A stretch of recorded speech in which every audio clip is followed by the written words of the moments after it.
Thank you very much. I'm sorry she couldn't be here.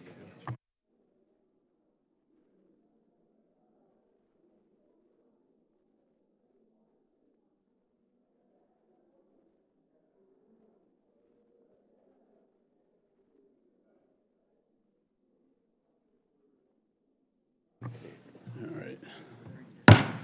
The quorum being present, the Committee on Foreign Affairs will come to order.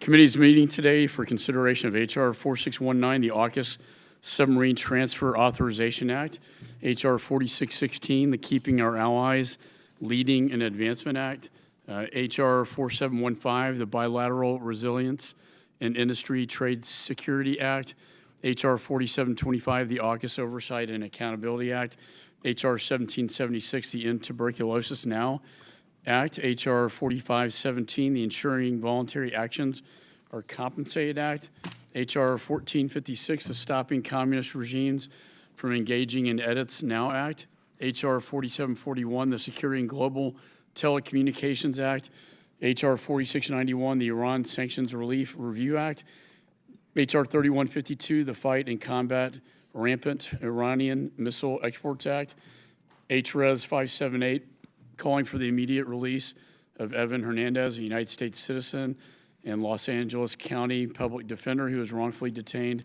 by the Venezuelan government in March 2022, and H.R. 4825, the No Illegal Oil from Russia Act of 2023. Chair announces that any requests for recorded votes may be rolled, and he may recess the committee at any point without objection. So ordered. Pursuant to House rules, I request that members have the opportunity to submit views for any committee report that may be produced on any of today's measures, and without objection, so ordered.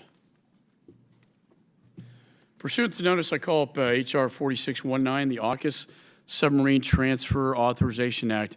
The bill was circulated in advance, and the clerk shall designate the bill. H.R. 4619, a bill to authorize the sale of Virginia-class submarines to Australia in support of the trilateral security partnership between Australia, the United Kingdom, and the United States, and for other purposes. Without objection, the first reading of the bill is dispensed with. The bill is considered as read and open to amendment at any point. I now recognize myself for an opening statement. This bill authorizes the transfer of 2 conventionally armed, nuclear-powered Virginia-class submarines to Australia. The submarine sales authorized by this bill will not take place until 2030 at the earliest. By authorizing this transfer, we are taking the first step towards fulfilling an agreement with 2 of our closest allies, Australia and the United Kingdom. This will protect our national security and show the U.S. delivers on its commitments. This will strengthen a key regional ally and help increase our force readiness in the Pacific to counter the CCP. In return, we're gaining access to a critical resupply and refurbishment base that will help us keep more of our submarines on station in the Indo-Pacific for longer periods of time. This bill will also stimulate investment in our defense industrial base. We are also sending a clear message to the President and to industry that it's time to invest in our shipbuilding capabilities. This is a big step towards fulfilling the promise of the AUKUS agreement, but it's only the first step. A strong submarine industrial base is critical for the success of AUKUS and the future of our deterrence. With the presidential certification requirements for the sale in this bill, we are sending a clear message to this administration and to industry that it's time to invest in our shipbuilding capability. This legislation also helps us bridge the gap in our shipbuilding capacity by reminding our allies and partners that America can and will follow through on its promises. We cannot let AUKUS become a paper tiger. We must show both our allies and enemies that we mean what we say, while we are also showing that we are serious about investing in a strong Navy. So I urge swift passage and adoption of this critical bill. Is there any other discussion on the bill? The ranking member, Mr. Meeks, is recognized. Thank you, Mr. Chairman. You know, as the United States works with allies and partners to better compete with China and strengthen our alliance architecture, the Biden administration's recently formalized trilateral security partnership with Australia and the United Kingdom, known as AUKUS, will be critical. AUKUS provides an important diplomatic and defense tool for cooperation by both increasing Australia's submarine welfare capability along with sharing defense technologies.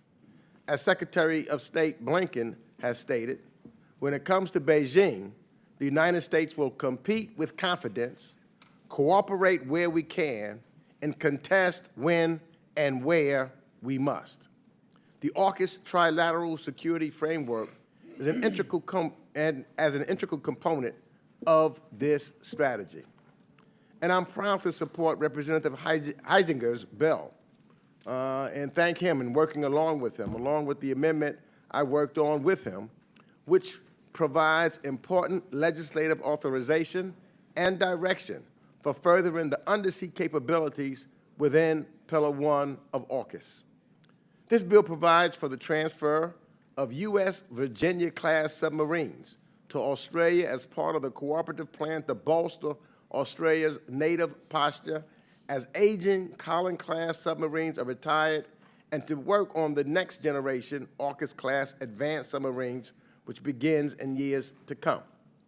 The bill also provides certification criteria and reporting requirements to Congress so members have visibility on the process involved and to ensure it is consistent with the Biden administration's pathway, ensuring there are no adverse impacts on our Navy or shipbuilding capacity.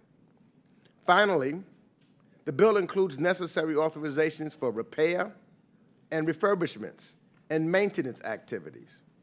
So as China continues its rapid military buildup, it is vital that we support AUKUS, Pillar 1, with the legislative direction and authorizations to enable its success. I'm glad to support this bill. And again, I thank Representative Heisinger and his staff for working with us. And so therefore, I am glad to support this bill and the forthcoming amendment, and I yield back.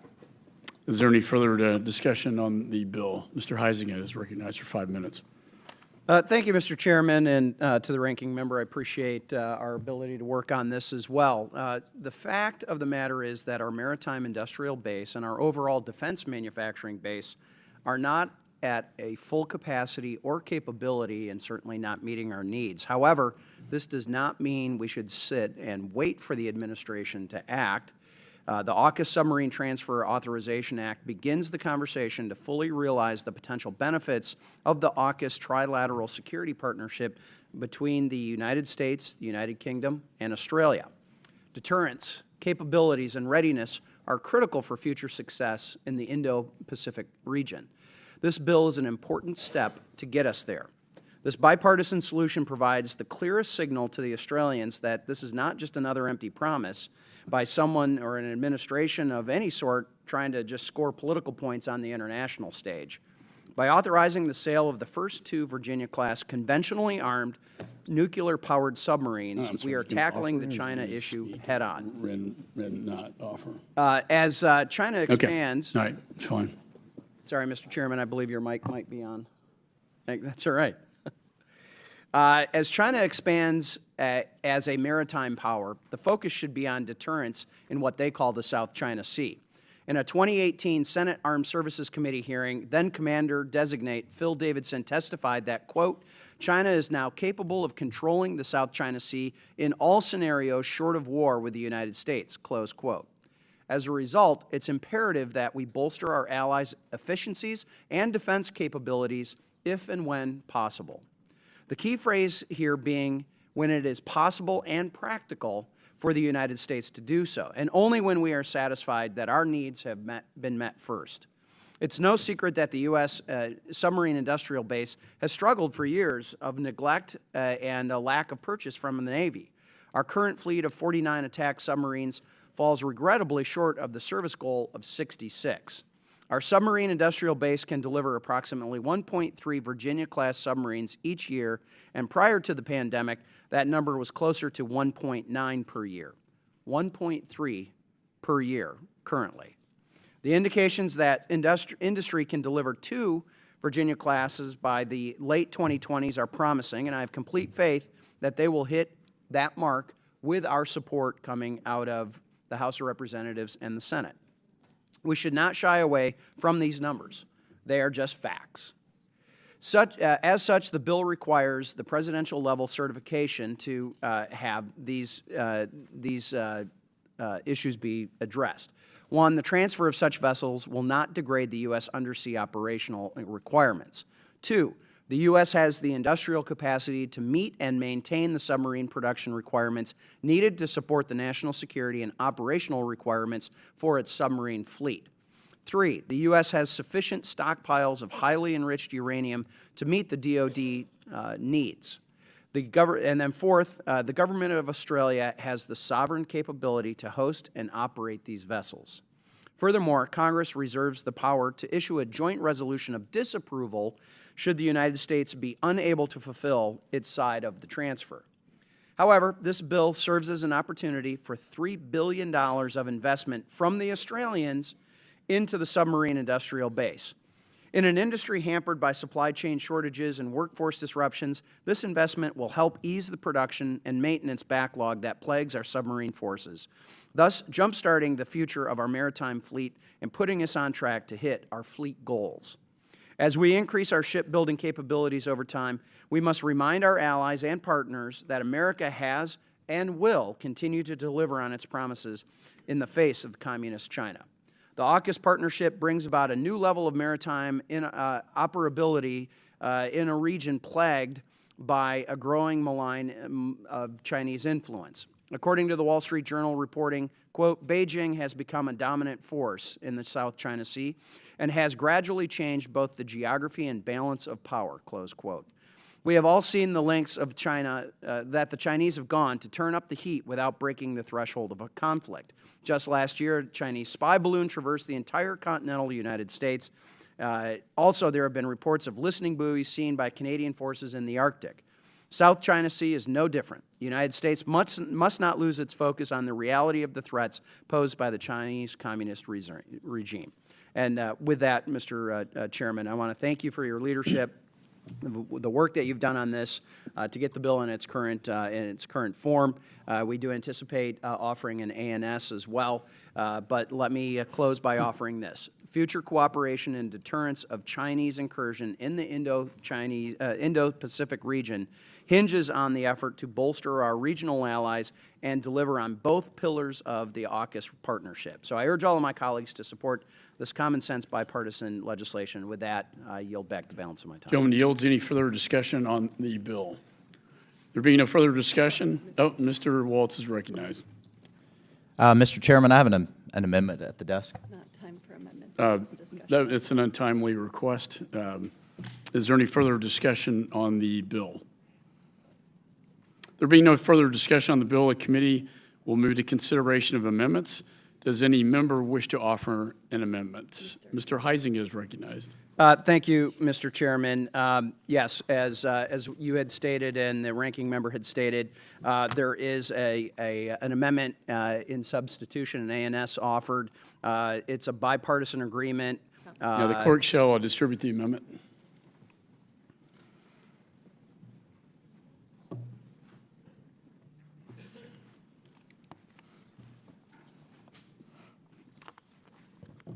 And the clerk shall report the amendment. Amendment in the nature of a substitute to H.R. 4619, offered by Mr. Huizenga of Michigan. Strike all after the enacting clause and insert the following. Without objection for the reading of the amendments dispensed with, the gentleman is recognized for 5 minutes on his amendment. Thank you, Mr. Chairman. I'll be very brief. As you had alluded to, as well as the ranking member, this is an ANS to address some technical concerns and some clarifications. Section 2 has clarifications on the findings of this language. Section 3, clarifications on the findings of the transfer with technical concerns surrounding maintenance and where that might be able to be done.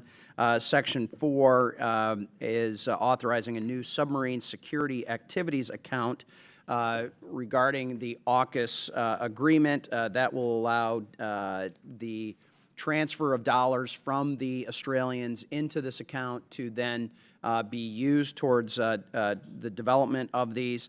And then finally, there is the proper language for both the DoD and the Department of Energy to be involved and engaged with a reporting requirement as part of that. So with that, I would like to just say thank you for the work and the cooperation that has been put forward. I do believe that this is an important statement. And again, as you had said, Mr. Chairman, this is not happening until at least 2030.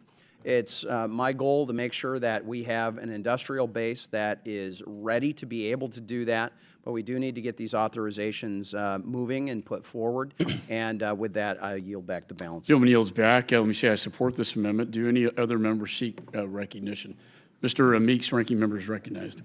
Thank you, Mr. Chairman. I again want to thank Representative Heisinger and his staff and Republican committee staff for their work on this amendment, which I am proud to support. This amendment includes important additions and revisions to the underlying bill supporting AUKUS's submarine activities. One of the many changes included is an important structure whereby Australian financial contributions can be properly received, processed, and utilized by the United States to the benefit of greater shipbuilding capacity and achieving the goals of Pillar 1. It is through these generous contributions from Australia and the vital aims of bolstering our shared undersea defensive capabilities can be achieved and accelerated. Finally, the amendment includes critical reporting requirements to enable oversight into such contributions and Pillar 1 programs and how they are used to accomplish our shared goals. Again, thank you, Representative Heisinger and your staff for your collaboration on this important amendment, and I yield back. Gentleman yields. Is there do any other members seek recognition? There being no further discussion, are there any further amendments to the amendment in the nature of a substitute? Mr. Waltz is recognized. Yeah, thank you, Mr. Chairman. Today I offer an amendment to, I think I have this right in terms of the timing, to H.R. 4619 that authorizes, as we've discussed, the transfer of 2 nuclear attack submarines to Australia. And I certainly want to say it's been very good work by you, Mr. Chairman, your team, the ranking member, and Mr. Heisinger and his team, and of course, Chairwoman Kim. My amendment.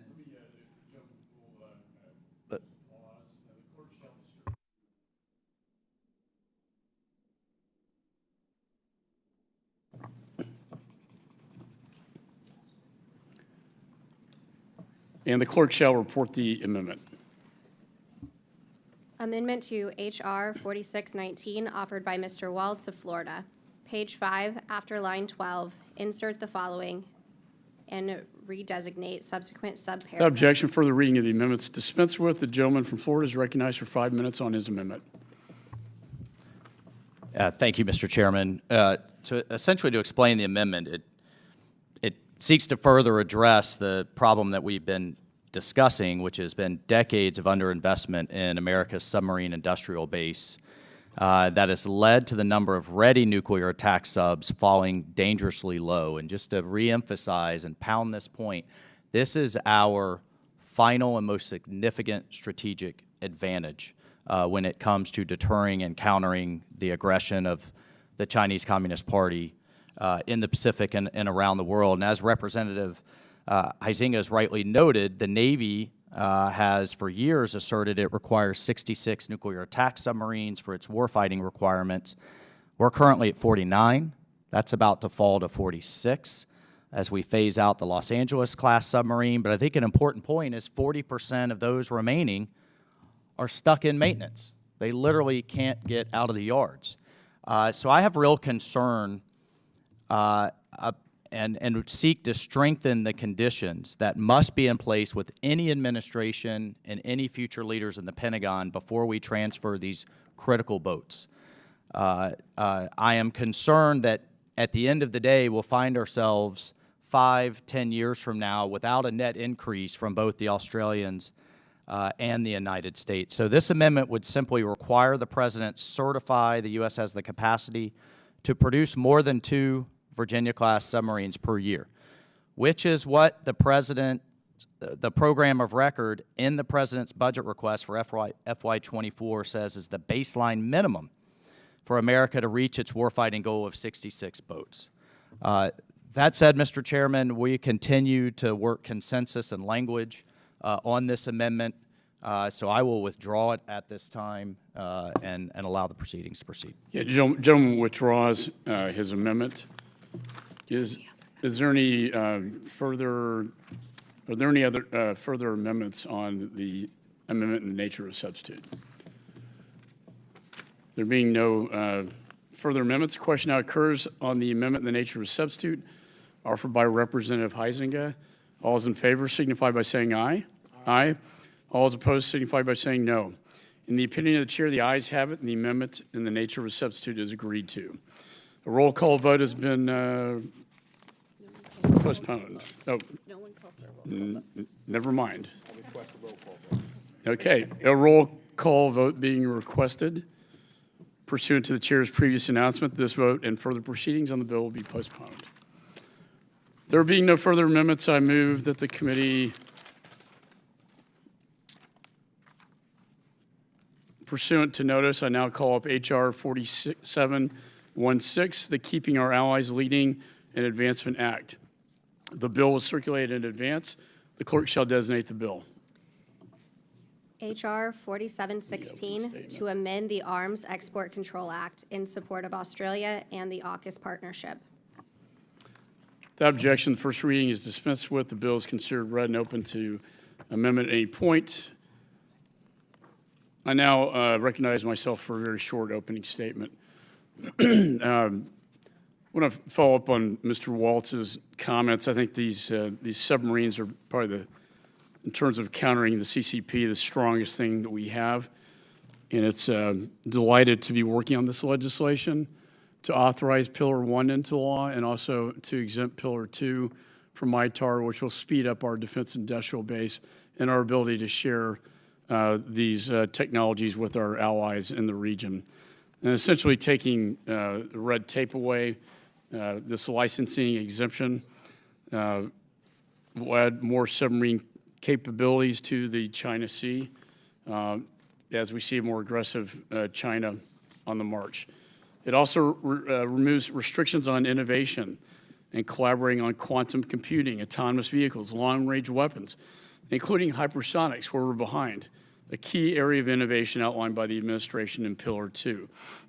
And by removing outdated guidance outlined under missile technology control regime, of which Russia is also a member, we will ensure our enemies cannot use informal international bureaucracies to define the scope of our defense cooperation.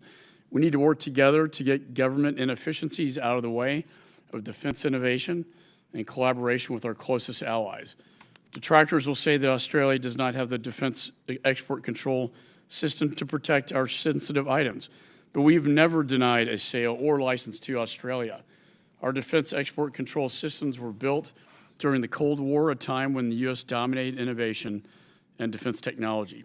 Times have changed, and we need to rely on our allies and partners, many of which are out to innovate us in key areas to help us counter our enemies.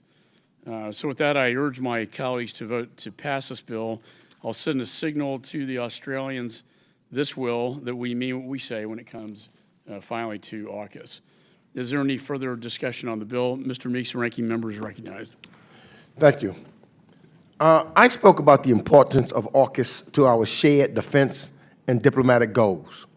The Biden administration has emphasized its investment in and focus on sharing advanced defense technologies with our AUKUS partners to enable closer cooperation, and I'm strongly supportive of this goal, provided we pursue it with the appropriate and necessary protections.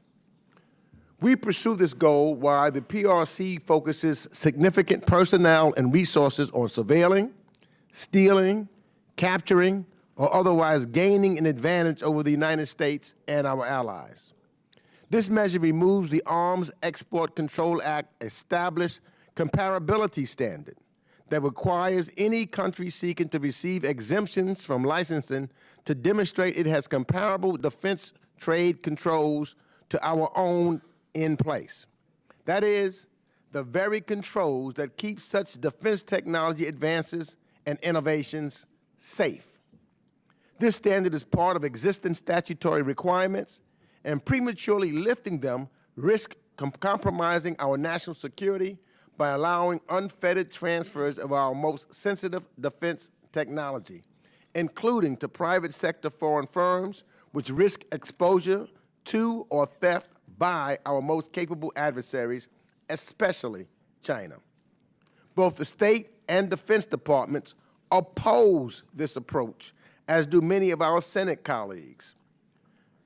My colleagues on the other side of the aisle may make this debate about the trust or faith we put into our two closest allies. But let me be clear, it is not that at all. As a longtime friend of both Australia and the UK and an avowed multilateralist, my commitment and respect for both of these close allies is clear. We do not doubt their commitment to AUKUS or to making vital improvements to their defense technology protections.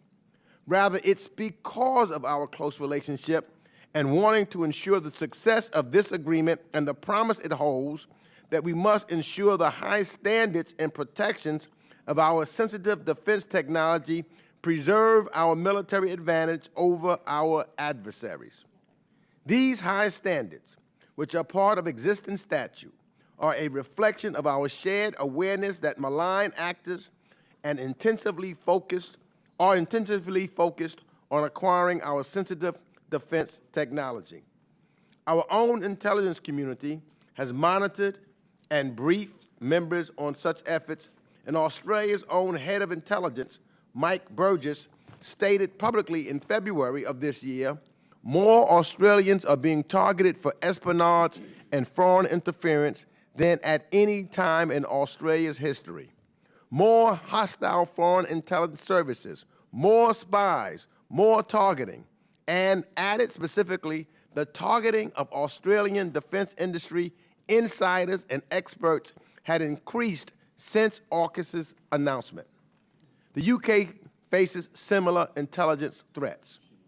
Recognizing the threats, in April 2023, Undersecretary of State Bonnie Jenkins sent a letter to both Australian and UK officials emphasizing the need to address specific defense, regulatory, and export control issues before proceeding to implementation with broad licensing exemptions. This work is still underway as we speak. If it is undermined by mandating premature exemptions, we risk making the very advances and innovations so important to competition with our adversaries vulnerable to be stolen, transferred, or otherwise uncontrolled. In short, to provide for the success of AUKUS and for the promise of Pillar 2 to be fully realized and implemented, we must get it right, especially given the persistent and significant threat the PRC poses. And with that, I yield back. Gentleman yields back. Is there any further discussion on the bill? Ms. Young Kim is recognized. Thank you, Chairman, for recognizing me. I want to thank you for bringing up this legislation for consideration today. I also want to recognize the staff from the Australian Embassy who are here today, who have worked side by side with the Foreign Affairs Committee on AUKUS-related issues. I've listened to the ranking member's concern, and I appreciate your commitment to caucus. This is the reason why we've introduced the bill. I strongly support my legislation, the keeping our allies leading in advancement at koala. By the way, anyone who's interested, I do have some koalas for you to take. This legislation is the product of months of work, including hosting roundtables with defense industry experts and our Australian and British friends. In September of 2021, the US, Australia, and the UK announced the creation of the trilateral security partnership called AUKUS. AUKUS seeks to strengthen the ability of each of our governments to support each other's defense interests, building on the longstanding trilateral security cooperation and intelligence sharing. The Pillar 2 of this agreement is for the development for an improvement of joint advanced military capability and interoperability. Our defense relationship with Australia is one of the strongest we have. We recently held the largest ever U.S.-Australia joint military exercise, and just a few days ago, we commissioned the newest Independence variant littoral combat ship, the USS Canberra, out of Sydney, Australia. Despite deepening defense ties, our Australian friends are facing significant bureaucratic barriers in working with our defense industrial base and Department of Defense on critical technology transfers due to very strict international trafficking in arms regulations, ITAR. Currently, these transfers can take between 90 to 100 days just to get the approval, despite the fact that in Australia's case, these transfers are never denied. Further, ITAR compliance is costly and often discourages smaller companies that sell innovative technology from entering the defense contracting business. A small business simply cannot afford to front millions in compliance costs, which means we are losing out of an opportunity to incorporate more innovation in our defense ventures. The COALA Act amends the Arms Export Control Act of 1976 to create a licensing and approval exemption under the Arms Export Control Act for Australia for the implementation of AUKUS. It also exempts Australia from meeting certain certification requirements for transfers of U.S. government sales, grants, or commercial exports not specific to AUKUS. Further, the bill strengthens civil and criminal penalties under Section 38 and 39 of the Arms Export Control Act by increasing penalties from $1 million to $5 million and increasing the maximum criminal sentence from 20 years to 25 years. Let's be clear about the purpose of AUKUS. This is about responding to increasing aggression from the People's Republic of China in the Indo-Pacific region. We're running out of time to adequately equip ourselves and our allies to respond to this aggression and to deter conflict. If we're to take this rapidly growing threat seriously, we must ensure that our arms exports process is expeditious for our closest allies like Australia. I thank Chairman McCaul for leading this effort with me and for bringing this legislation up for consideration, and I urge a yes vote, and I yield the balance of my time. Oh, by the way, I would like to ask for unanimous consent to submit this letter featuring former Obama administration officials calling for an expedited AUKUS process, and the letter was dated July 24, 2023. And without objection, so ordered. Gentlelady yields back. Any further discussion on the bill? There be no further discussion on the bill. The committee will move to consideration of amendments. Does any member wish to offer an amendment? Ms. Young Kim is recognized. You have an amendment in the nature of a substitute to offer? I have an amendment at the...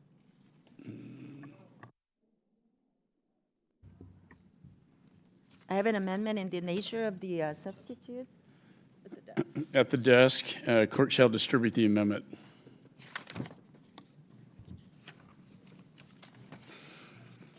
And the clerk shall report the amendment.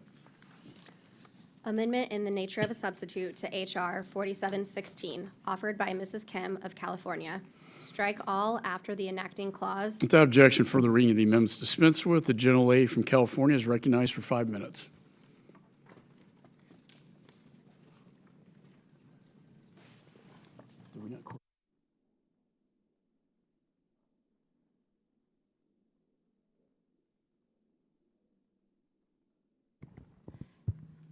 There are not too many technical changes, so yeah. Gentlelady yields back. Seriously, okay. Gentlelady yields back. I support this amendment. Do any other members seek recognition? Mr. Meeks is recognized. Thank you. This amendment clarifies that certain items adds and exceptions to the exception provided to licensing requirement so as to ensure certain items such as chemical, bio, and other particularly sensitive and dangerous technologies, including nuclear weapons intercontinental ballistic missiles, and other such items. This makes sense, as these are among the most sensitive, destructive, and controlled weapons and technologies produced in the modern world. And they should not be eligible for or considered under license-free, uncontrolled trade. Unfortunately, this amendment does not include other important changes. So I will be presenting another amendment addressing those areas, but I do support the gentlewoman's intent. And I yield back. Yields. Is there any further discussion on the amendment? Mr. Waltz is recognized. Mr. Chairman, I have a revised amendment to the ANS. I don't know if that's the right time. Yeah, we're on discussion of the Young Kim Okay. amendment at this time, but we will get back to you when it's timely. Any further discussion on the Young Kim amendment in the nature of a substitute? There being no further discussion, are there any further amendments to the amendment in the nature of a substitute? Mr. Meeks is recognized. Thank you, Chairman. This amendment modified. I have an amendment. Amendment to desk. The clerk shall distribute the amendment. We're going to have to go back to, legislation 101 here.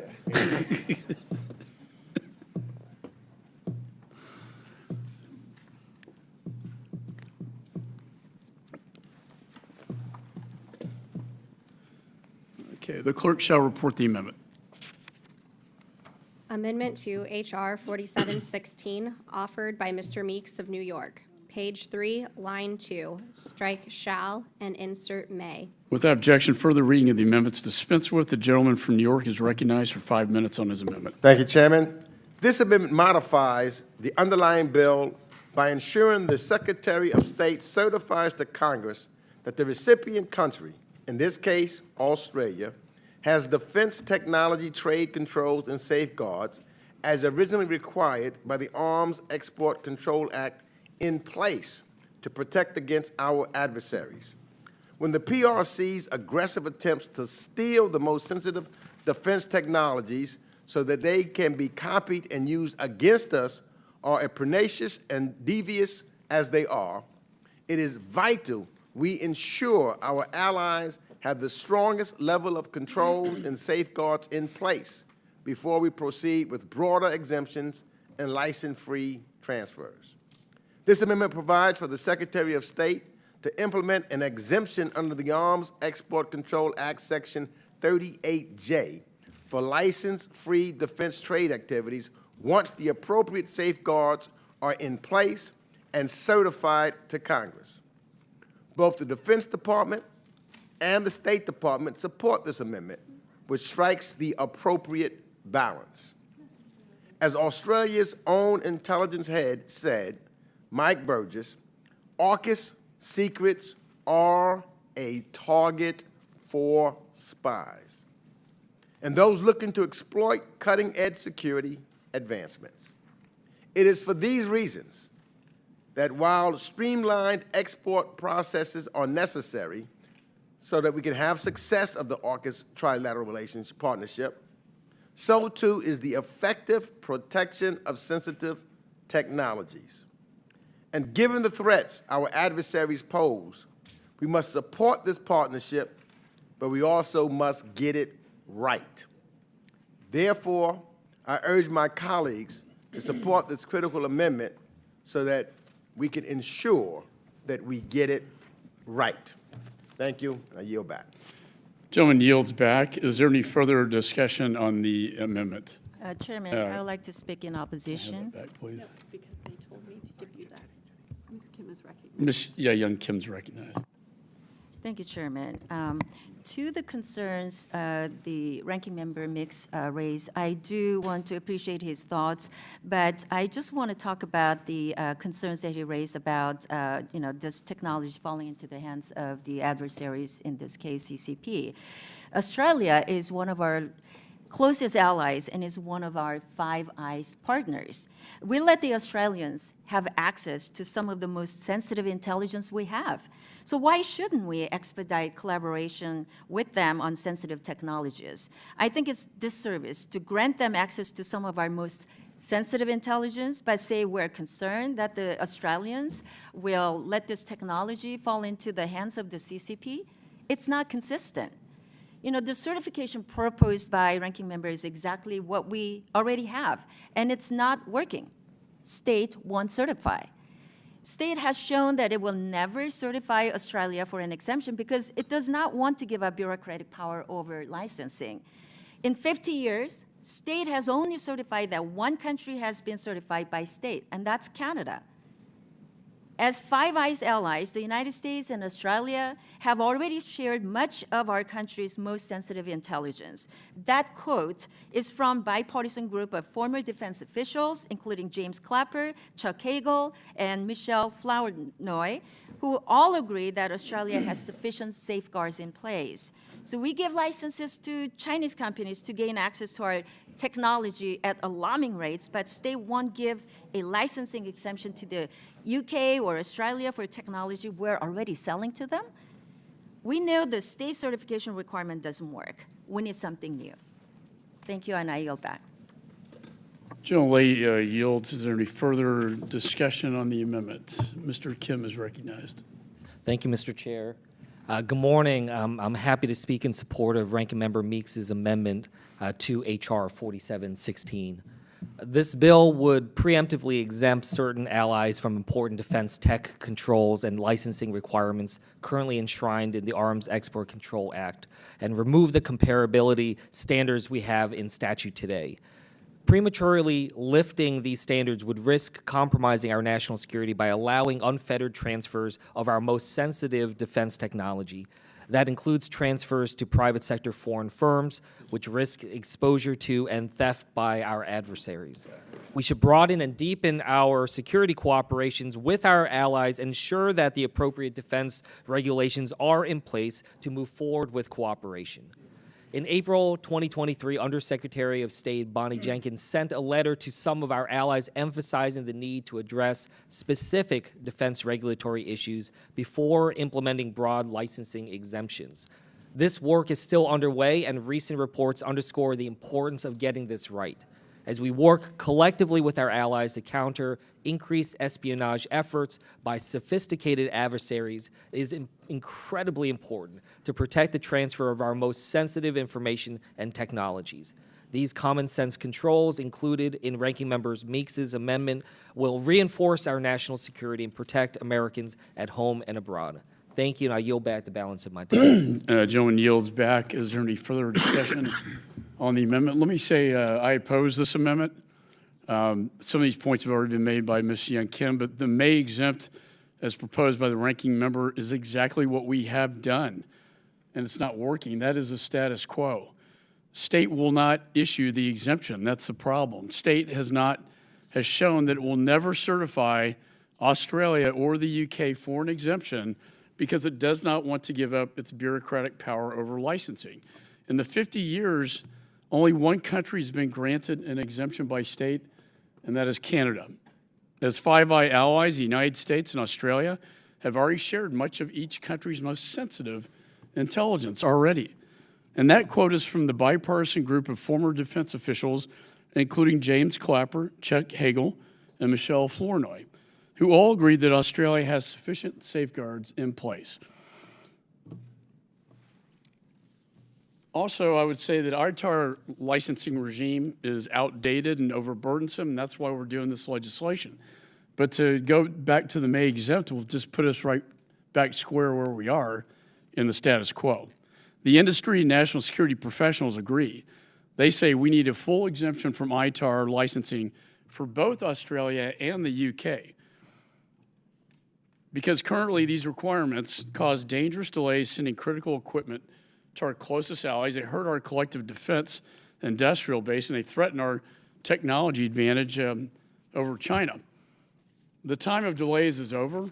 This bill is to move forward with this strong alliance we have called AUKUS with Australia and the United Kingdom, treating them both equally as allies of the United States, equally willing and able to share our technology and our capabilities to further counter the malign influence that we see coming from communist China in the region.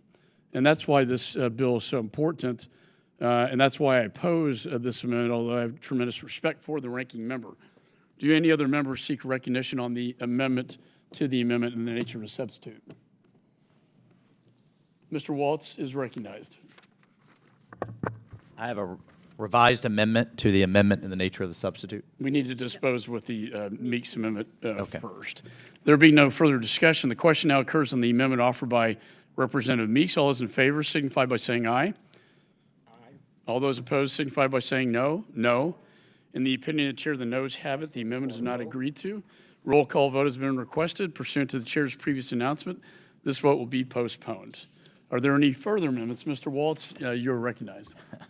Thank you. Thank you, Mr. Chair. I have a revised amendment to the ANS. Clerk shall distribute the amendment.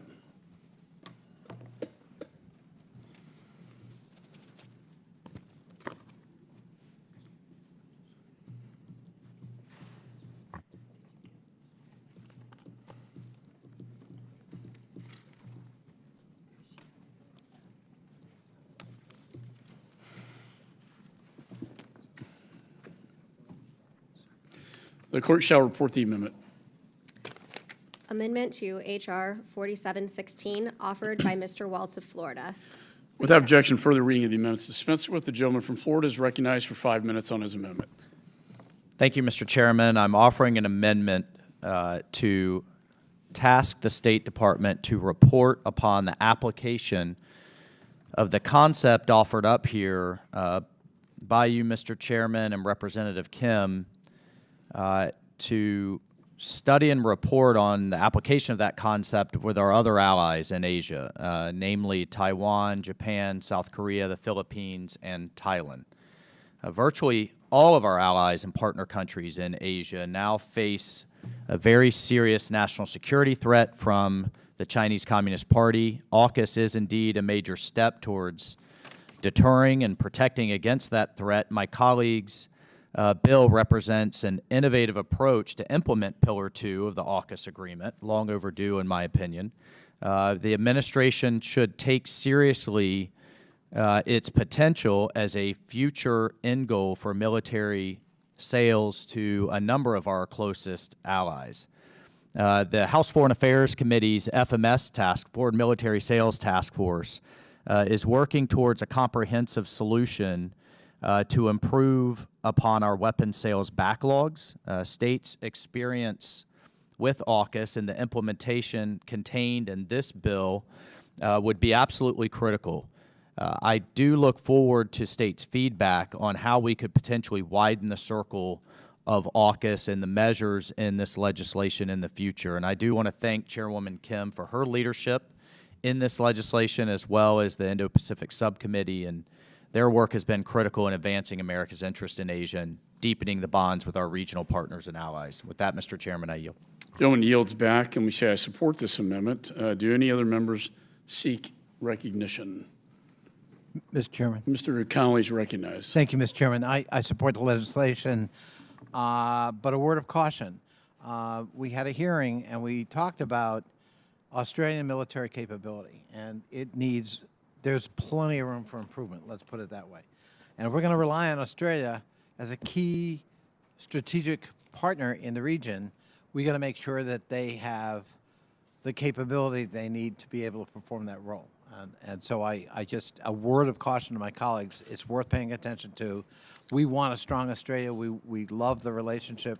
The partnership's really important. But we also can't turn a blind eye to the fact that there's been a degradation in capability that has to be remediated. With that, I yield back. Thank you, Mr. Chairman. Gentleman yields back. Any further discussion? There being no further discussion, the question now occurs on the amendment offered by Representative Waltz, number 86. All those in favor signify by saying aye. Aye. Aye. All those opposed signify by saying no. In the opinion of the chair, the ayes have it, and the amendment is agreed to. Further proceedings of this bill are postponed. Pursuant to notice, I now call up H.R. 4715, the Bilateral Resilience and Industry Trade Security Act. Bill was circulated in advance. The clerk shall designate the bill. H.R. 4715, to amend the Arms Export Control Act in support of the United Kingdom and the AUKUS partnership.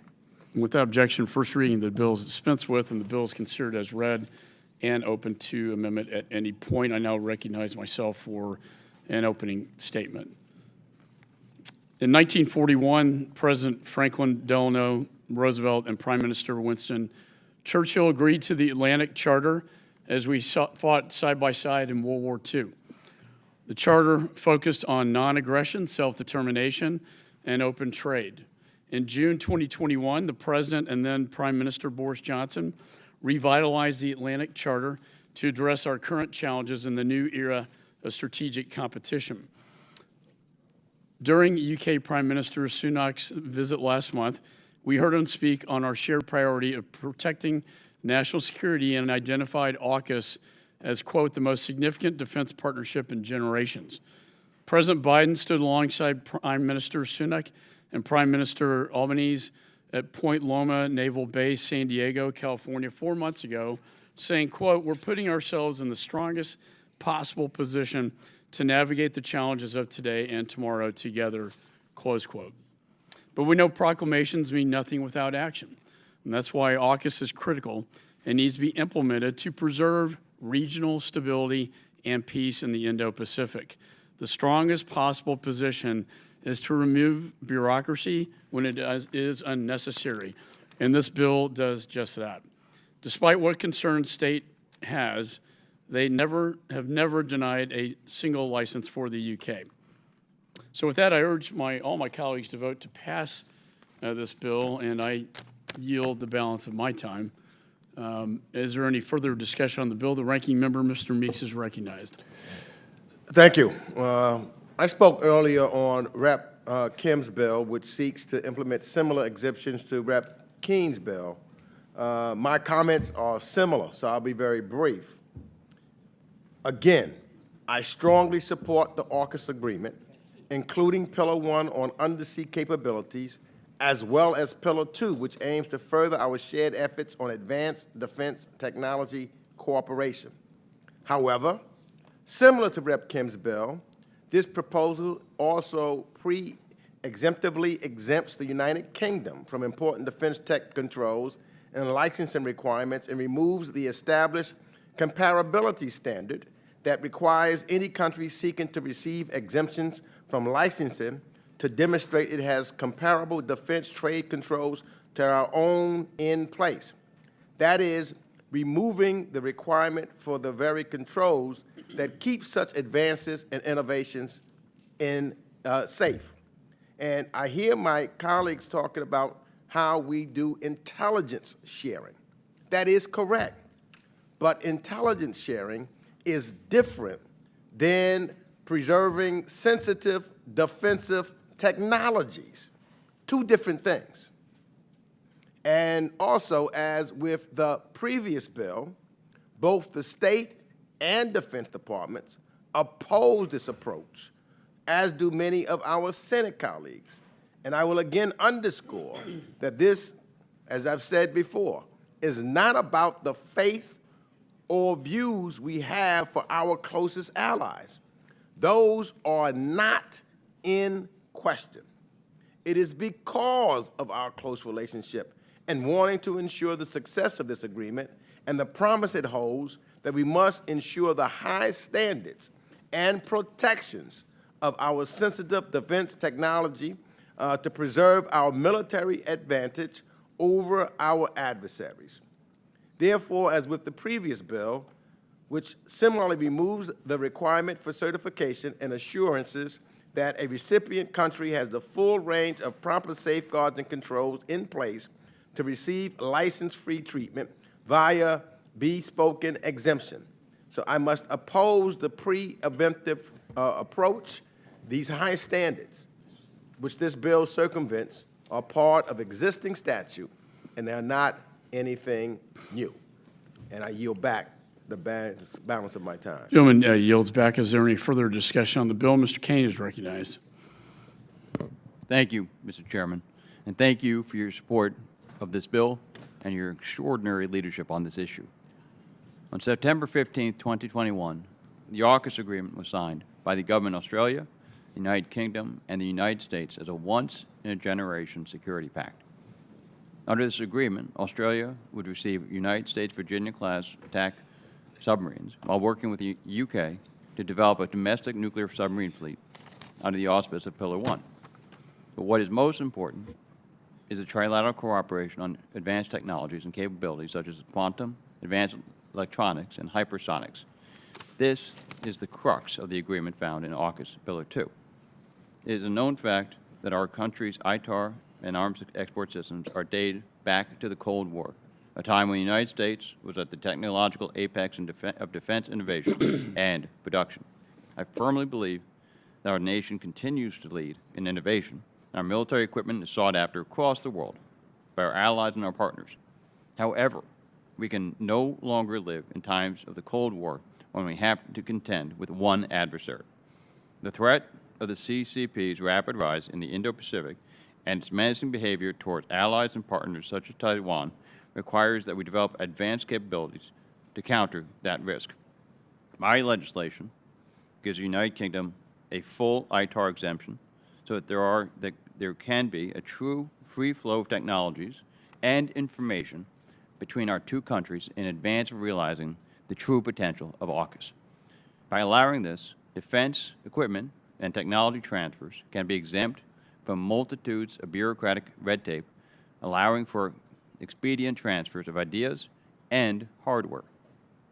We would be saving our allies precious time and money they could use towards building up their collective defense. We would reduce bureaucracy, making government more efficient. It would give industry the certainty they need to collaborate with our allies. AUKUS is a unique opportunity to establish a collaborative effort between the United States and some of its closest partners to develop the next generation of defense systems and to reestablish our edge over our adversaries. I'd like to again thank the Chairman for his co-leading of this legislation, as well as Ms. Kim of California, Mr. Heisinger of Michigan, as well as the other members of this committee who have since co-sponsored this bill. I urge this committee to favorably pass this legislation and the rest of the AUKUS package. I yield back my time. Gentleman yields back. Is there any further discussion on the bill? There being no further discussion on the bill, the committee will move to consideration of amendments. Does any member wish to offer an amendment? I do, Chairman. No, Mr. King first. Mr. Kane is recognized. Yes. Thank you, Mr. Chairman. I'm submitting a ANS, which is simple and technical Okay, correct. the clerk shall report, distribute the amendment. Sorry.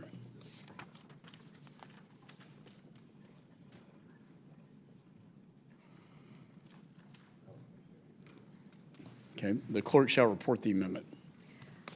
Amendment in the nature of a substitute to H.R. 4715, offered by Mr. Kane of New Jersey. Strike Without all- objection, further reading of the amendments dispensed with. The gentleman is recognized for 5 minutes on his amendment. Thank you, Mr. Chairman. It's a simple and straightforward technical amendment, and I yield back. Gentleman yields. Any further discussion on the amendment? There being no further discussion, are there any further amendments to the amendment in the nature of a substitute? Mr. Meeks, Mr. Meeks, ranking member, is recognized. He has an amendment. At the desk, the clerk shall distribute the amendment.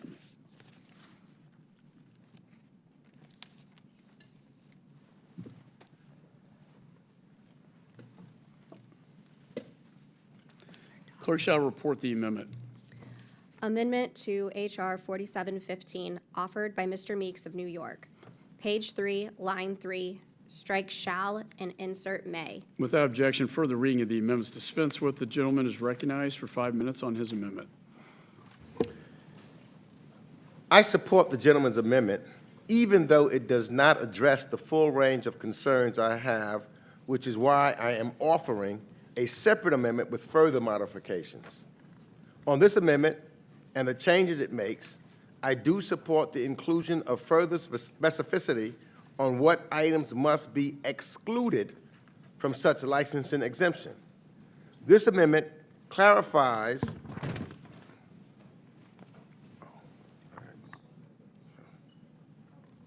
this amendment clarifies or modifies the underlying bill by ensuring that the Secretary of State certifies to Congress that the recipient country, in this case the United Kingdom, has defense technology trade controls and safeguards as originally required by the Arms Export Control Act in place to protect our most sensitive technologies from theft by our adversaries. Just this month, our counterparts in the UK House of Commons Intelligence and Security Committee issued a public report stating the PRC's intelligence services are prolifically and aggressively targeting the UK, and highlighted the still developing approach to monitoring and regulating sensitive and emerging security technologies compared to the architecture in place in the United States. As the Biden administration continues to advise the UK on such matters, it is vital we ensure our allies have a robust level of controls and safeguards in place before we proceed with broader exemptions and license-free transfers.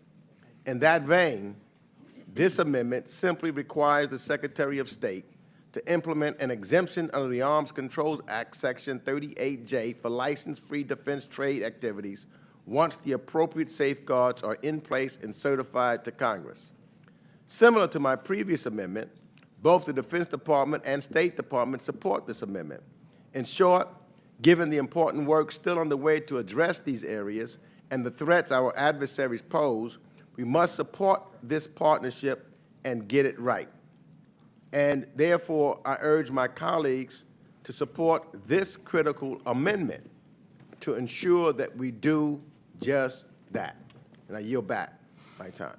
Gentleman yields back. Let me say I oppose this amendment. Do any other members seek recognition? Mr. Kane is recognized. Thank you, Mr. Chairman. I also oppose this amendment. This amendment simply put in the continued roadblock that currently exists in the export control system, the ITAR ecosystem. There are, the United Kingdom has never been denied an export license for noncompliance or any other wrongdoing. The UK is a member of Five Eyes, which is an intelligence sharing pact between the United States, Canada, the United Kingdom, Australia, and New Zealand. The UK has also recently enacted laws, such as the National Security Investment Act, to modernize government's powers to scrutinize and to intervene in investments and other acquisitions to protect our national security.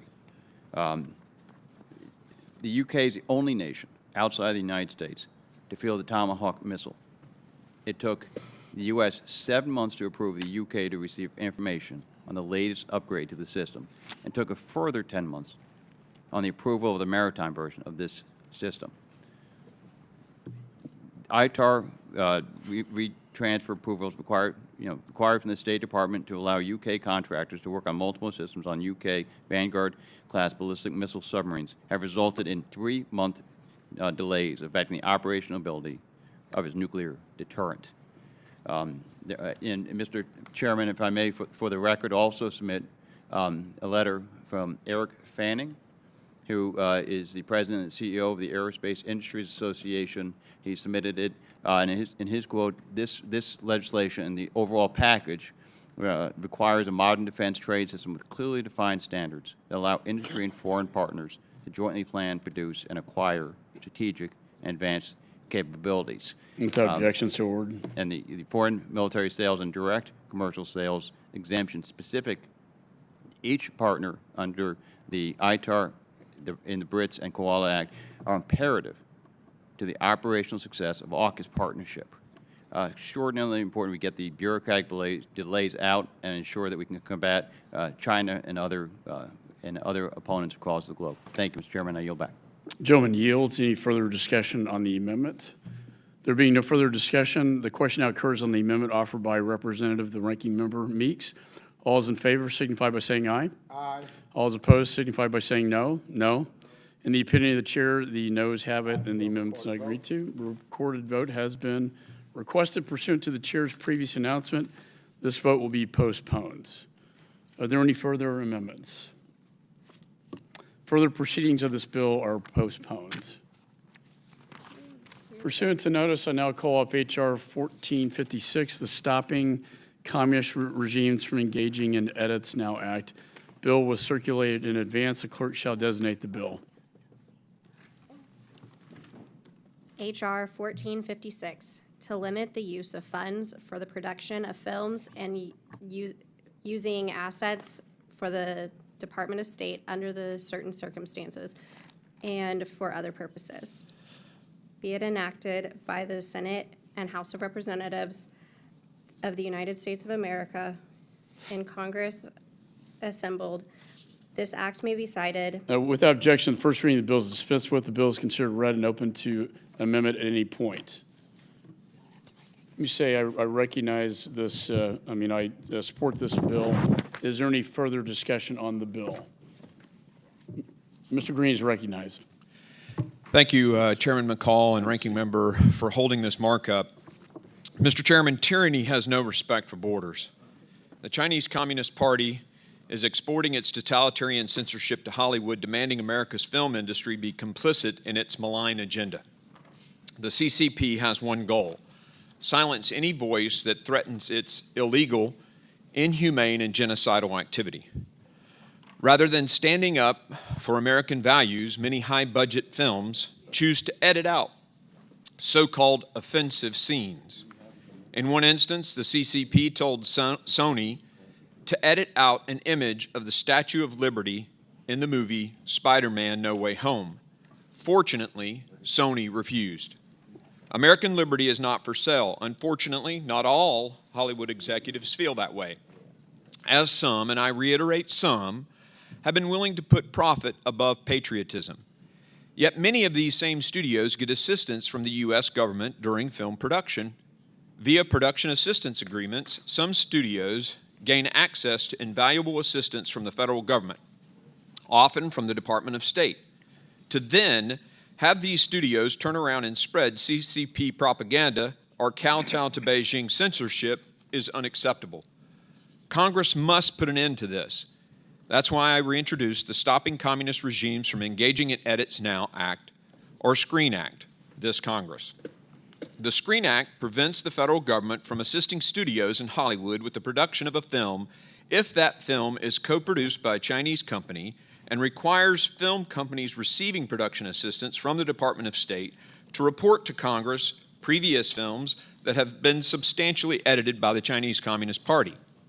And it bans the federal government from assisting these studios if they have edited a film for the CCP. Lastly, this bill requires Hollywood studios to provide written agreements pledging not to censor their own films at the request of the CCP prior to receiving any assets or technical assistance from the Department of State. Censorship at the behest of a dictatorial, human rights violating regime is bad enough. U.S. tax dollars funding that censorship is an outrage. Thankfully, the Pentagon, under the leadership of Secretary Austin and thus President Biden, recently announced that the DoD will no longer work with film studios that censor their movies on behalf of the CCP. The DoD gets it. The Pentagon's new rule is a great step forward, but we need to start codifying these protections in law. The Department of State must not spend a single taxpayer dollar helping studios that do Beijing's bidding. Imagine what American classics would have become if they'd required the approval of Xi Jinping. Can you imagine the CCP's stamp of approval on The Godfather, Casablanca, Forrest Gump, Saving Private Ryan? Our film industry, our film history is part of our national culture, and we can't let it be watered down or manipulated by communist regimes. This bill counters the CCP's blatant attack on American culture by demanding transparency and accountability. I urge my colleagues on both sides of the aisle to vote in favor of this amendment and to unequivocally show our constituents that we will not subsidize censorship. Let's show the CCP that American movies can't be twisted to serve the CCP's interests. I yield back. Gentleman yields back. Is there any further discussion on the bill? Mr. Meeks is recognized. I strongly oppose this measure. One, it's overbroad, and two, it would be completely counterproductive to the United States interests. You know, my colleagues often speak about how we need to compete with and counter China.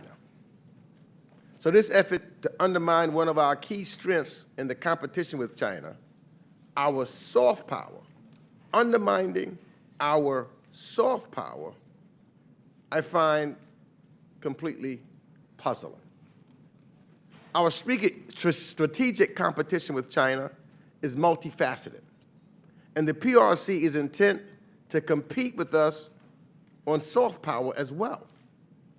In 2007, the PRC president, Hu Jintao, urged his cadres in the 17th National Congress to stimulate the cultural creativity of the whole nation and enhance culture as part of the soft power of our country. Since then, Xi Jinping has talked about showcasing, and I quote, cultural confidence, as Beijing has poured in billions of dollars into state-owned media outlets, cultural and language centers, and public diplomacy. And while Beijing is busy competing, this measure attempts to hinder one of our greatest strengths, our greatest strengths.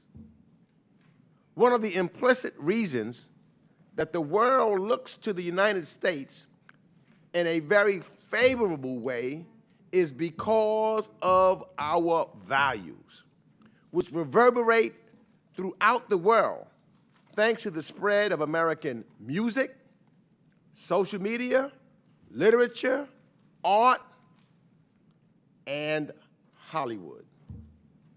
I think it's critical that kids around the world are watching Mission Impossible and Spider-Man. It is in our interest that these movies showcase the American military's might, the glory of our national parks, the free press, all of which would be undone by this measure. We should strengthen our soft power, not cutting off funding for all U.S. studios that simply have shown or want to show their movies in China. This measure will impact every major U.S. film studio and hurt the thousands of middle-class American workers that are employed by Hollywood, as well as their families.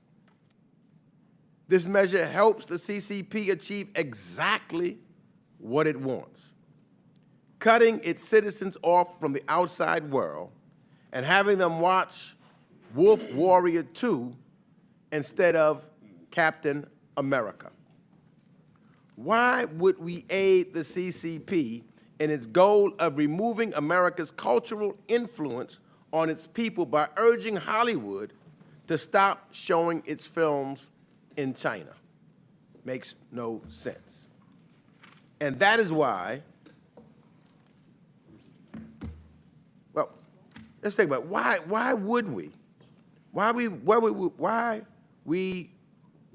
would we not want to actively support and aid an industry that is sharing American stories with the people of China? Now, there are legitimate concerns around censorship of U.S. films that we need to monitor and address. But my friends, this is not the way to do it. This is bad policy undermining a key element of U.S. soft power. The vast gains we get from having American movies shown in China require that we handle this issue reasonably. Therefore, I strongly oppose this measure and urge my colleagues to do the same. And I yield back. Gentleman yields back. Any further discussion on the bill? Mr. Mast is recognized. Thank you, Chairman. Yeah, I'm going to yield some time to my friend Mr. Green in a moment, but I just want to start by taking the last comments that were made. You know, at the detriment of the movie industry, we can't push that they undertake things where they wouldn't want to be shown in China. Imagine if that was the attitude we had during the Cold War. right? Where we couldn't have the villain Drago in Rocky IV because they wouldn't show it in Russia. Or you couldn't have, funny movies like Spies Like Us. You couldn't have the adversaries be the Russians, or all the James Bond movies. The adversaries couldn't be the Russians. Or you couldn't have Dr. Strangelove or The Hunt for Red October, or take any of those. If that was the rationale for saying, well, listen, we don't want to cross them in this way. We don't want to push them in this way, because what if they couldn't show those movies in Moscow? That's essentially the argument that's being made here. We want a robust American film industry, but we want one where art can reflect truly what life is, if that's the order of the old philosophical question, which one reflects which one. But these studios are not allowing their art to truly reflect what is going on in life, and specifically what is going on with who we are essentially in a new Cold War with, which is China, and what their actions are around the globe in so many different places. In that, I'm going to yield some time to my friend, Mr. Green. I thank the gentleman, and I just want to make a couple of points. Soft power is an important aspect of our foreign policy. However, soft power doesn't work if we're pushing a lie about China's intentions. Soft power doesn't work if we're blacking out our symbols of freedom from our movies. For example, taking the Statue of Liberty out of a movie just to appease the Chinese Communist Party and doing it with taxpayer dollars. That makes no sense. This bill doesn't say they can't make a movie. I mean, I'm a federalist. I don't dictate to what private businesses should do. I don't think the government should do that. But we can say to our own government that we're not going to take taxpayer dollars and support that censorship. That is appropriate. That's right. And it's good soft power, because we're not going to allow, China to dictate a movie's production if we're the taxpayer funding the assistance in making that movie. And one important point here, China only allows 34 foreign films a year anyway. So we're not talking about some massive number of films. And we're not telling the industry they can't make films.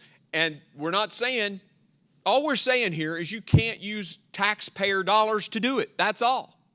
And it's very interesting that the Pentagon didn't put any exceptions when they made their policy. This administration, President Biden and Secretary Austin said, this doesn't make sense. So the military's not going to play this game anymore. Why shouldn't state do the same thing? I yield. Gentleman yields back. Any further discussion on the bill? Mr. Sherman is recognized. This bill is an attack on the economy of Los Angeles. It's an attack particularly on the economy of the 32nd District, and it is an attack on one of the very few industries that actually brings dollars into our country while sending our message out of the country. We're told that this bill won't prevent you from making a movie. Well, you can't get a drone permit for any of your films if one of your films is thought to offend. But this, independent of the foreign policy of this bill is an attack on the First Amendment and gives the power to the executive branch to destroy any studio they want for any dreamed-up reason. Here's why. Not only do you get blacklisted if you show your movie to Chinese authorities and they reject it or they ask for changes, if, in the opinion of the Secretary of State, in the back of your mind, you chose not to make a movie or you chose to take a scene out of a movie, and the Secretary of State dreams up the idea that you did it because of China, you can't get a drone permit. You can't get any cooperation from the federal government. You can't make your movie in the Santa Monica Mountains National Recreation Area. So maybe Mr. DeSantis becomes our next Secretary of State. It could happen. He'd like to be in control of the executive government to some degree. All he has to say is, I don't like Disney. We already know that. And say, well, you didn't make a movie about Tibet. You took a scene out of a movie. I think it was something you did was in anticipation of displeasure in Beijing, you're blacklisted. Now, part of the attack is the so-called Barbie movie and the so-called 9-dash line. Here is Chiang Kai-shek's 9-dash line. You'll notice it has 9 dashes. It goes over almost 1,000 miles south of the Chinese mainland. Here is Barbie. Off the coast of Asia, there are 8 dots, not 9 dashes, 8 dots. But furthermore, they're off the coast of the part of Asia just away from the Kamchatka Peninsula. So these are 9 dots off the coast of northern Siberia. And Hollywood is attacked that it is somehow the 9-dash line, including the Spratly Islands. Not only that, the 9-dash line of Chiang Kai-shek goes 1,000 miles away from the coast of mainland Asia. These dots are very close to the coast of mainland Asia. If only these dots were the 9-dash line, I wouldn't have to oppose China on their 9-dash line so much. And they'd have Arctic islands off the coast, not too far from Kamchatka. Top Gun was a movie made at private expense, and it did more for naval recruiting than anything that the Navy has ever done. Now, it is China mutilates and attacks our industries and our companies, particularly Hollywood. Only 40 movies get in. Do we do anything about that as a government? Do we have tariffs on Chinese goods? No, because we don't have the courage to interrupt the profits of Walmart. But when one of our companies is attacked, when one of our companies is told that there are blackout dates where you can't even show your movies in China on the very dates that Chinese people want to see movies, Congress lacks courage. The cowardice of Congress, however, can be disguised by this bill. We fail for 20 years to tell the Chinese that if they want to send their goods here, they have to allow our movies to be shown there. And instead, we roll over. And then we attack the very companies that are attacked by China. I'll offer a number of amendments, one of which will illustrate how this bill would deal with the fact that China and 100 other countries require that they cut some of the nudity out of American movies before they allow them to be displayed. And we will see how this bill will deal with that requirement made by Egypt and Malaysia and South Africa and 100 others, including China, and what it will mean for China and the United States. But I'll wait for my chance to introduce that amendment. I yield back. Gentleman yields. Any further discussion on the bill? Ms. Kamlager-Dove is recognized. Thank you, Mr. Chair. And I, too, want to express my strong opposition to this bill. All U.S. companies that operate overseas must abide by the laws of those countries, and I agree this compliance can sometimes have concerning implications for our values. For example, Apple and Google pulled down an opposition-led voting app in response to demands from Russian authorities. Twitter was ordered to remove more than 1,400 accounts after the Indian government determined they undermined India's sovereignty. This is indeed the perennial challenge when our openness meets closed societies and anti-democratic governments. And there's no doubt that those trends are concerning.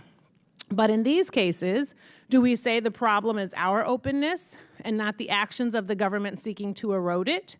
Do we respond by trying to effectively ban our own companies from those markets and decimate their ability to operate there? Especially if these entities are some of our strongest mechanisms for enhancing the United States' soft power and promoting access to information and ideas. That is the logic applied to the film industry by this bill, and it makes no sense. It is the laziest possible way to address concerns about censorship or content alteration in the film industry at best. At worst, it is actively destructive to our own interests. An effort to be anti-China, this bill has somehow become pro-CCP. These are CCP tactics. Forcing U.S. companies out of the Chinese film market only benefits state-sponsored Chinese studios whose propaganda will have a monopoly on the Chinese audience.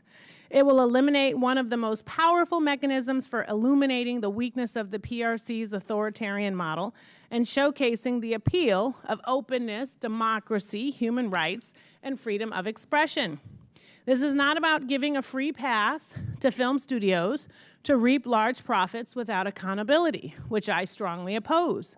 I believe the ongoing workers' strike highlights the serious progress the industry needs to make in living out its stated values, not just abroad, but at home too. And I hope they can reach a fair agreement soon. But every part of the film industry will be hurt by this bill, including the livelihoods of hundreds of thousands of American actors, writers, and production workers in my district.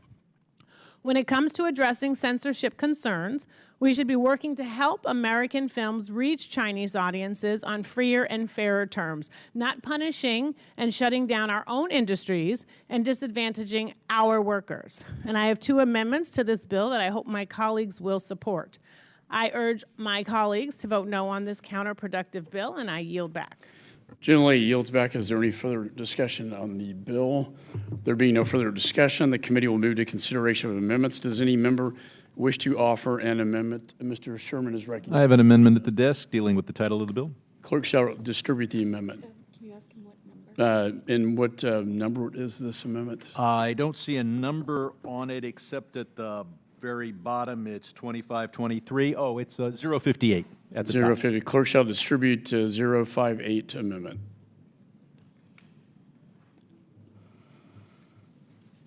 I plan to ultimately withdraw this amendment, but I look forward to presenting it. Thank you for that. The clerk shall report the amendment. Amendment to H.R. 1456, offered by Mr. Sherman of California. Without objection, further reading of the amendments dispensed with. The gentleman from California is recognized for 5 minutes. Representing so many studios and so many people that work there, I know a little something about the entertainment industry. And representing the San Fernando Valley, which at a time was famous for a different kind of movie, I know something about that from an economic perspective only. And that is why I'm proposing that we retitle this bill the Pornography Protection Act. Why is that? Well, whenever you make a movie that has any nudity in it at all, or any of the scenes that may cause it to get a GP or an R rating or whatever, other countries look at that and they require cuts. China does, 100 other countries do as well. So under this act, if there's a certain amount of nudity, oh, I should point out that there's one country that is totally different. If you want to show an American movie in France, the censors there require you to add nudity. But we're not talking about France here. So you go to China, they say, we'll let you be one of the 40 movies. You can exhibit it, but you have to hide this scene or that scene. Barbie's bikini has to be this, whatever. Under this bill, if you make that edit, you're banned, and your whole studio is banned from getting the drone permits, from getting anything you need from the federal government. But let's say you don't agree, and let's say it's such a popular movie that China allows you to show it without those changes. Now, you'll cover up Barbie a little bit for Egypt and Malaysia, but somehow you force the Chinese to take it. Then it becomes, in a different title, I call it the Mandatory Nudity Exhibition Act, because it requires you to show to Chinese moviegoers the same amount of nudity that you have in the United States, whether or not the Chinese government wants to accept that, whether the Egyptian or Malaysian government requires that. But then there's a third possibility for this title, and I call that the Chinese Birth Rate Decline Amelioration Act, because the birth rate in the United States, I now believe, is higher than that in China. Perhaps that's because of the amount of nudity and other scenes in our movies. And if we can force the Chinese to show Barbie the way we want to see Barbie, maybe that will have an effect. So the effect of this bill is not just to tell the Chinese that, by God, we've got to show what's happening to human rights with the Uyghurs, we've got to show as much of Barbie as we show ourselves. That's a requirement of this bill. It will either lead to the end of all of our movies getting into China, with the economic effect that has, or it will lead to China seeing more than they've seen before. And what effect that has on the Chinese birth rate, I'll leave to demographers. I will now withdraw the amendment. Yeah, wait a You don't want any further discussion? I'd like to make a statement on the amendment. I'd love to address the amendment. Mr. Green is recognized. Okay. Thank you, Mr. Chairman. The bill says the Chinese Communist Party. I doubt very seriously that Egypt is allowing the CCP to regulate its movie industry. If the gentleman will yield. This is comical, I get it. But this is about Chinese Communist Party telling Hollywood, you got to move this or change this, and taxpayer dollars are involved with the movie. That's all this is about. And yes, I yield. I mentioned Egypt just to say that China was not alone in requiring that some of the scenes be covered up a bit. But the amendment is there because of what China would require. Don't think of Egypt. Don't think of Malaysia. That's China the whole point will of the require, you want to show this movie, you cover up a little bit more. And the response of Hollywood must be no. Take the movie with the same degree of nudity that exists in the United States, or don't take it at all. So we would have a system in the world where Hollywood could adhere to Egyptian standards for Egyptian display, for exhibition of the movie. I reclaim my time. Mr. Chairman, I reclaim my time. Gentleman reclaims. Look, this is nonsensical. The bill is very specifically targeted to movies made, for the Chinese market. It has nothing to do with what's happening in Egypt. It doesn't say any restrictions on other countries where movies are going to deploy. It talks about addressing the CCP's intentions of undermining the United States' global influence. Period. That's it. Has nothing to do with Egypt or Guatemala or those countries that have a little bit of sensitivity to things. And making the argument is just, it's nonsensical, and I yield. Gentleman yields. Any further discussion on this amendment? Ms. Kamlover-Dove is recognized. Well, I just had a question for the author of the amendment. How much of Barbie do you want to see? I want to see the whole movie in its American, but maybe not its French version. And if I can continue, the bill is designed, first of all, the gentleman who's the author of the bill says that he wants to focus on movies made for the Chinese market. We make no movies for the Chinese market, never have, never will. We make movies where maybe a small percentage of the revenue will come from China. We make movies chiefly for the American market. Now, he doesn't want in the version of the movie that's shown in China, the Chinese Communist Party to take out this or that political content, but he is or is not okay with them taking out this or that degree of nudity. I don't know. But the bill deals both. It deals with a political edit of the movie in the same way as a nudity edit of the movie. And since while a few of our movies are edited for political reasons at the demand of the Chinese Communist Party, virtually all of our movies displayed in China are edited for nudity reasons at the insistence of the Chinese Communist Party.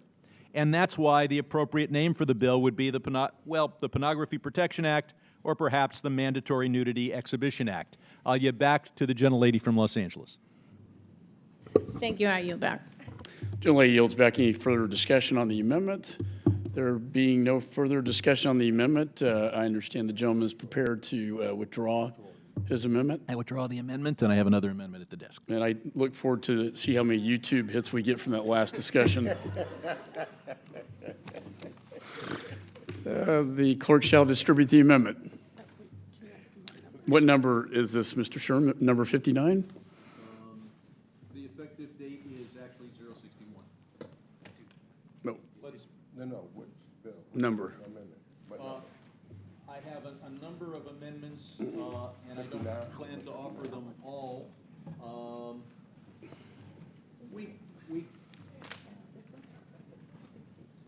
I could go to 61. So this one is not germane. I Let will- you speak on it, but we'll rule it not germane. I will argue that it is germane. Let's go to 61, and then we can go back to 59. Okay. Clerk shall distribute the Sherman Amendment number 61. Raise a point of order that it's not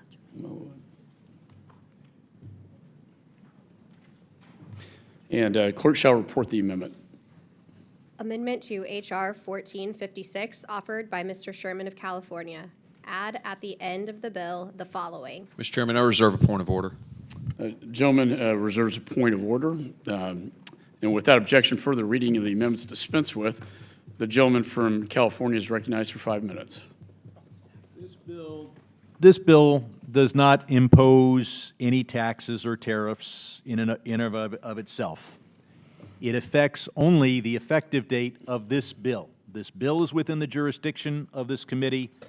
The effective date of this bill should be in the jurisdiction of this committee.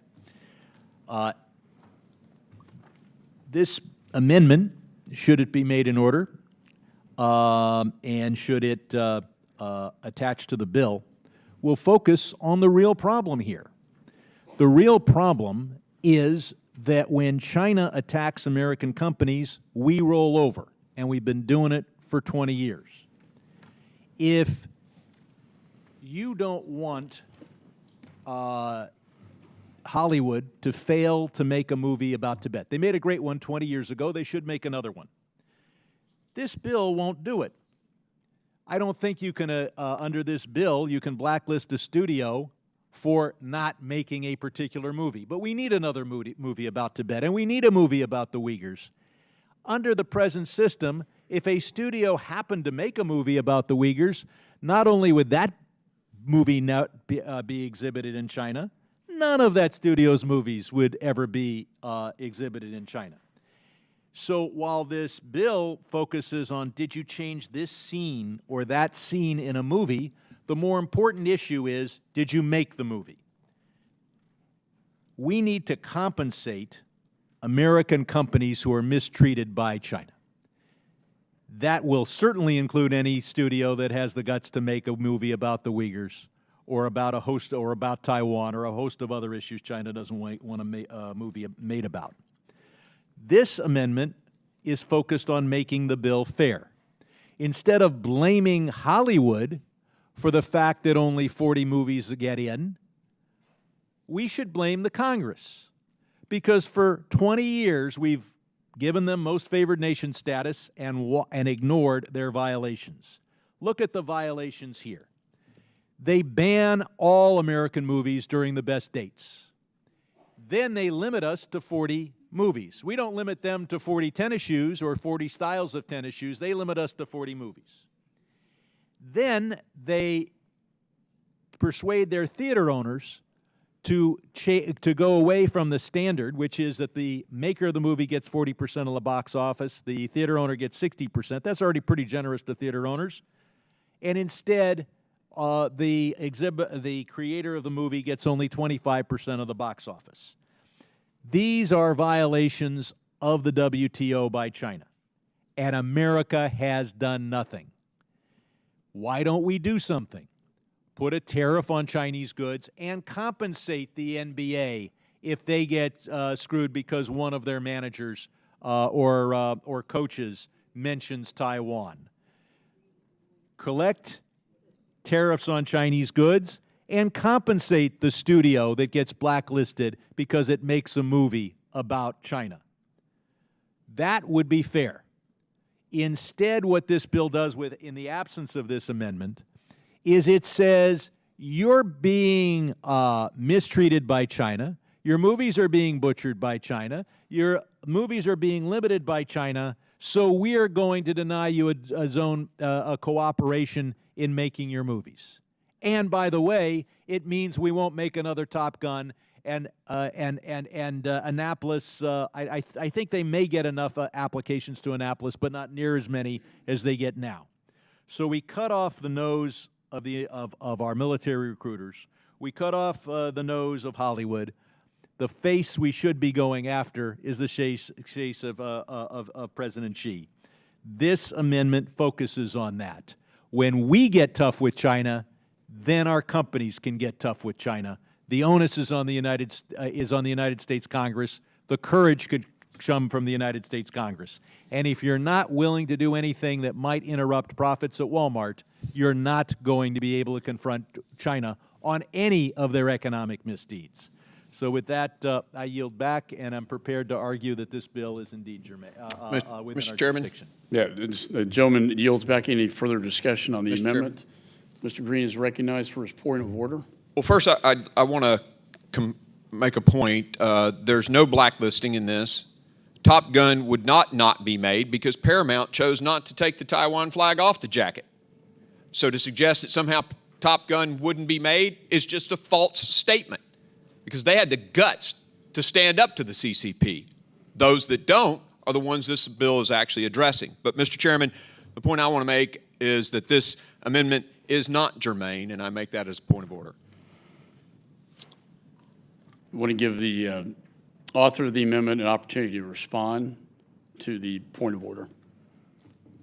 Again, we have the right in this committee to decide when our bills become effective.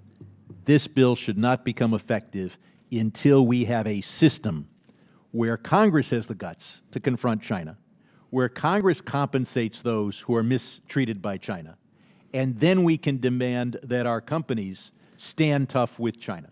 I believe that the amendment is germane and within the jurisdiction of this committee. It does not by itself impose a tax. It simply delays the effective date of this underlying bill, which I think is appropriate for our committee, and I'll leave it to the chair. If I haven't convinced you, I'll go on. Chair recognizes Mr. Castro. I am prepared to rule on the point of order.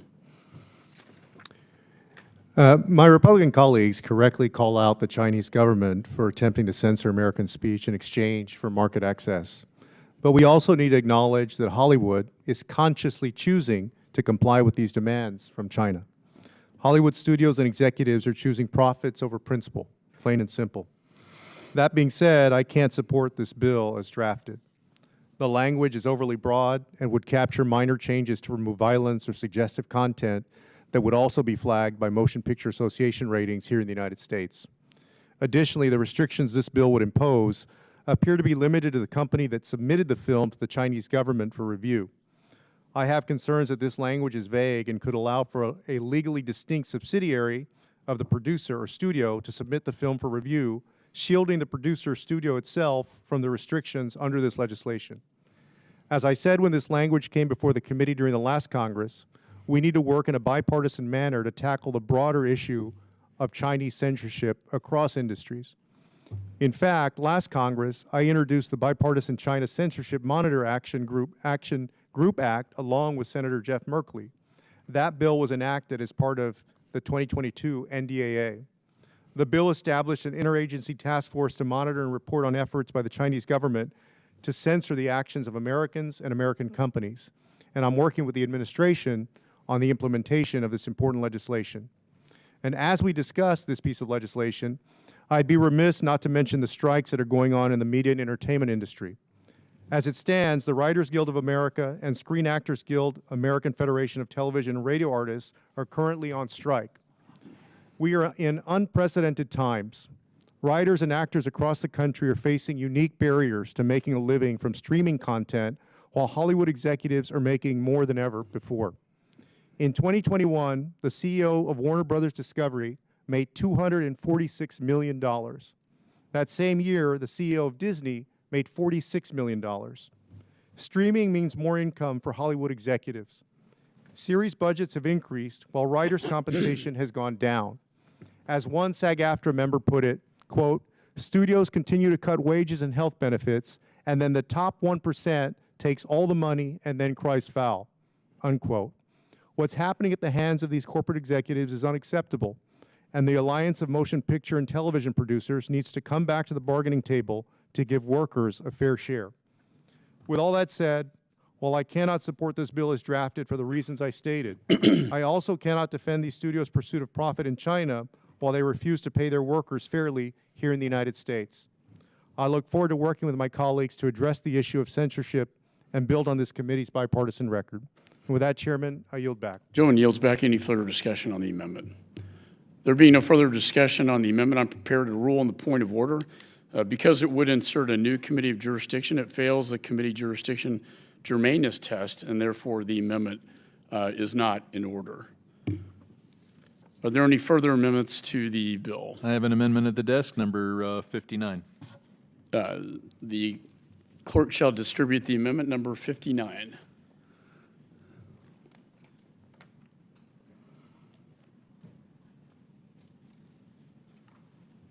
The clerk shall report the amendment.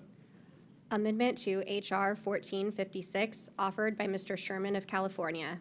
Page 6, after line 16, insert the following. Without objection, further reading of the amendments dispensed with. The gentleman from California is recognized for 5 minutes.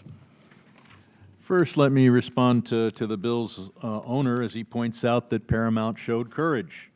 It did. I'd hate to think that we'd want to give away all the jobs at every company that doesn't have courage, and some do and some don't. But under the drafting of this bill, it is a purely subjective matter in the mind of the Secretary of State, because if the Secretary of State says, in anticipation of China, thinking of China in the back of your mind, you did this or that or failed to do this or that, then you're blacklisted from any cooperation on any of your films for 10 years. So this allows the Secretary of State to accuse any studio that Secretary of State doesn't like of insufficient courage and mutilate that studio's business. Now that's to put that amount of power in the hands of a Secretary of State, where you have to prove that China wasn't in the back of your mind when you made any decision, is a power that I wouldn't want to see in any executive branch officer. Now shifting to the amendment. The U.S. film industry contributes $68.9 billion to the U.S. economy. We're talking about 120,000 businesses, 92% of which are small businesses. 149,000 Americans rely on this industry for a job. This amendment is designed to wreak, well, I don't know how it's designed, would have the effect of wreaking havoc. Any studio the Secretary of State didn't like, all the Secretary has to do is say, oh, I don't think you showed sufficient courage. I think you would have done something else, but you were worried about China, and your studio can't make movies. That's a hell of a sword of Damocles to have over the head of a business that is so critical to the economy and the fun of the United States. And that is why this amendment says that that it can be suspended if there's a belief that we're going to lose jobs. We've got 122,000 businesses, 149,000 jobs at stake here. And clearly, in our relationship with China, we should be ready to deal with the importers. We should have the courage to say we're going to impose tariffs on goods coming in from China until they treat our companies fairly and until that results in a change in the balance of payments. But we as a Congress show cowardice. We're not willing to do that. Instead, we go after the studios and say, we're going to put you out of business if, in the sole opinion of the Secretary of State, you failed to do something because in the back of your mind you thought about China. And there's no way to prove what was in your mind, so you cannot prevail in any lawsuit. So this amendment, I think, takes the right approach and focuses on American jobs. I don't think we can exclude American jobs from the decision-making process. And with that, I yield back. Gentleman yields. Any further discussion on the amendment? Mr. Chairman? Mr. Green is recognized. It's odd that we're concerned about this because I think in the previous amendment, the author of this amendment said that only a small portion of the movie's revenue comes from the Chinese market anyway. But look, the DOD under President Biden chose not to place this exception in their restrictions. And what does that really mean? That means that so the DOD military personnel aren't going to go and assist maybe with an aircraft or the use of an F-14 or the use of a Black Hawk helicopter, which means the studio would then have to go into the marketplace and find a place to do that, to replace it, to continue to make the bill or the movie. Meaning that would create more jobs because the free stuff from the government isn't happening. So the whole argument is moot. All this bill does is say you can't use taxpayer stuff to make the movie. So the whole point of this amendment is ass backwards. Sorry for the French. I mean, we talked about them already once. So, also, you have to ask yourself, do we trade security for jobs? I mean, so go back, let's say for a second that the assumption made by the author of this amendment is correct, and maybe somehow there might be a job or two lost. Do we trade that for our security in the competition between us and China? I don't think so, and clearly DOD doesn't think so. This amendment basically says it's okay to empower the propaganda of a country undermining the United States as long as it creates a few jobs. This doesn't say the movie can't be made, the bill.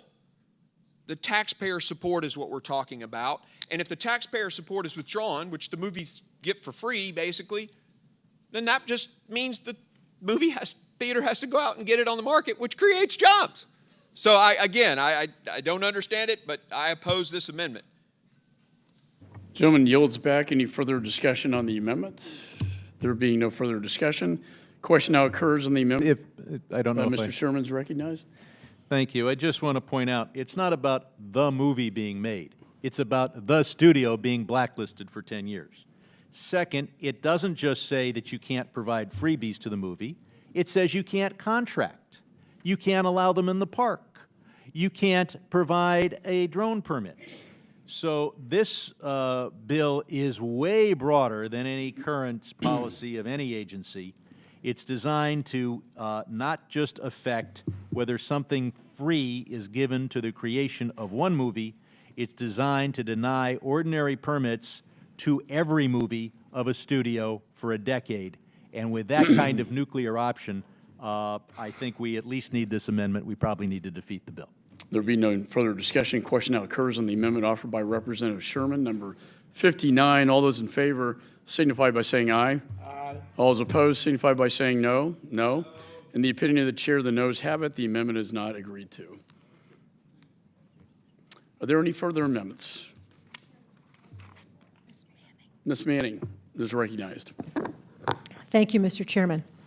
And the clerk shall distribute the amendment. Number 26. Ms. Manning, number 26. Thank you, Mr. Chairman. This is a straight... The gentlelady would pause. The clerk shall report the amendment.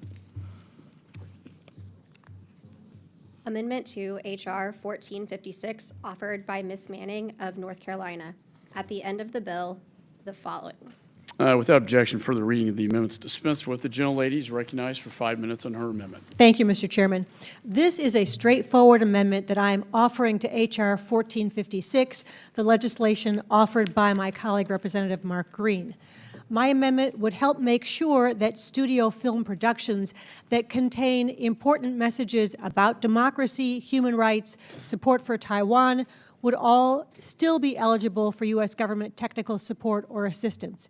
Mr. Chairman, the government of the PRC views democracy as a threat. It tramples the rights of Uyghurs and other religious minorities, and it attempts to undermine Taiwan's democracy and threaten its safety and stability at every turn. To effectively compete with and push back against China, we need to bring all elements of U.S. national power to bear, including the considerable soft power of American movies and popular culture, to help us win hearts and minds in the region. Make no mistake, it would be incredibly counterproductive and harmful to our interests if we were to sharply limit American film production and distribution. That is why my amendment would specifically preserve U.S. government assistance for any film that displays the benefits of democracy, highlights the PRC's repression of Uyghurs and other ethnic and religious minorities, or that emphasizes Taiwan's right to exist as a democracy.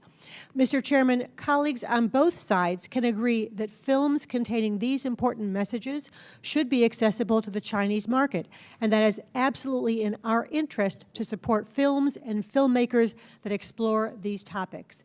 I continue to believe that if we are going to effectively compete with China, we need to better harness rather than restrict American creativity and cultural influence, which are important sources of our competitive advantage.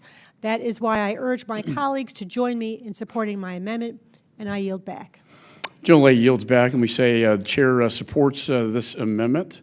And is there any further discussion on the amendment? Mr. Green is recognized. Thank you, sir. I want to thank the gentlelady for this amendment. I think this amendment adds to the bill, and I appreciate her bringing this forward. Thank you. Gentleman yields back. Any further discussion on the amendment? Without objection, there being no further discussion, the question now occurs on the amendment offered by Representative Manning, number 26. All those in favor signify by saying aye. Aye. All those opposed signify by saying no. In the opinion of the chair, the ayes have it, and the amendment is agreed to. Does any other member wish to offer an amendment? Ms. Kamlager-Dove is recognized. Thank you, Mr. Chair. I think there's an amendment at the desk. Oh, number 45. Amendment number 25. Clerk shall distribute the amendment. 45. And the clerk shall report the amendment.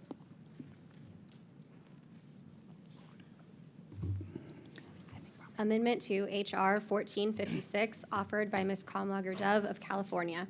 Page 1, after line 6. Without objection, further reading of the amendments dispensed with. The gentlelady is recognized for 5 minutes on her amendment. Thank you, Mr. Chair. My amendment demonstrates the immense value American film and TV contributes to our international influence and strategic competition with the PRC, the soft power of our ideas and the economic growth it generates, which is exactly what we would be losing if this counterproductive policy passes. As someone who represents the art and entertainment capital of the country, it is incredibly concerning that we would go after our own industries and workers just to seem tough on China. But this bill also reflects the broader direction counter-China policy has taken under this majority, which has been a fundamental questioning of the value of our openness and repeated challenges to freedom of speech and expression and the free flow of information and ideas. When we start viewing our strengths as weaknesses because they don't look like our competitors, we start to become the very thing we are working to oppose. My amendment seeks to reaffirm that the openness, innovation, and cultural exchange promoted by film and television are things to be supported, not destroyed. And I urge all of my colleagues to support this amendment. I yield back. Gentlelady yields back. Is there any further discussion on the amendment? Mr. Green is recognized. Thank you, Mr. Chairman. Again, a point of order. This bill doesn't stop any film from being made. It just stops the bill that is being amended with this amendment. It just stops taxpayer support.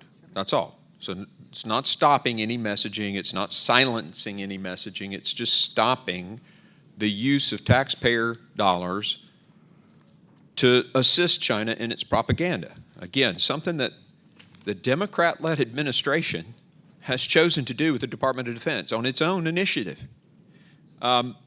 This amendment specifically, though, in section, on lines 7 through 10, basically, I'm just going to read it. The United States benefits from the cultural knowledge, dispersion, and soft power advancement of having United States-produced films shown in China. How does it benefit the United States if we're advancing CCP propaganda? That's what we're talking about. This bill only focuses on CCP propaganda edits. That's it. So if we're saying that we're going to benefit somehow by advancing CCP propaganda, that makes no sense to me. And then in the lines 11 through 14, the United States economy benefits from having one of the 2 largest box office markets in the world as a source of revenue. If it makes money, it doesn't matter that if we're advancing China's propaganda?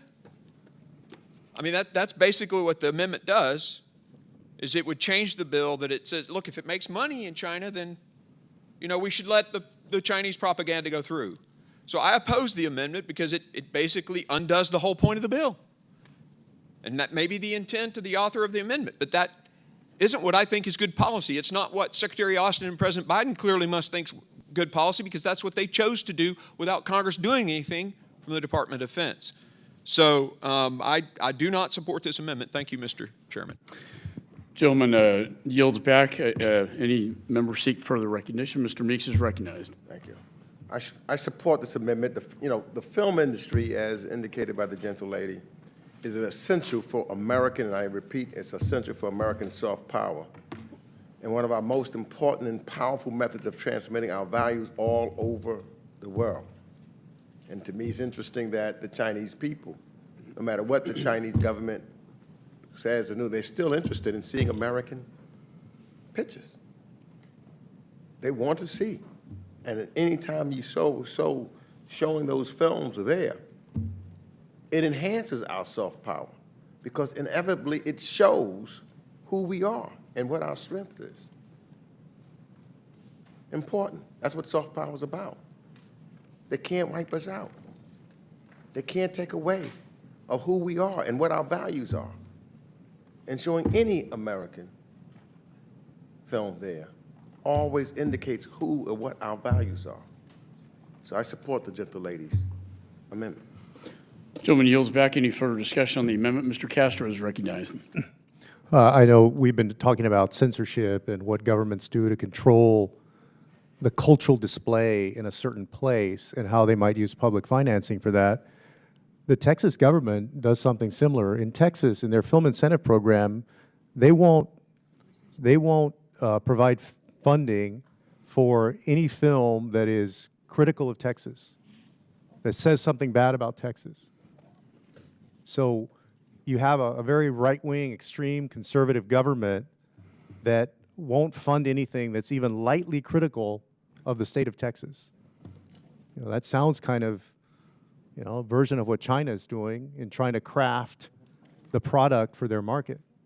I guess I'm also, and this is a serious policy question or issue, as I was reading this amendment with respect to the bill, I guess I'm confused as to why Ted Cruz got language that deals with this topic into last year's NDAA under Section 1257. So I'm trying to understand why the language isn't just copied over from that amendment and put onto this bill.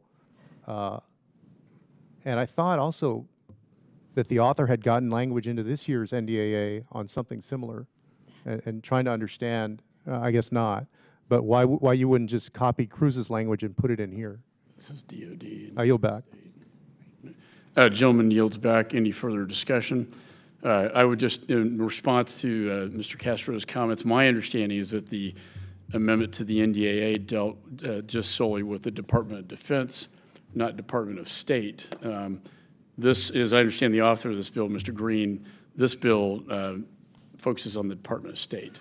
That's correct. This deals with state, which comes through this jurisdiction. The amendment is riding on the NDA, which hasn't passed yet. So, but it did go through this year in the NDAA. Yep. Any further discussion on the amendments? Ms. Kamlager-Dove. Thank you. I just wanted to respond. You know, film industries, the film companies would pull out of the Chinese market rather than lose access to federal assets. And this bill would effectively choke off all federal government assistance of filmmakers if they've previously distributed a film in China. I also find it odd that this committee rails on the Secretary of State when they're invited to this committee, and yet we want to give them final edit on U.S. films. And that is what this would do. We have to be a little more consistent, and with that, I yield back. Would the gentlelady Lady yield for a yields. second? Ranking members recognized. Yes? From my understanding of the bill, the prohibition is not just to the State Department or Defense Department, it's to the entire federal government. And if I'm correct, that is also the reason why this bill was referred to another committee, because it is indeed covers the entire federal government and not just one department. Joan yields back. Any further discussion on the amendment?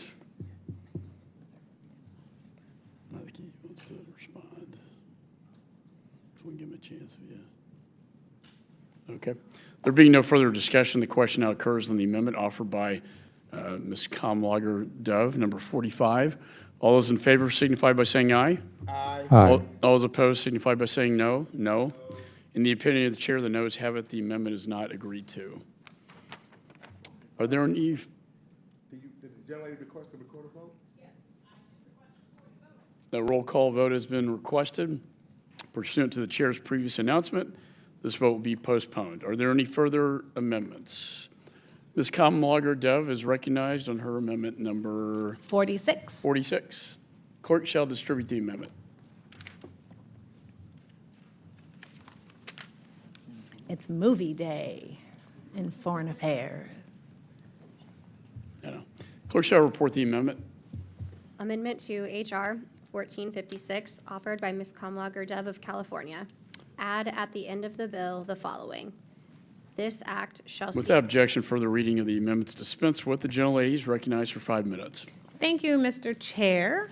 This amendment highlights the highly questionable authorities this bill gives the federal government in dictating private entities' ability to exercise freedom of expression, speech, and creative decisions. It was the ranking member's last question, I think, was a great segue into this amendment. I find it confusing that we hear so much rhetoric from the majority claiming there is an ongoing weaponization of the federal government to silence certain viewpoints and enforce certain value systems. Yet this bill is itself an example of weaponizing government power for those very purposes. My amendment states that if this legislation is indeed found to illegally weaponize federal authority, that is to be unconstitutional, that it should simply cease to take force. None of my colleagues who believe in the importance of constitutionality and abiding by our constitutional values should or would oppose this amendment. I encourage the committee to support my amendment, and I yield back. Gentlelady yields back. Is there any further discussion on the amendment? Mr. Green is recognized. Thank you, Mr. Chairman. And, critical point, because it keeps being mentioned the other way around, but this is stopping Communist Party censorship, not U.S. censorship. But anyway, and this amendment is really about non-severability or inseverability. I've been in Congress now about 5 years. I think this is the first time I've ever seen where we've said if one aspect is unconstitutional, we're going to strike the entire bill. And maybe I missed it in one or two before, but this is the first time I've ever seen it. And so I disagree with that, that whole concept.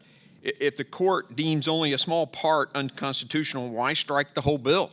If they've, by that decision, said, no, just this part is unconstitutional, that must mean the rest is constitutional, and why would we take that out? This is simply a poison pill, and it's probably coming from the studios that want to continue to let the CCP, tell them what to do, so that they can get access to taxpayer funding to make their profit, based on whatever China wants to say, in order to make that profit. So I oppose this amendment, and again, it doesn't seem to make sense to me if the courts say this part's unconstitutional, the other is, why you'd strike the other part too. but perhaps that's why I've never seen an amendment like this. Thank you. Gentleman yields back. Any further discussion on the amendment? Mr. Meeks is recognized. I support this amendment from Representative Camlogger Dove. This is not a 200-page bill. If a short, compact piece of legislation like this one has provisions in it struck down by the courts as an unconstitutional violation of the First Amendment rights, then the whole law should fail. It just seems to me that makes sense. So I strongly support this. And let me just also, because I'm just trying to get the rationale of us not wanting to get, films into China. From what I understand, the top grossing American film in Chinese history is The Avengers. The top hero in the film is Captain America, who's dressed up in an American patriotic colors with his American shield. And it was an American capitalist who sacrificed his own life to protect all. That was the top grossing American movie in China. Why would we want to stop that? That's our soft power. That's putting who we are. The Chinese want to see that. We want them. We should want them to Would see the gentleman yield for a question? Quick question. Did the Chinese communists ask for anything to be taken out of that movie? I don't know. Okay. That's not the point. That's what we're talking about. See, we're talking about But- stopping movies where they ask us not to. My point is, then I think, even the reverse. Now, Americans don't look at many Chinese movies because they're not good. They didn't come over, they're not the top grossing movies, man. So they might try to say, we ain't gonna watch them. So I would assume that this doesn't happen on the other side in that regard. So with that, I support the gentlelady's amendment, though, and I yield back. Any further discussion on the amendment? Let me say I oppose this amendment. The question now occurs on the amendment offered by Representative Camlogger Dove, number 46. All those in favor signify by saying aye. Aye. All those opposed signify by saying no. No. In the opinion of the chair, the noes have it. The amendment is not agreed to. A roll call vote has been requested pursuant to the chair's previous announcement. This vote will be postponed. Are there any further amendments? Further proceedings on this bill are postponed. I want to thank Ms. Camlogger Dove for saying nice things about the chairman in Politico today with respect to my Peace Through Music Diplomacy Act. And how's that for soft power?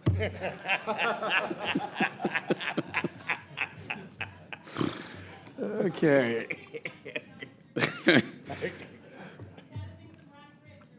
Yeah, she wanted to know if I listen to rap. My children listen to plenty of rap music, so I have heard it. Pursuant to notice, I now call up H.R. 4725, the AUKUS Oversight and Accountability Act. The bill was circulated in advance. The clerk shall designate the bill. H.R. 4725, to conduct oversight and accountability of the State Department's implementation of AUKUS and for other purposes. Without objection, the first reading, the bill is dispensed with, and the bill is considered read and open to amendment. In a point, I now recognize myself for an opening statement. If we're to maintain the global balance of power to ensure peace and prosperity, it's critical we must work with our closest allies to provide deterrence necessary to prevent additional aggression and a conflict with the CCP. In February, this committee came together and advanced H.R. 1093, a bill that requires state to review its regulations and address how its regulations hinder advancing AUKUS. It passed the House in March with an overwhelmingly bipartisan vote of 393 to 4. Then in April, I hosted a classified roundtable with the UK Secretary of Defense, Ben Wallace, and the Australian ambassador and former Prime Minister Kevin Rudd. We heard about multiple instances of delays impacting security operations caused by long lag times in obtaining ITAR licenses. These ITAR-related challenges were reinforced during our U.S. industry roundtable These representatives highlighted the opportunities in development of advanced technologies and addressed domestic capacity presented under Pillar 2 of AUKUS. They emphasized the urgency of providing industry relief from U.S. government red tape that stifles innovation and wastes money. And finally, in May, we heard from State Department that it was still working towards an exemption for the UK and Australia. State shared its interim solution, but that solution turned out to be an ineffective ITAR regulation modification from 2019. For too long, State has remained silent in addressing how it would contribute to AUKUS's success. So my bill addresses these failures and ensures the State Department will have the structure in place to think seriously and act expeditiously on AUKUS and ITAR modernization. It also requires State to regularly report to Congress on these issues, where we will hold them accountable if they fail to best implement AUKUS. We are facing a generational threat in the Indo-Pacific. The UK and Australia stand ready to support us in the face of China's aggression. With more submarines on the water and working together on the most advanced weapons, such as hypersonics, a strong and fully implemented AUKUS will provide the necessary deterrence to Chairman Xi. So we must not let the red tape delay this critical partnership any further, and I ask my colleagues to support this bill. Is there any further discussion on the bill? Mr. Meeks, ranking member is recognized. Again, thank you, Chairman. I appreciate the intent and the goals of much of this bill as written, and I appreciate the Chairman's effort to lend greater visibility and coordination over AUKUS efforts by the Department of State via a senior administrator and senior advisor and establishment of the new AUKUS task force. Second, though the administration has been forthcoming and helpful in sharing its progress on AUKUS and its goals, I also appreciate portions of this bill's reporting requirements that would provide Congress with greater visibility on certain details related in its implementation. However, although this bill is substantially and almost entirely about AUKUS, there's a provision within Section 3 which has nothing to do with AUKUS, and it would continue to chip away at the State Department's authorities and discretion to properly evaluate and assess the potential for countries to receive license-free defense articles and services. This provision is not scoped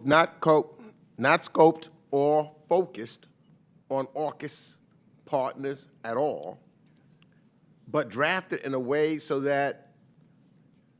as to discreetly offer back-to-back ITAR exemptions on a global basis and remove necessary licensing requirements. This leaves space for future administrations to apply such licensing exemptions in a political manner and depart from the long-standing statutory requirements designed to protect sensitive defense technologies. More specifically, if passed, this provision would provide a pathway for such ITAR and licensing exemptions worldwide for any country or countries with which the United States may have any other variety of deep concerns, including but not limited to a track record of reverse engineering of U.S. military technology, which is not a concern that we have at all. We do not have that concern with Australia and the UK, which is why I support exemptions to those countries based on the standards and areas previously described during this debate. So it's for these reasons I have concerns with this bill as written, and I know that the State Department shares my concern. In multiple rounds of negotiations with the majority, I offered to support the bill and focus the exemptions proposed on Australia and the UK, since this is an AUKUS bill, provided a comparability standard was included in the same way I proposed with the previous two bills. Simply put, I've been consistent in my position. Unfortunately, this was rejected and was another alternative to, as was another alternative to focus this text solely on AUKUS oversight. We tried to just say, let's just focus on AUKUS. That's it, oversight and reporting, and remove this unrelated global exemption pathway. Had those changes been made to the bill, and this backdoor global defense license and exemption pathway had been modified or eliminated, I would have been happy to support this bill. But unfortunately, the text remains as it is before you today. So I must oppose the bill for those reasons. I yield back.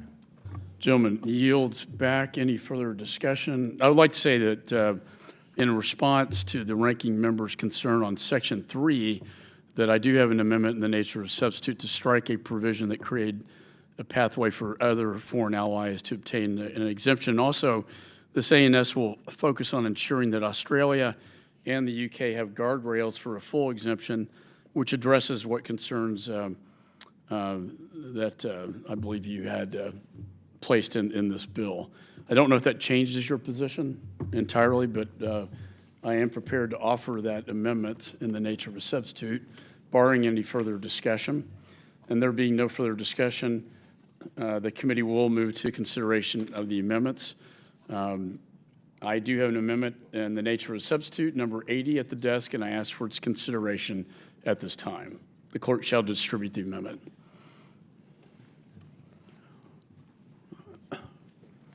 And the clerk shall report the amendment.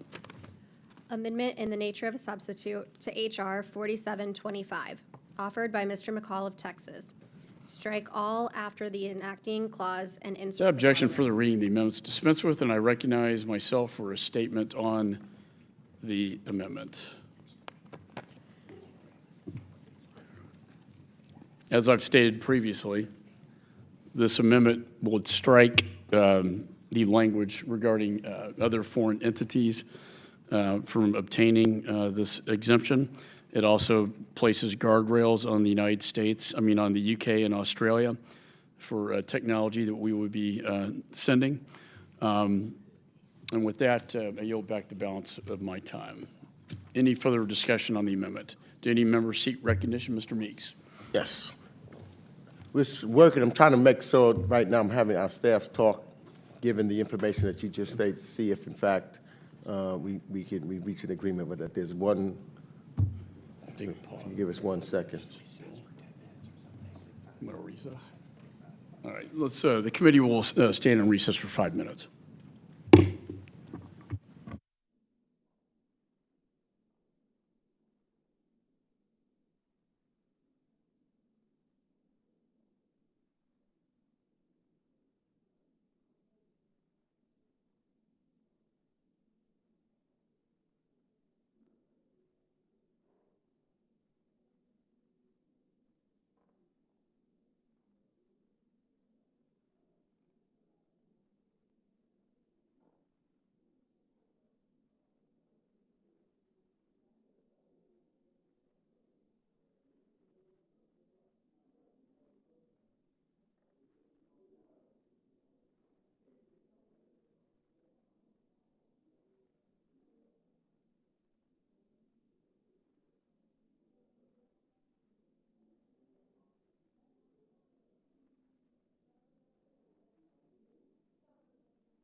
The ranking member is recognized.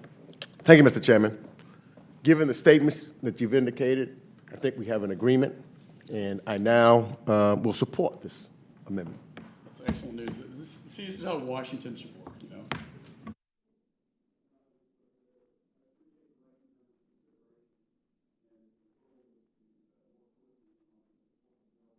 And there being no further discussion, are there any further amendments to the amendment in the nature of a substitute?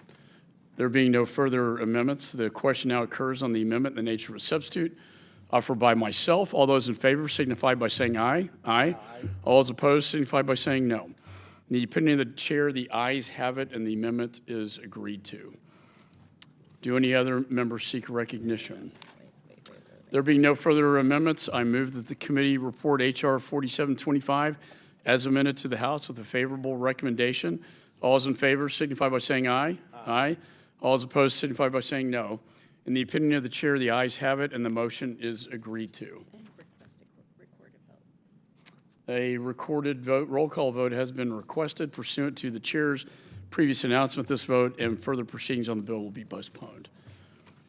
Let's figure this all out. All right. Mr. Barron.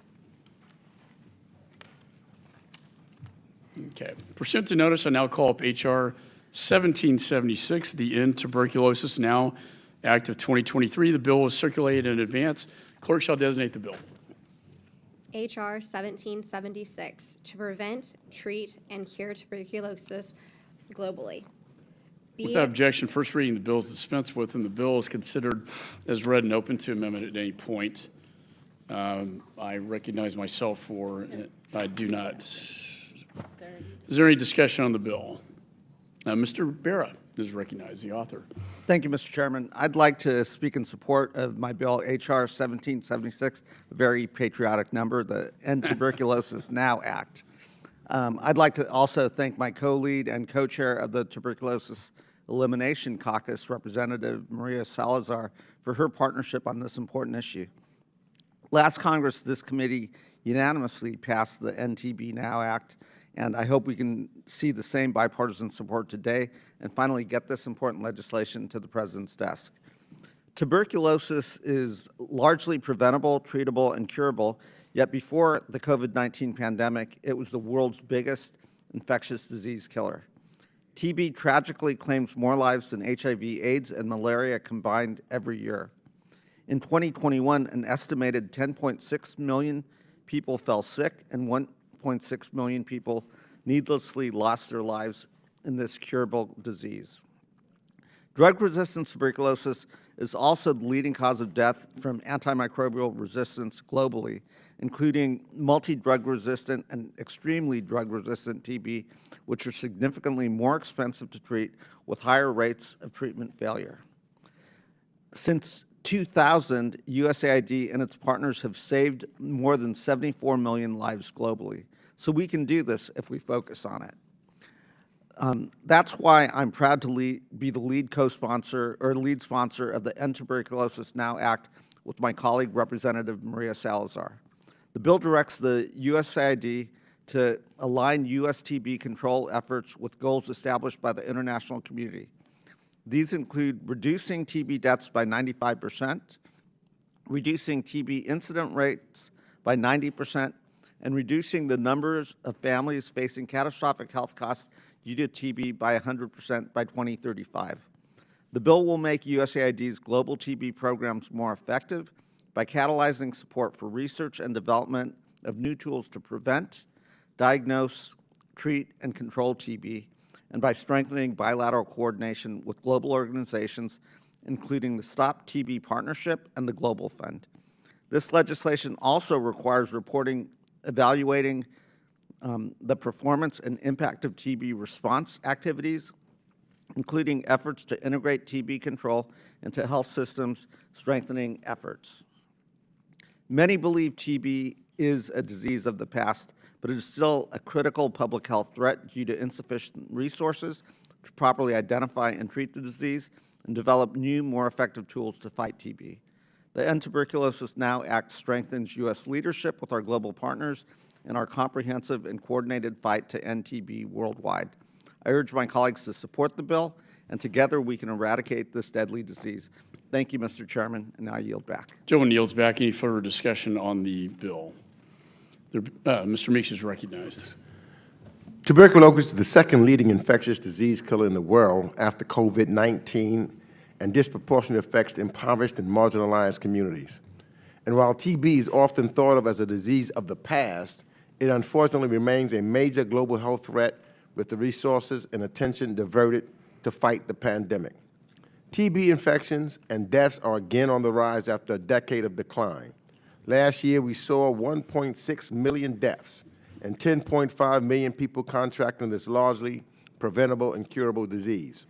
So I applaud our colleagues that worked on this bicameral, bipartisan legislation, which directs USAID to set bold targets to reach and treat the most vulnerable populations, strengthen coordination with global organizations, and catalyzes research and development, especially for drug-resistant strains of TB worldwide. So again, I want to thank Representative Berra and Representative Salazar for their work to reintroduce H.R. 1776, along with nearly 50 co-sponsors in the House that they have gathered in support of this vital bill, and call on all members of this committee to join me in voting for this very important work. I yield back. Gentleman yields back. Is there any further discussion on the bill? There being no further discussion, are there any amendments? There being no amendments, let me say that I support this measure. Tuberculosis is a preventable and curable disease, and there's no reason that people should be dying as a result of it. There being no further amendments, I move that the committee report H.R. 1776 to the House with a favorable recommendation. All those in favor signify by saying aye. Aye. All those opposed signify by saying no. In the opinion of the chair, the ayes have it, and the motion is agreed to. Without objection, the motion to reconsider is laid on the table. Staff is authorized to make any technical and conforming changes. Pursuant to notice, I now call up H.R. 4517, the Ensuring Voluntary Actions Are Compensated Act. The bill was circulated in advance, and the clerk shall designate the bill. H.R. 4517, to require the Secretary of State to submit a plan for reimbursement of personal funds expended to evacuate American citizens, American lawful permanent residents, and Afghan allies from Afghanistan, and for other purposes. Without objection, the first reading of the bill is dispensed with, and the bill is considered read and open to amendment at any point. I now recognize myself for an opening statement. First, I'd like to thank my colleague, Congressman Davidson, for introducing this important bill. In the spring of 2021, against the advice of his top generals in the intelligence community, President Biden announced that he would unconditionally withdraw all American troops from Afghanistan, a decision I opposed. While the Biden administration said it had planned for every contingency, nothing could be further from the truth. During the fall of Kabul, President Biden said, quote, "There's going to be no circumstance where you see people being lifted off the roof of an embassy from Afghanistan," end quote. Sadly, that is exactly what happened. And on August 19th, with Americans and our Afghan partners behind enemy lines, President Biden then promised, quote, "If there's American citizens left, we're going to stay and get them all out," end of quote. He did not fulfill that promise either. Due to the administration's failure, many Americans saw the chaos of the withdrawal and felt a moral obligation to intervene. From civilians to veterans to relief groups, thousands of Americans started to take action to bring those home who were left behind. This was an immense undertaking, and all those involved utilized any resources they could for their efforts to be successful. They spent significant personal funds to save Afghan allies, legal permanent residents, and American citizens who were being abandoned in Afghanistan.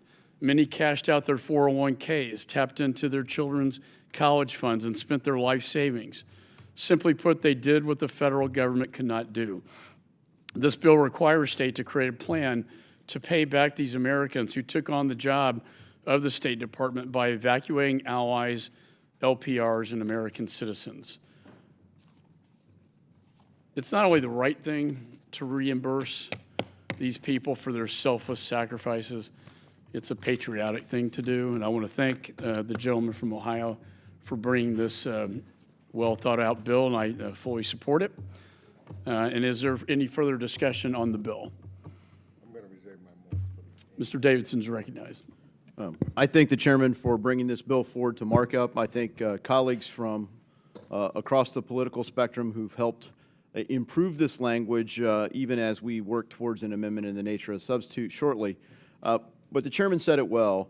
You know, America had a moral obligation in Afghanistan, and thankfully it was met. Now, it wasn't met the way it should have been met. You know, we should have not taken the military out before we took the civilians out. We should have always guaranteed that we get all the Americans out, and frankly, the Afghans who risked their lives and their own families' lives to help us.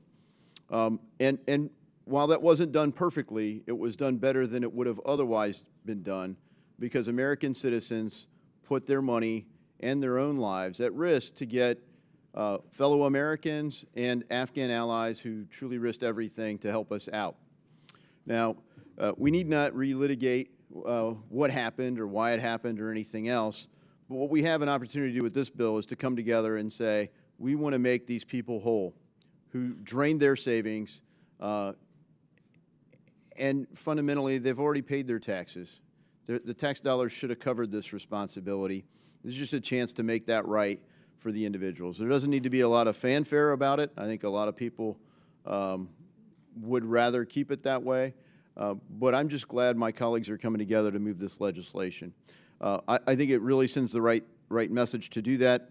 And I will read from this letter in a few moments. But, Mr. Chairman, I'd also like to submit for the record a letter of support for this bill signed by 11 organizations that provided life-saving aid in Afghanistan. I thank them for their work during this withdrawal. It saved numerous lives, and it really sets a great example for others to take the burdens that our country needs to bear upon themselves, even when sometimes the country falls short.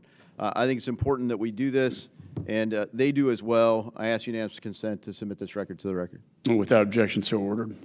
Yield back. Gentleman yields back. Is there any further discussion on the bill? There being no further discussion on the bill, the committee will move to consideration of amendments. Does any member wish to offer an amendment? I have an amendment at the desk. Mr. Meeks is recognized for purposes of his amendment. No, first we need to recognize Mr. Davidson first. Oh, that's right. Davidson. Yeah. Mr. Davidson, I believe you have an amendment in the nature of a substitute. Correct, Mr. Chairman. I have an amendment in the nature of a substitute and would ask And we will adopt the recognize that. amendment in the nature of substitute. Clerk shall distribute amendment Davidson number 74.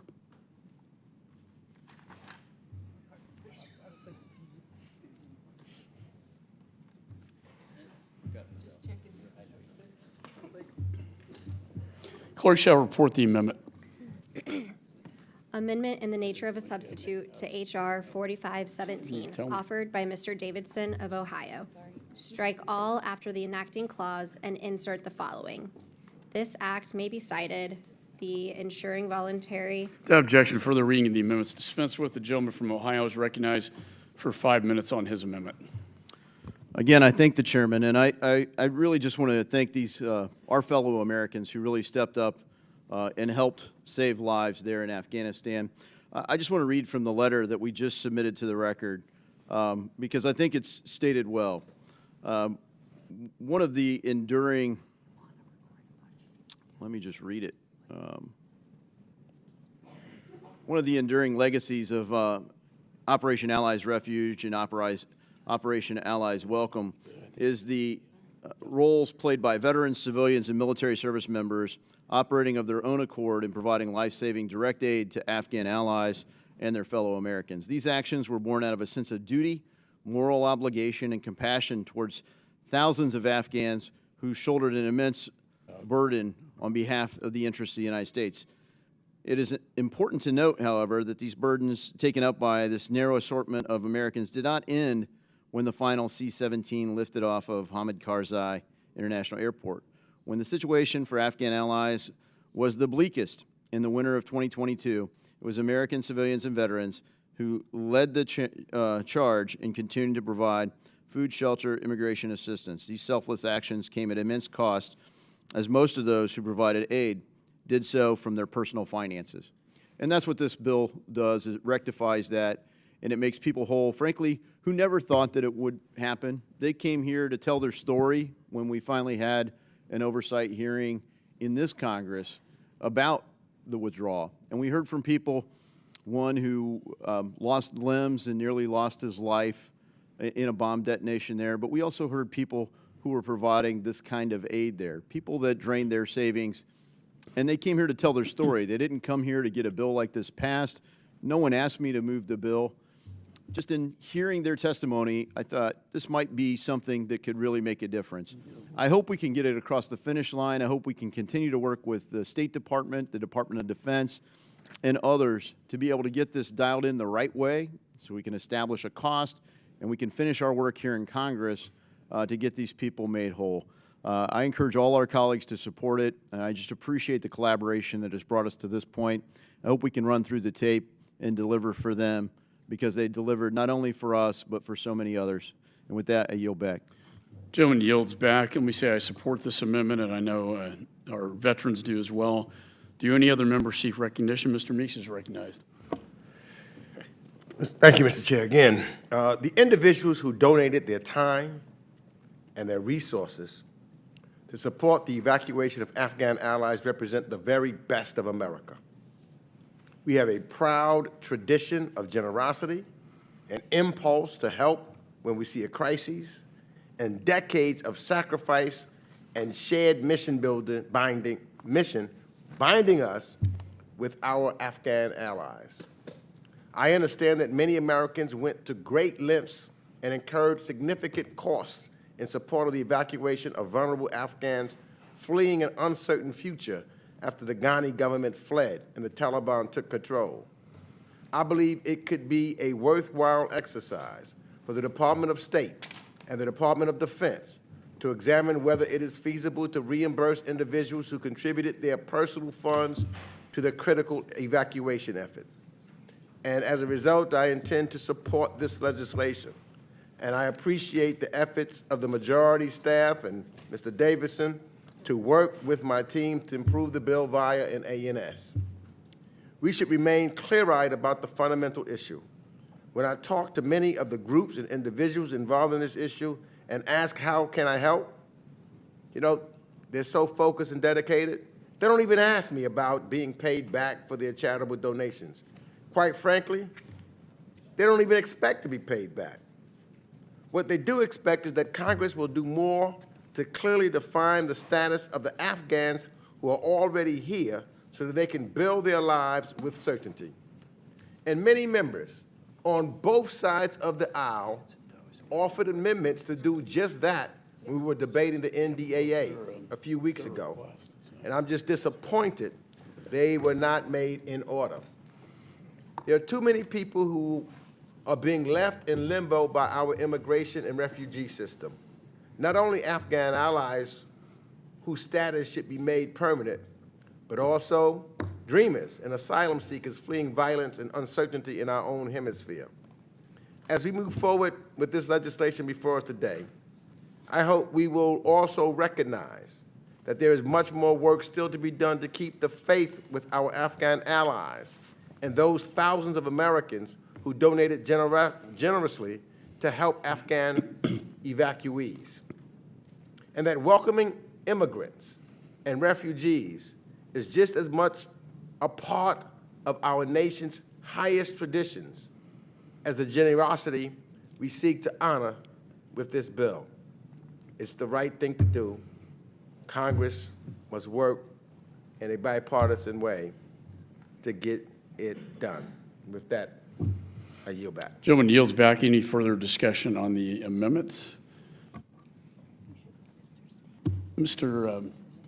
Stanton is recognized. Thank you very much, Mr. Chairman. Americans owe gratitude to the many people who evacuated U.S. citizens and Afghan allies during the U.S. withdrawal from Afghanistan, especially our military, federal employees, NGOs, and private citizens. The throngs of people, Americans, allies, made the final evacuation from Afghanistan a group effort. It required all hands on deck, and Americans responded generously, donating private planes, money, organizational skills, homes, and time to get people out of Afghanistan. This bill, with the amendment, directs the State Department to create a feasibility study on repaying those generous volunteers. There are people in my district who helped with the evacuation and resettlement of Afghan allies. In fact, 64 young Afghan women were able to transfer their studies from Afghanistan to Arizona State University due to the coordinated effort of professors, individual donors, and private company sponsorship that got them to safety. Meanwhile, my office worked alongside others to evacuate a different set of women from Afghanistan. These women, who served in the Afghan National Army's Female Tactical Platoon, are called FTPs. They were combat soldiers who were recruited, rigorously vetted, and trained by elite U.S. strike forces. These courageous women risked their lives by going where male soldiers couldn't in a majority Muslim country, searching and questioning women and children in pursuit of Taliban targets.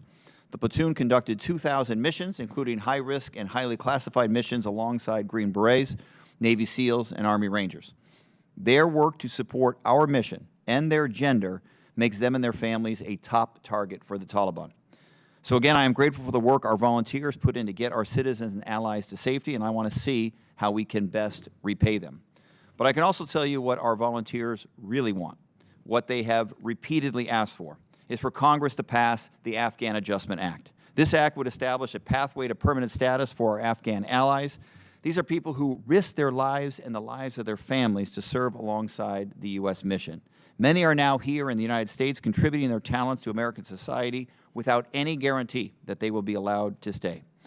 And I know many of my colleagues are deeply frustrated by how uncertain their futures still are, and I know Americans who helped resettle them are too. So I support this bill, but I also think there are better, more urgent ways to repay our generous volunteers and do right by our Afghan allies, and I urge my colleagues to consider and pass the Afghan Adjustment Act. I yield back. Joan yields back. Any other members seek recognition? There being no further discussion, are there any further amendments to the amendment in the nature of a substitute? There being no further amendments, the question now occurs on the amendment in the nature of a substitute offered by Representative Davidson, number 74. All those in favor signify by saying aye. Aye. All those opposed signify by saying no. In the opinion of the chair, the ayes have it, and the amendment in the nature of a substitute is agreed to.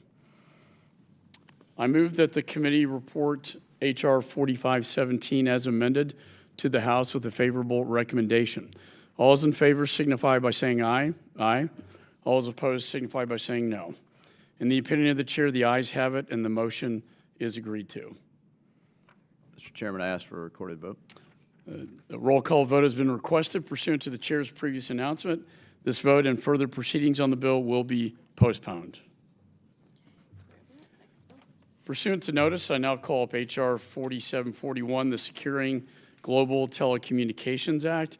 The bill was circulated in advance, and the clerk shall designate the bill. H.R. 4741, to require the development of a strategy to promote the use of secure telecommunications infrastructure. Without objection, first reading of the bill is dispensed with. Bill is considered as read and open to amendment at any point.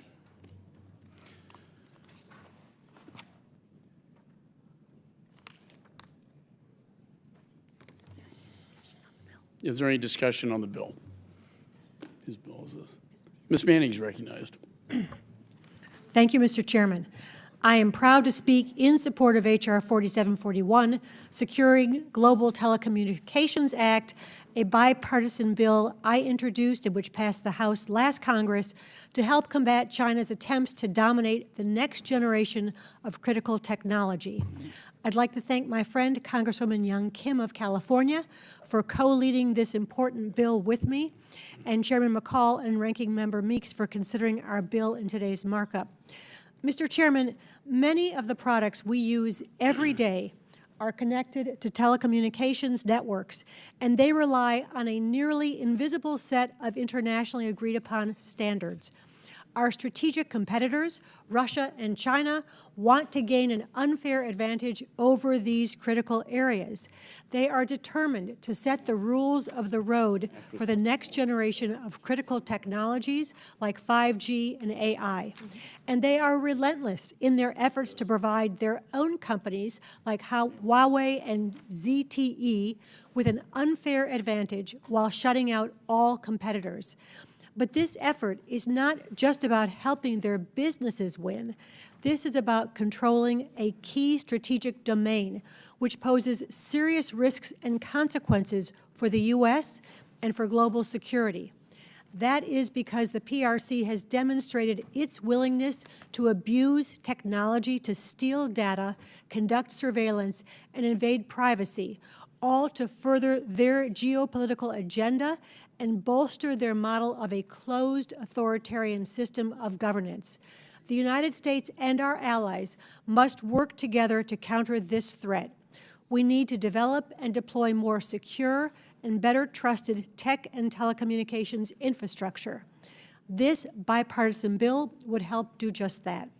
First, the bill would require a comprehensive strategy for securing global telecommunications infrastructure worldwide, incorporating mobile networks, data centers, and emerging technologies like LEO satellites and 6G.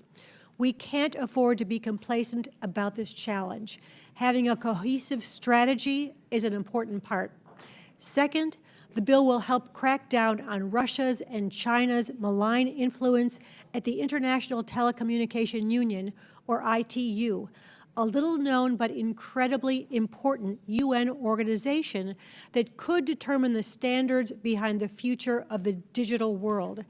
It is vital that America and allied countries are in the room, at the table, and leading the charge to set the next generation technology standards. That is one reason why it is so important that America's own candidate, Doreen Bogdan-Martin, was elected last year to serve as Secretary General of the ITU. Finally, the bill would encourage the U.S. to work closely with our allies and partners to promote and finance secure networks and trusted vendors without having to rely on Chinese state-owned companies that threaten our security. Mr. Chairman, our adversaries hope and believe they can achieve undue influence and dominance over international telecom infrastructure and technology standards. This bill would help stop them while preserving American leadership and keeping our companies competitive. Once again, I thank the chairman and ranking member for their leadership, and I urge all my colleagues to join me in supporting this bill. The gentlelady yields back. Is there any further discussion? You're recognized. Thank you, Mr. Chairman. I rise to strongly support Representative Manning's legislation, the Securing Global Telecommunication Act. For too long, the United States has sat idly by while China and other malign actors around the globe invest heavily in promoting their telecommunications hardware makers. The PRC government subsidizes their companies on the front end so that those companies can research and invest in new technologies with government support. Sometimes the PRC government assists in intellectual property theft, and Huawei has been charged with decades-long campaign to steal American technology and has been convicted in civil cases of stealing from American mobile providers. While all of this helps to create a competitive product, the PRC government provides attractive and sometimes deceptive financing to encourage nations around the globe to use Huawei as a key equipment provider for the telecommunications networks. This cradle-to-grave support that is sometimes above board and sometimes not has led Huawei and its Chinese rival ZTE to become two of the 4 largest telecoms equipment providers in the world, with dominant market shares in many parts of the developing world. It is past time that the United States develop a strategy to combat these companies and develop a plan to lead on next-generation telecom technologies. Representative Manning's bill sets us on that path, and I strongly support it and urge my colleagues to do the same. And with that, I yield back. The gentlelady yields back. Is there any further discussion? Seeing none, there being no further discussion of the bill, the committee will move to consideration of amendments. Does any member wish to offer an amendment? There being no amendments, I move that the committee report H.R. 4741 to the House with a favorable recommendation. All those in favor signify by saying aye. Aye. All opposed by saying no. In the opinion of the chairs, the ayes have it, and the motion is agreed to. Without objection, the motion to reconsider is laid on the table, and staff is authorized to make any technical and conforming changes. Pursuant to notice, I now call up H.R. 4691, Iran Sanctions Relief Review Act of 2023. The bill was circulated in advance. The clerk shall designate the bill. H.R. 4691, a bill to provide for a congressional review. Without objection, the first reading of the bill is dispensed with, and the bill is considered as read and open to amendment at any point. I now recognize myself for a statement. My bill, the Iran Sanctions Relief Review Act of 2023, both clarifies and strengthens Congress's role in approving any agreement, written and or unwritten, that relieves sanctions on Iran. This administration has restarted indirect negotiations with Iran to relieve sanctions and unfreeze assets. I am very concerned that this administration intends to bypass Congress completely. The Iranian regime is our adversary. It sponsors terrorism across the Middle East and sells drones to Russia. It makes no secret of its hatred for America and our ally Israel. And it wants a nuclear weapon. It is extremely misguided to pursue a deal with Iran, especially a deal that relieves human rights sanctions on a regime that brutally oppresses its own people. My bill would require the President to report to Congress any proposed action to relieve sanctions on Iran. It would then establish a review period in which Congress, after conducting appropriate hearings and oversight, could vote to approve or disapprove of the action. This is modeled after the Countering America's Adversaries Through Sanctions Act of 2027, known as CATSA, which strengthened Congress's role in approving sanctions relief on another adversary and human rights abuser, Russia. That bill passed with bipartisan support. Congress must conduct oversight of the executive branch. It must not relinquish its foreign policy powers to any president. This bill reaffirms Congress's important role in deciding if and when to relieve sanctions. I thank the chairman for his indulgence on my timing and his staff for their work on this important issue and urge my colleagues to support this bill. Is there any discussion on the bill? Mr. Meeks, you are recognized for 5 minutes. Thank you. I have serious concerns about what this bill means to the overall practice of American foreign policy, and therefore must oppose it in its current form. It is hard for any member, particularly this member, to be opposed to a bill that is meant to increase congressional oversight of sensitive foreign policy issues. However, in the specific case of this draft bill, were it to be signed into law, I believe it would damage America's ability to conduct effective diplomacy.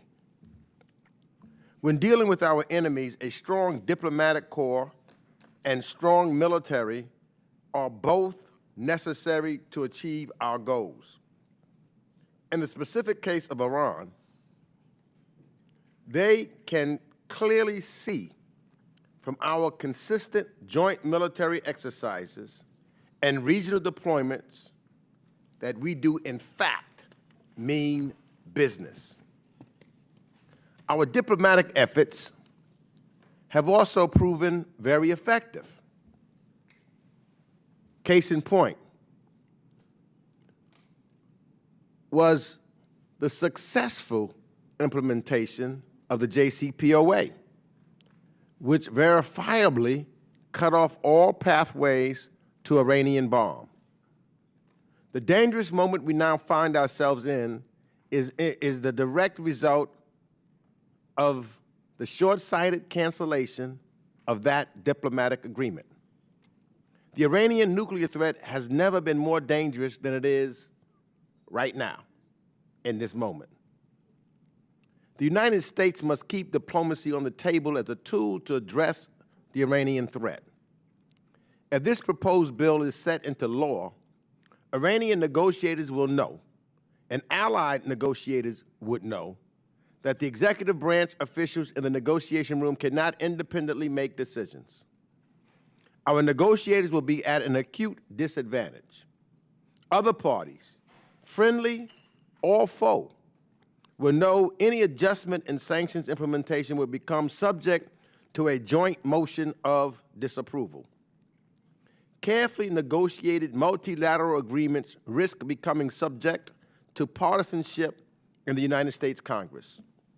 Such an action is worrisome to me and without precedent. I also believe that this bill directly interferes with the INARIA progress. Diplomatic agreements with Iran are already subject to congressional review as a whole. This bill goes far and beyond that statute. Even if the United States Congress declared an Iran deal through the comprehensive INARA process, sanctions implementation would once again become subject to binding congressional review, risking the agreement itself. This legislation could also harm our efforts to de-escalate tensions with Iran's shy of a comprehensive agreement. If this or future administrations try to negotiate a short-term diplomatic agreement on nuclear or other issues, such as regional troop protection, this legislation could interfere with that process. I also like to make a more general point about sanctions, and I believe this Congress sometimes forgets. Sanctions are meant to be lifted if they achieve our goals. Our nuclear sanctions were not passed to foment regime change in Iran, no matter how much we may hope they were.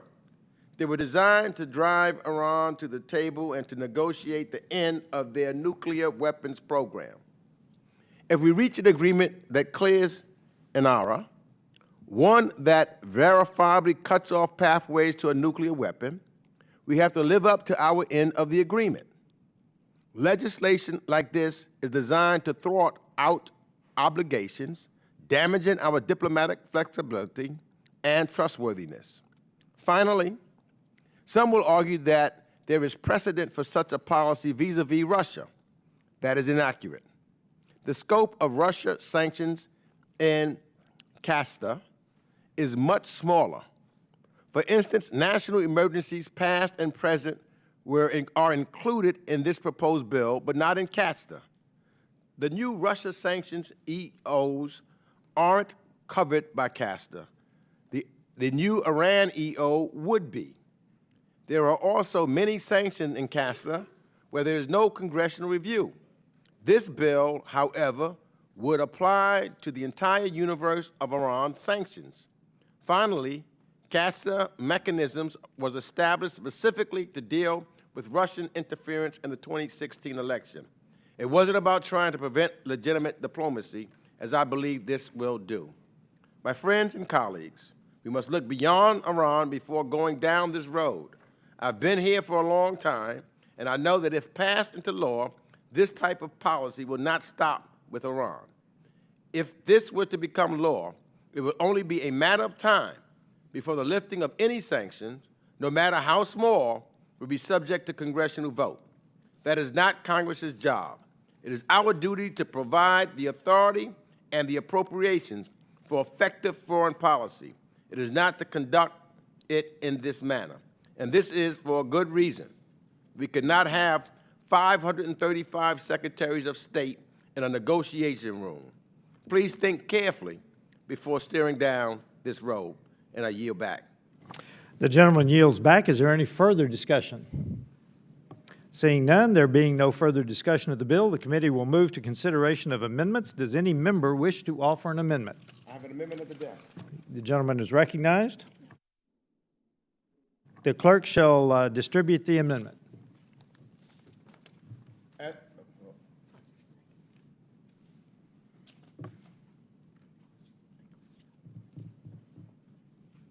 The clerk shall report the amendment. Amendment to H.R. 4691, offered by Mr. Meeks of New York. Page 7, beginning. Without objection, further reading of the amendment is dispensed with. The gentleman is recognized for 5 minutes on the amendment. As I mentioned in my opening remarks, I believe the joint resolution of disapproval created by this proposal, meant to provide Congress an up or down vote on each Iran sanction lifted by the administration, sets a dangerous precedent for American foreign policy. This is not the same mechanism found in CATSA, which is narrowly tailored to address a very specific sanction related to Russia's interference in the 2016 presidential election. My amendment would strike the harmful, diplomacy-damaging JRD section of the legislation, while still ensuring Congress has significant visibility into the administration's sanctions actions. which is appropriate given the legislative branch's oversight role in our constitutional system. And again, as I mentioned before, I hope my colleagues can look beyond Iran and consider what establishing this policy could mean for the management of global sanction campaigns in the future. And I ask for your support for this amendment, and I yield back the remainder of my time. The gentleman yields back. I rise to oppose this amendment. I recognize myself for 5 minutes. While I appreciate the ranking member's concern, I must oppose this amendment. The model of Section 216 of the Countering American Adversaries Through Sanctions Act established a precedent for Congress to conduct oversight over removal of sanctions. CATSA received overwhelming bipartisan support, passing the House 419-3. Iran is an incredibly dangerous actor. The Iranian regime has committed countless human rights violations, supports Russia's illegal war of aggression in Ukraine, and uses its proxies to attack Americans.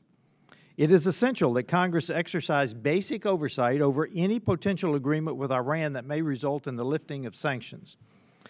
Not only is there precedent for this process, there is also an obvious need for it. Under the JCPOA, the Obama administration lifted sanctions on Iran despite widespread congressional opposition and concerns from the American people, helping fuel Iran's malign activities. I believe I remember to the tune of some $115 billion. It is the responsibility of Congress to be the voice of the people. A joint resolution of disapproval process, as established by this bill, gives the people a voice in sanctions relief. And I will add, this Congress does not want to put Israel in the position to defend itself against a potential nuclear Iranian state committed to the destruction of Israel. This amendment would render this bill effectively useless. Therefore, I urge my colleagues to oppose this amendment and support the bill as written. I yield back. Do any other members seek recognition? There being no further discussion, the question now occurs on the amendment offered by Ranking Member Meeks, number 42. All those in favor signify by saying aye. Aye. All those opposed signify by saying no. No. In the opinion of the chairs, the noes have it, and the amendment is not agreed to. A roll call vote has been requested pursuant to the chair's previous announcement. This vote will be postponed. Are there any further amendments? Further proceedings on this bill will be postponed.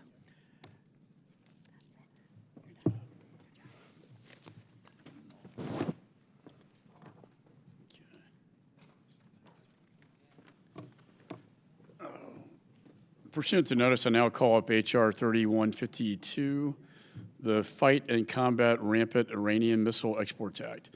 The bill is circulated in advance, and the clerk shall designate the bill. H.R. 3152, a bill to impose sanctions with respect to countries, individuals, and entities that engage in any effort to acquire, possess, develop, transport, transfer, or deploy Iranian missiles and related goods and technology. Without objection, the first reading of the bill is dispensed with. The bill is considered as read and open to amendment at any point. I now recognize myself for an opening statement. This coming October, UN restrictions preventing countries from buying, participating in, or otherwise enabling Iran's drone and missile program will expire. Iran is a pariah state that brutalizes its citizens and threatens the global balance of power with their nuclear ambitions and illicit arms trade. Moreover, they have helped the Kremlin prosecute this unprovoked war of aggression in Ukraine. We have seen the Iranian drones used by Putin to target civilian infrastructure in Ukraine. They have attacked apartments, energy infrastructure, and other critical sites in an effort to break the will of the people. Specifically, they've attacked civilians. These drones have also been used by Iranian proxies like the Houthis to target our regional partners while also threatening the tens of thousands of American troops and others living and working in the region.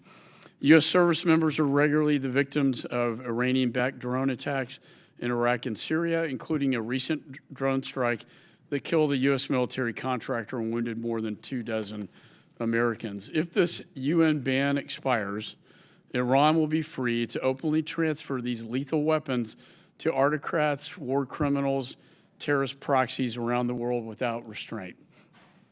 My bipartisan bill, the Fight and Combat Rampant Iranian Missile Exports, or Fight Crime Act, would impose mandatory sanctions on anyone involved in the supply, sale, or transfer of Iran's missiles and drones, even if the UN restrictions expire.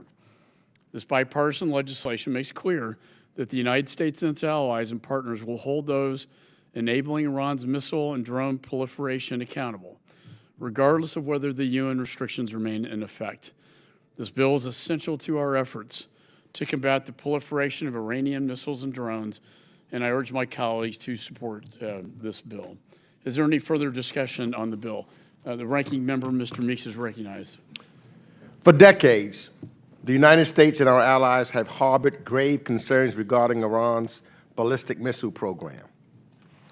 Leading among them is the fear that they are being developed to one day deploy a nuclear warhead.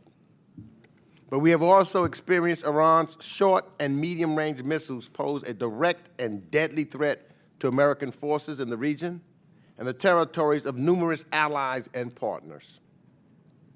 Iran currently has over 3,000 ballistic missiles in the stockpile.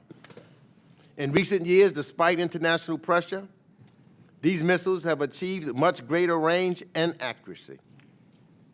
Iran has also supplied precision-guided missiles and drones to proxies in Lebanon and Syria. Iran's growing missile capabilities could one day allow it to threaten European and the United States mainland directly. Without a doubt, it is in the interest of the United States to prevent Iran from further expanding its missile capabilities. Today, global sanctions are in place which aim to limit Iran's missile program. They are found in the UN Security Council Resolution 2231. But unfortunately, they are set to expire in October of 2023. Russia and China's presence on the Security Council has made it impossible to negotiate an extension of these multilateral sanctions.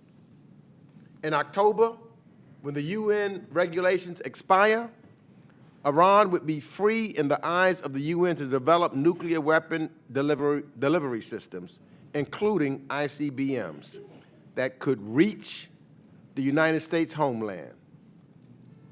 So let's be clear. Iran has never abided by the missile restrictions outlined in the Security Council resolution. But when the sanctions expire, it would open the door for Iran to advance its missile program utilizing technologies more freely from around the world. Upon expiration of the sanctions, Iranian leaders will immediately gain access to items it cannot easily acquire domestically, such as gyroscopes, sensors, and numerous other sophisticated components necessary for modern ballistic missiles. And upon securing these technologies from abroad, Iran could begin to reverse engineer them and begin domestic production as it has done in the past. That is why, along with allies, we must act.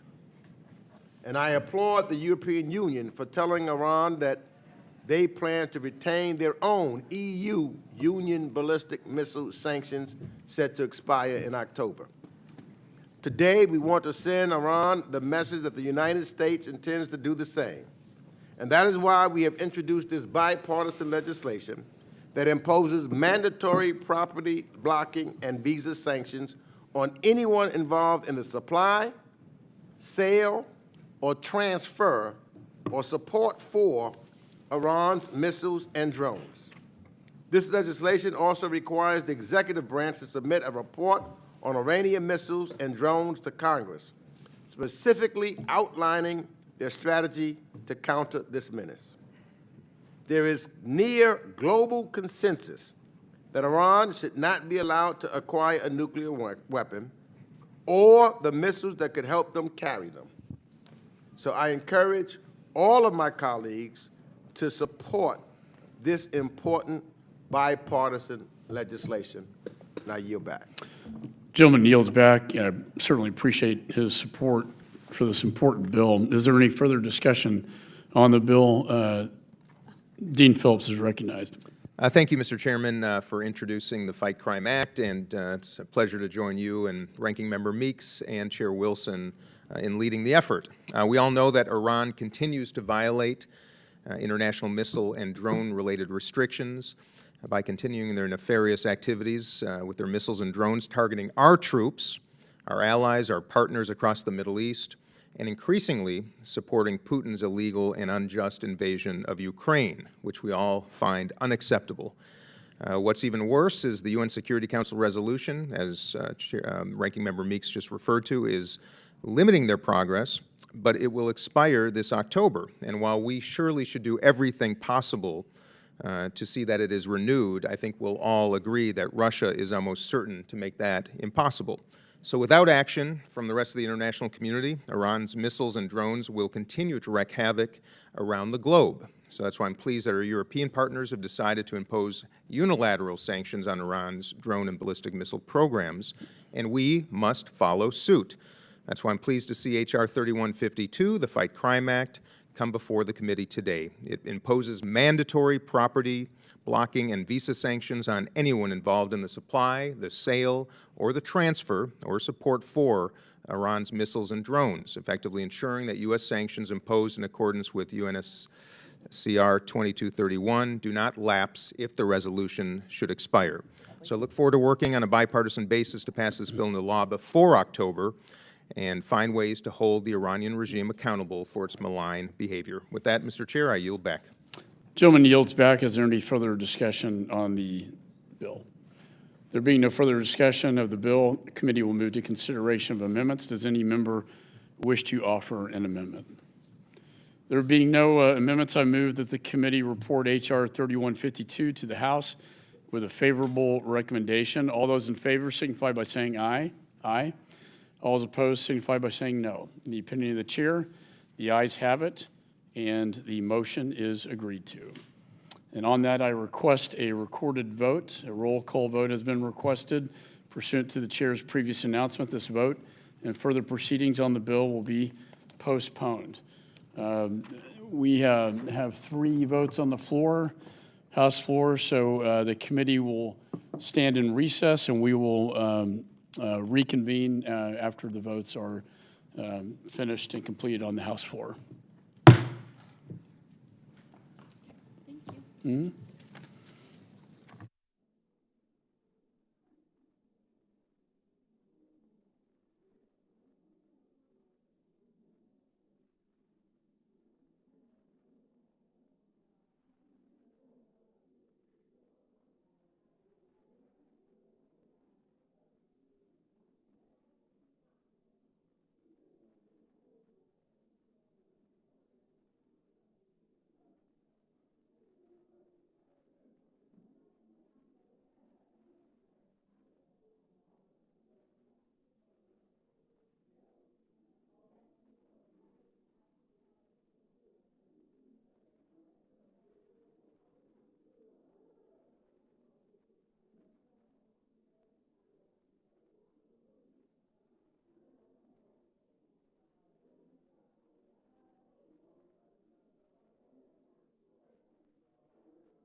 Audio check 1 2 1 2 3 4. Testing testing 1 2. Check check check 1 2 3 4. Testing testing 1 2.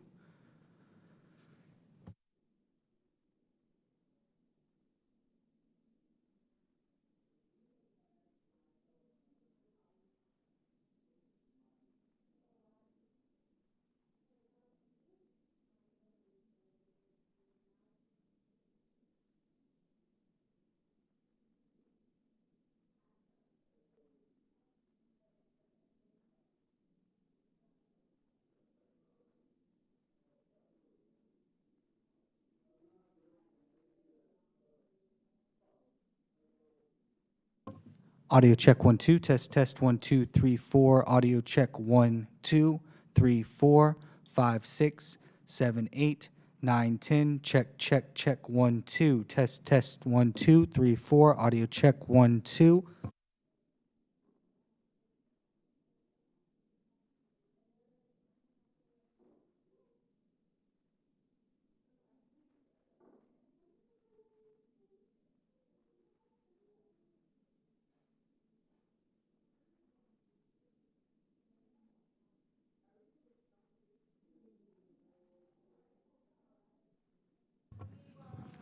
Audio check 1 2 3 4. Testing 1 2 3 4. Audio check 1 2. Testing testing.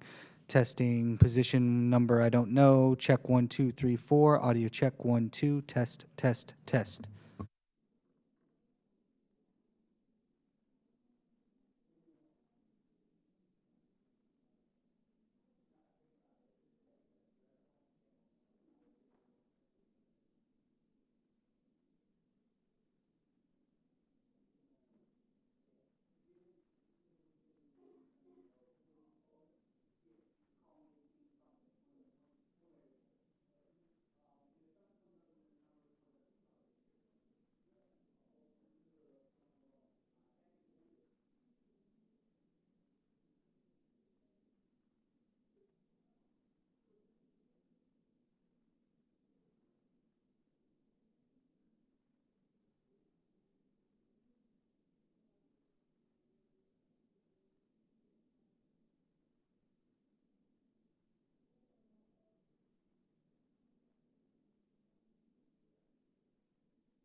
Committee will come to order.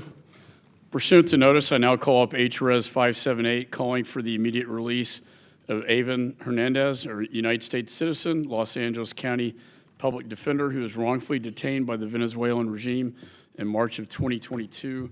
The resolution was circulated in advance. The clerk shall designate the resolution.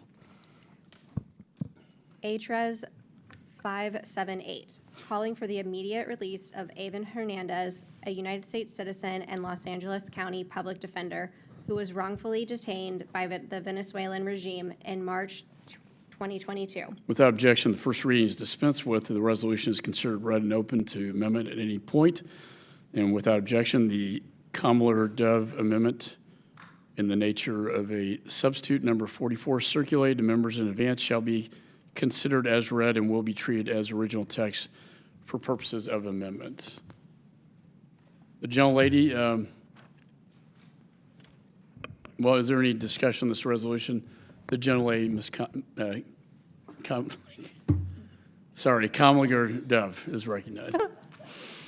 Well, thank you, Mr. Chair. I want to thank you, Mr. Chair, and Mr. Ranking Member for the opportunity to mark up my resolution. Thank you for working with me on this and calling for the release of my constituent Avon Hernandez, who has been unjustly, arbitrarily, and wrongfully detained in Venezuela for over 15 months. I'd like to take a moment to share Avon's story with all of you. He's one of our own. I come from the city of Angels, and Avon is one of our angels. He is a Los Angeles County public defender. He's a UCLA alum. He is a deeply beloved member of the community. As a toddler, he fled with his family from the Civil War in El Salvador and grew up to become a lawyer, devoting his entire career to fighting for the most vulnerable in our city. Avon is known by his family, his friends, his colleagues, and mentees as a man of impeccable character with an incredibly generous heart. In fact, when I met with his family and friends, everyone said he was their best friend, and they recounted all of the ways that he'd stepped in to help them.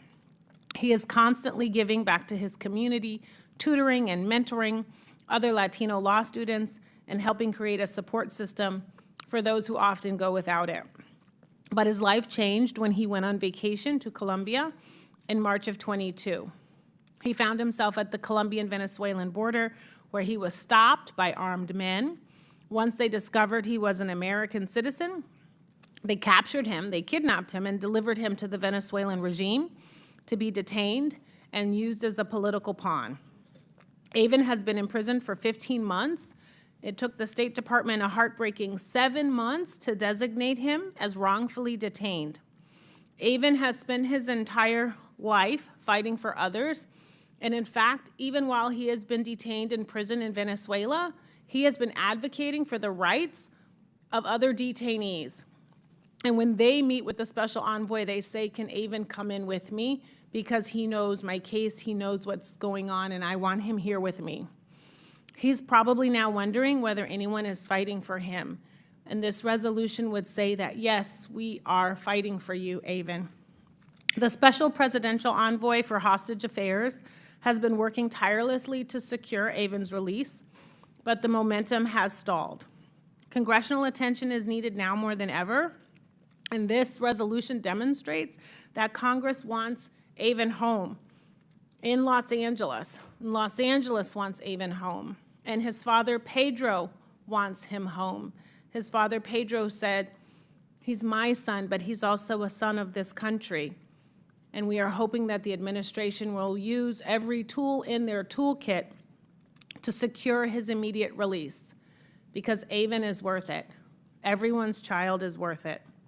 So I urge my colleagues to support this resolution, which is bipartisan, and join me in working to bring Avon home. Thank you, and I yield back. Gentlelady yields back. Any further discussion on the resolution? Ms. Young Kim is recognized. Mr. Chairman, I move to strike the last word. Gentlelady is recognized. Thank you, Chairman.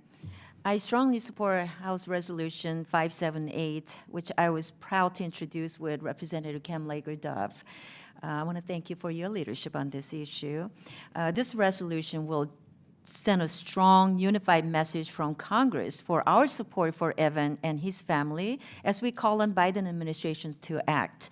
And I also want to thank Chairman McCaul for joining me and meeting with Evan's father, Pedro, just last week.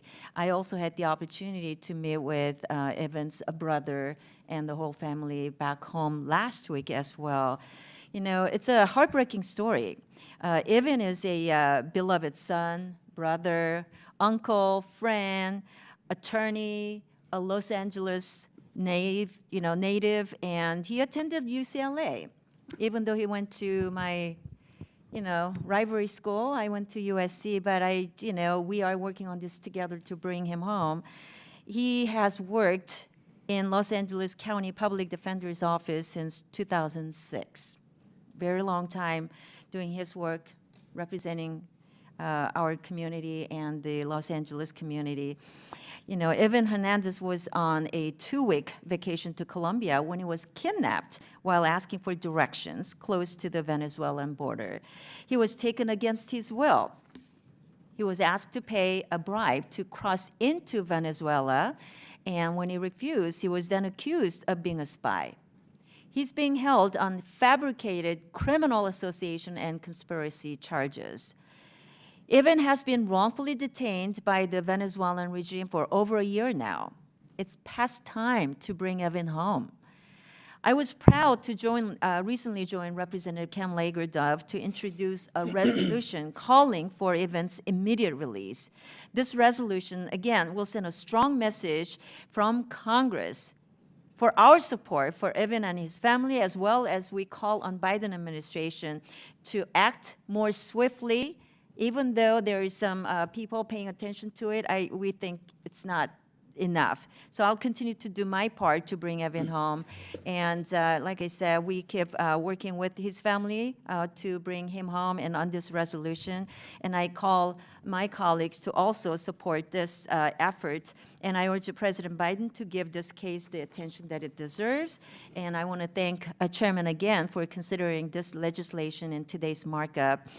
Thank you for your leadership again, my colleague and friend, Cam Lager-Dove. And I urge everyone to vote yes. And I yield the balance of my time. Gentlelady yields. Any further discussion on the resolution? Ranking members recognized. Thank you. I stand in strong support of Representative Cam Lager-Dove's 8 Res 578 resolution, which calls for the immediate release of Ivan Hernandez, a U.S. citizen and Korea public defender. For 15 months, Mr. Hernandez has been wrongfully detained by the government of Venezuela without due process or any assurances of when he might be released. Without a doubt, this congressional body stands divided on many issues, but assuring the safety of American citizens abroad is one where we cannot afford for our opinions to diverge. The bipartisan support of this resolution speaks to our collective responsibility and our commitment to elevating the priority of Mr. Hernandez's safe return. It is essential that we endeavor to secure the safe return of Mr. Hernandez along with all other victims of wrongful detention overseas. Mr. Hernandez has dedicated his career to defending those who do not have the means to defend themselves. It is not lost on me the irony that since March of 2022, Mr. Hernandez has gone from managing caseloads as a public defender to being unlawfully detained, and as we heard from Representative Cam Lager-Dove, representing and defending others who are incarcerated with him in Venezuela. Even under these circumstances, he is doing the Lord's work and helping. It just tells you who he is. And I've been following Mr. Hernandez's case since last April. And last week, I had the privilege of speaking with Mr. Mr. Hernandez's father. We walked and we had talked for a while in my office and in the hall. And I learned from his family about his contributions that he makes to the community. I learned how he has dedicated his life and a career to public services and practicing law for the public good. So we must honor Mr. Hernandez's passion for justice and preserving the rights granted to him and his fellow Americans by using that same passion to encourage this administration to use every tool at their disposal for his swift return. This is a matter that demands urgency. And as we sit in this room today, Mr. Hernandez is actively being denied the rights that he ordinarily would be working to secure for others. So, to the Hernandez family and loved ones, know that we stand with you, we stand with him, we see you, we hear you, we thank you, and we will continue to advocate for and on Mr. Hernandez's behalf. So I encourage all of my colleagues to stand with me in supporting this resolution, and I yield back. Gentleman yields back. Any further discussion on the resolution? Let me just thank Ms. Kamlaver Dove for bringing this resolution forward. I had also had the opportunity to meet with Evan Hernandez's father, Pedro. Very powerful, moving experience, emotional. And honestly, Mr. Ranking Member, it just appears that this is these resolutions are happening way too often now. Yeah. It seems like this Congress, we've brought several of these now, whether it be Russia, China. I have a Texan on death row in China for a bogus drug charge. Iran, we have many American citizens in Iranian prisons. North Korea, now we have another soldier now. Of course, in Afghanistan, we have many. And, it's important that Congress stand up in these situations to say to the family that we hear you, and that tell Avon that Congress cares about you, and we will do everything in our power to bring him home safely. And I've met with our hostage team at the State Department, and they're very, very good at what they do. And I look forward to working with them and you in bringing this to a conclusion and bring Avon home. And I think it doesn't go without notice, sort of the irony of a public defender being incarcerated with other defendants unjustly accused, taking up their cause, says a lot about his moral character and the person that he truly is, that I know his father was so proud of. And so I fully support this. Thank you for bringing this, and we'll get it to the floor as soon as possible. But sending a message again to the family and to Ava and to Maduro, who is responsible for this, that we're not going to sit back idly and take this. We're going to go on the offensive, and Congress will do everything in its power to return its son home to Los Angeles. So with that, there being no further discussion on the resolution, the committee will move to consideration of amendments. Does any member wish to offer an amendment? There being no amendments, the question now occurs on the Kamlager-Dev amendment in the nature of a substitute. All those in favor signify by saying aye. Aye. All those opposed signify by saying no. The opinion of the chair, the ayes have it, and the amendment is agreed to. I now move that committee report HRES 578 as amended to the House with a favorable recommendation. All those in favor signify by saying aye. Aye. All those opposed signify by saying no. In the opinion of the chair, the ayes have it, and the motion is agreed to. Without objection, the motion to reconsider is laid on the table. Staff is authorized to make any technical and conforming changes. From the last bill, This is the last. we have Mr. Mass sit in the chair for you, so you can go to HIPS. Okay, I was Unless you going wanna to do finish it it. after this, but You want to do it after this? You mean have you talked to him since that time?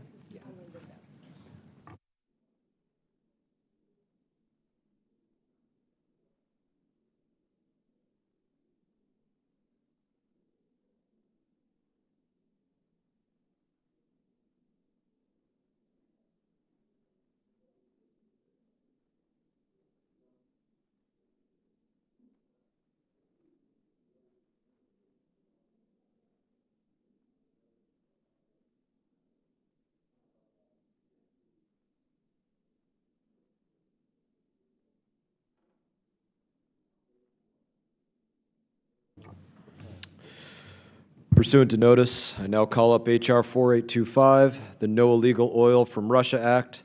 The bill was circulated in advance, and the clerk shall designate the bill.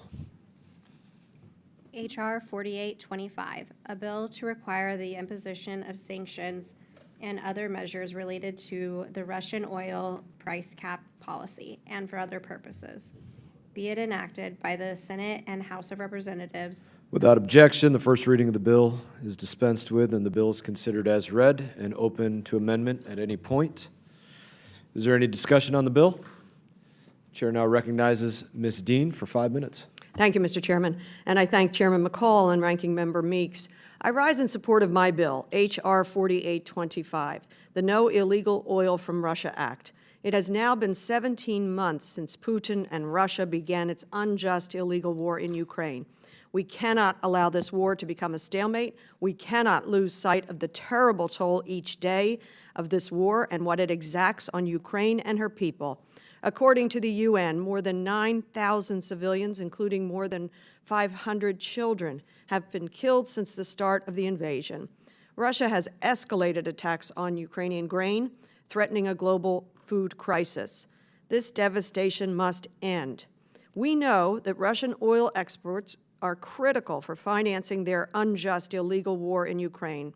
And that is why the United States and many of our allies, including the European Union, UK, Australia, and Canada, have banned imports of Russian oil completely.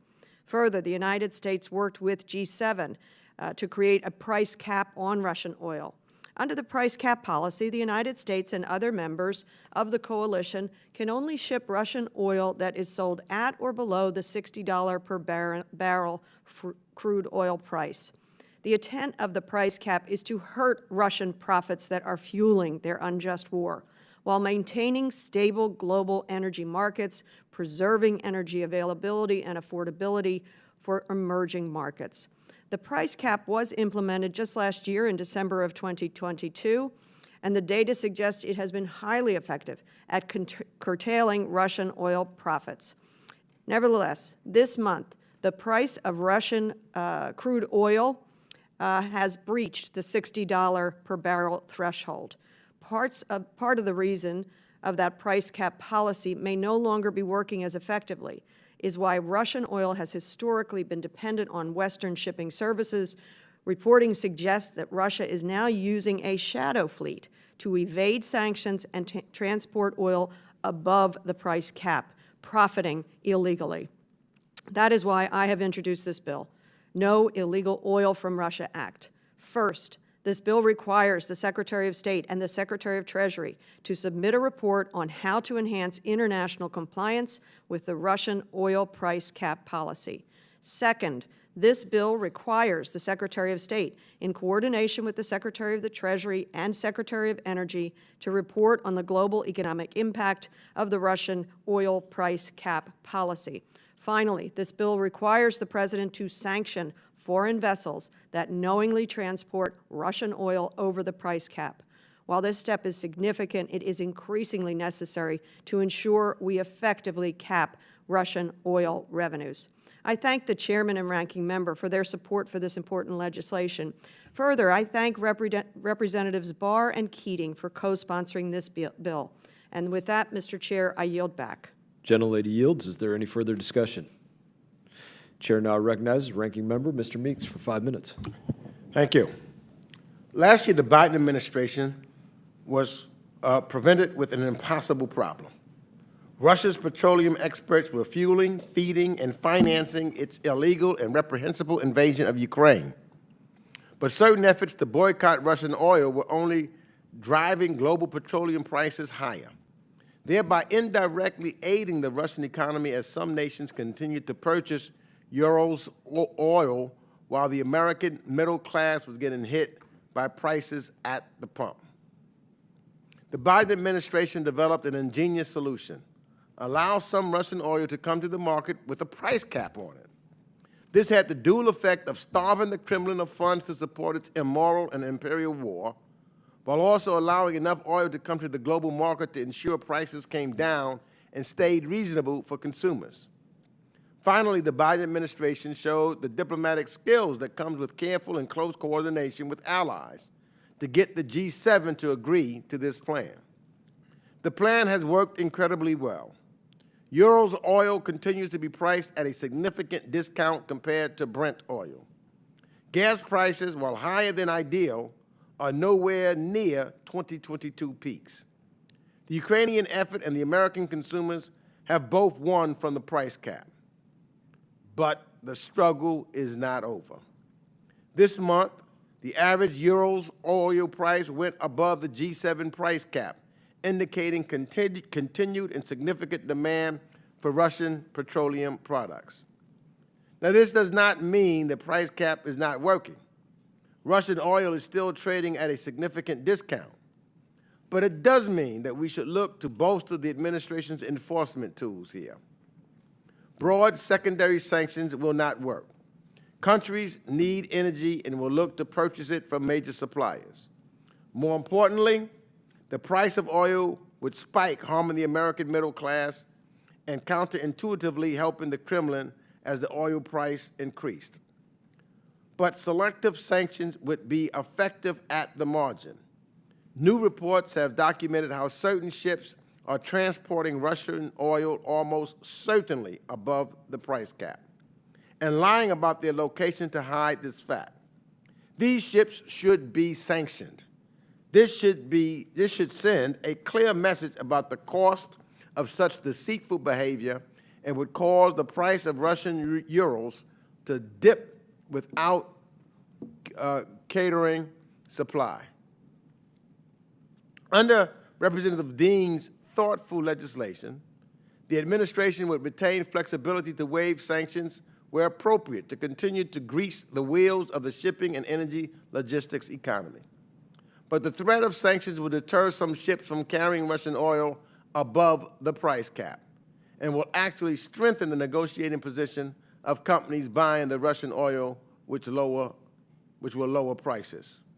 So I want to congratulate Representative Dean and Representative Barr for thoughtful approach here and urge all of my colleagues to support their legislation. I yield back.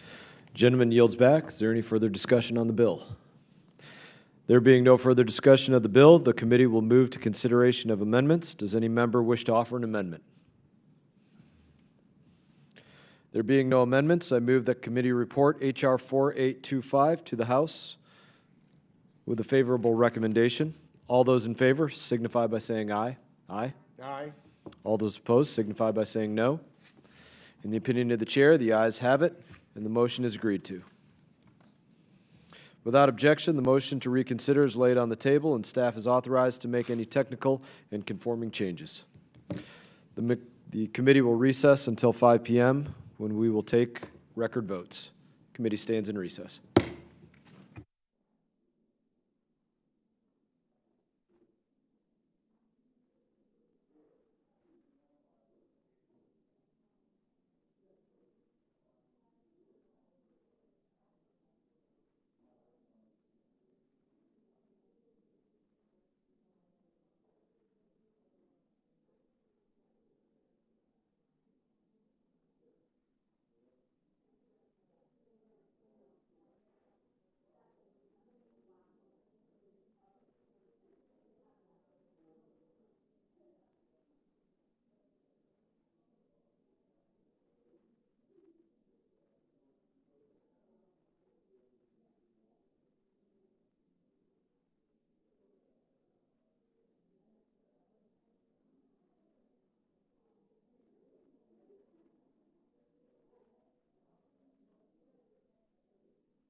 Let's do it.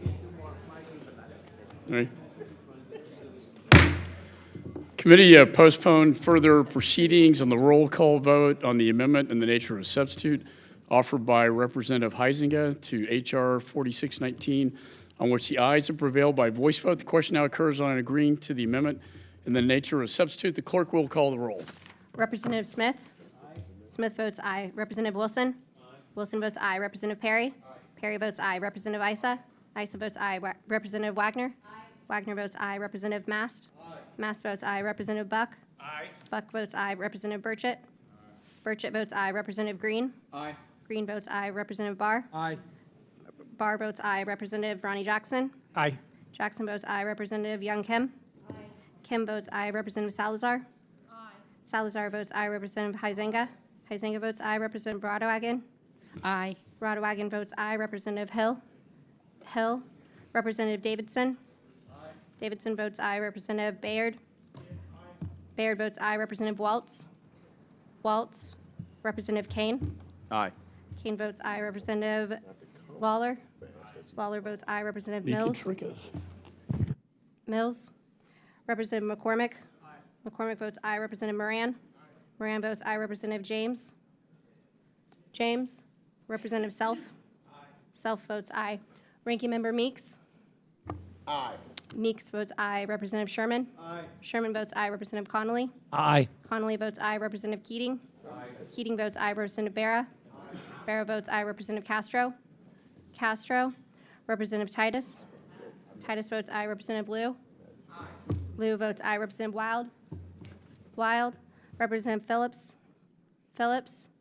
Representative Allred? Allred votes aye. Representative Andy Kim? Kim votes aye. Representative Jacobs? Jacobs votes aye. Representative Manning? Manning votes aye. Representative Sherfless McCormick?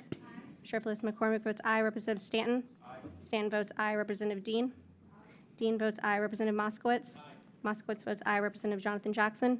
Jackson votes aye. Representative Kamlager-Dove? Kamlager-Dove votes aye. Representative Costa? Costa votes aye. Representative Crow? Crow votes aye. Representative Schneider? Schneider votes aye. Mr. Chairman? Chairman votes aye. Mr. Chairman votes aye. Are there other members in the room who wish to have their vote recorded? Mr. James. Mr. Chairman, how is James reported? How's He's Mr. not James? recorded. Mr. James votes aye. Good job. James votes aye. Mr. Castro. Mr. Phillips. Mr. Phillips votes Castro aye. votes aye. Mr. Phillips votes aye. Any members who wish to change their vote? The clerk will report the tally.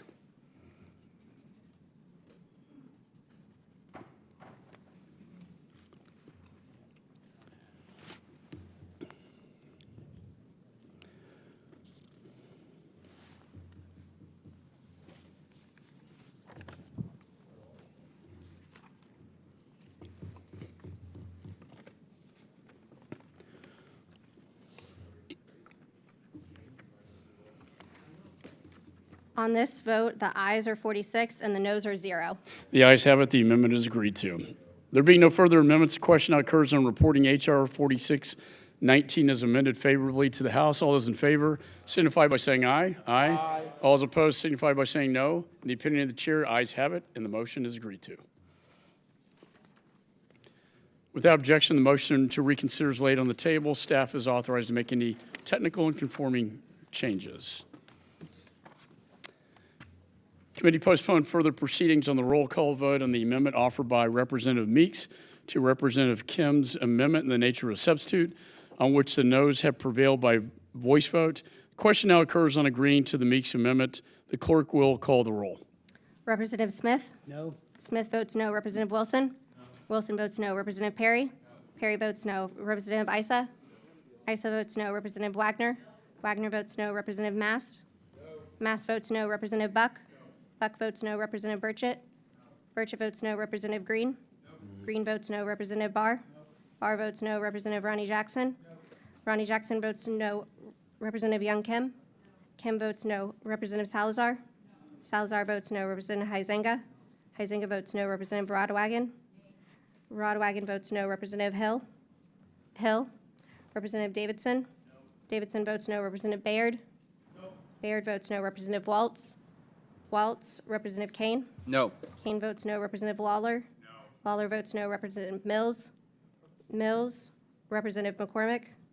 McCormick votes no. Representative Moran? Moran votes no. Representative James? James votes no. Representative Self? Self votes no. Ranking Member Meeks? Aye. Meeks votes aye. Representative Sherman? Sherman votes aye. Representative Connolly? Aye. Connolly votes aye. Representative Keating? Keating votes aye. Representative Barra? Barra votes aye. Representative Castro? Castro votes aye. Representative Titus? Titus votes aye. Representative Liu? Liu votes aye. Representative Wild? Wild? Representative Phillips? Aye. Phillips votes aye. Representative Allred? Allred votes aye. Representative Andy Kim? Kim votes aye. Representative Jacobs? Jacobs votes aye. Representative Manning? Manning votes aye. Representative Sherfless McCormick? Sherfless McCormick votes aye. Representative Stanton? Stanton votes aye. Representative Dean? Dean votes aye. Representative Moskowitz? Moskowitz votes aye. Representative Jonathan Jackson? Jackson votes aye. Representative Kamlager-Dev? Kamlager-Dev votes aye. Representative Costa? Costa votes aye. Representative Crow? Crow votes aye. Representative Schneider? Schneider votes aye. Mr. Chairman? Chairman votes no. Mr. Chairman votes Are there other members in the room who wish to have their vote recorded? Are there any members who wish to change their vote? The clerk will report the tally.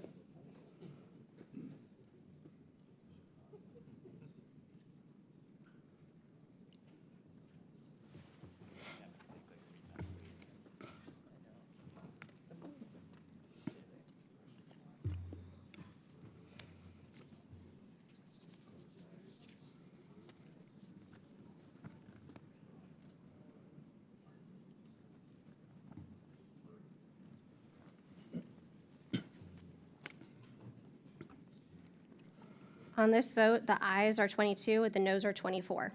In the opinion of the chair, the noes have it, and the amendment is not agreed to. Question now occurs on the amendment in the nature of substitute, number 35, offered by Representative Kim. All those in favor signify by saying aye. Aye. All those opposed signify by saying no. In the opinion of the chair, the ayes have it, and the amendment is agreed to. There being no further amendments to dispense with, the question now occurs on reporting H.R. 4716 as amended favorably to the House. All those in favor signify by saying aye. Aye. All those opposed signify by saying no. No.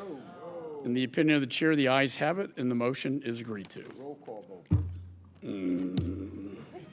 Yeah, we're going to have votes on the floor.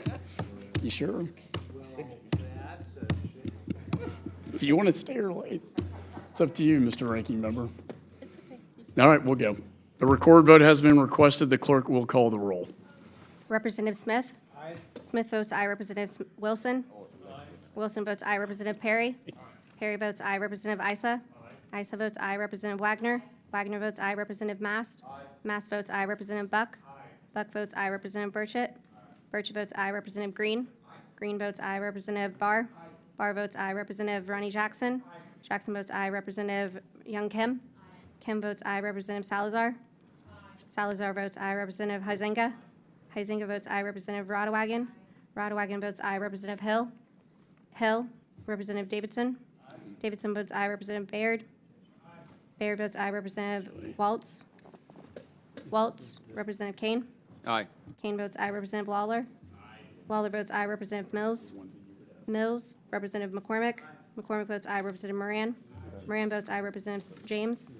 James votes aye. Representative Self? Self votes aye. That's good. Ranking Member Meeks? No. Meeks votes no. Representative Sherman? No. Sherman votes no. Representative Connolly? Nay. Connolly votes no. Representative Keating? No. Keating votes no. Representative Barra?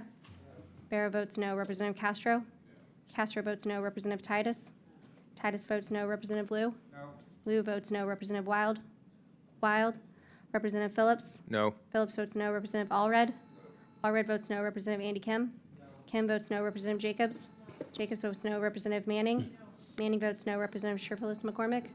Sherfless McCormick votes no. Representative Stanton? Stanton votes no. Representative Dean? Dean votes no. Representative Moskowitz? Moskowitz votes no. Representative Jonathan Jackson?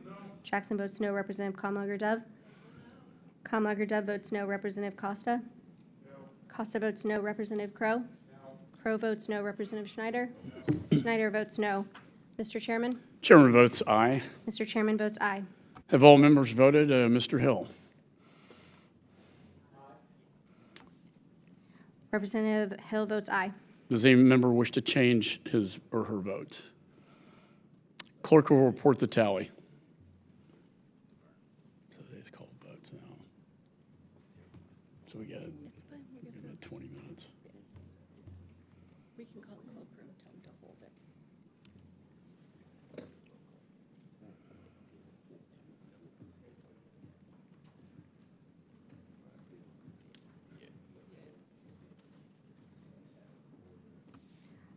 On this vote, the ayes are 25, the noes are 22. In the opinion of the chair, the ayes have it, and the motion is agreed to. Without objection, the motion to reconsider is laid on the table. Staff is authorized to make any technical and conforming changes.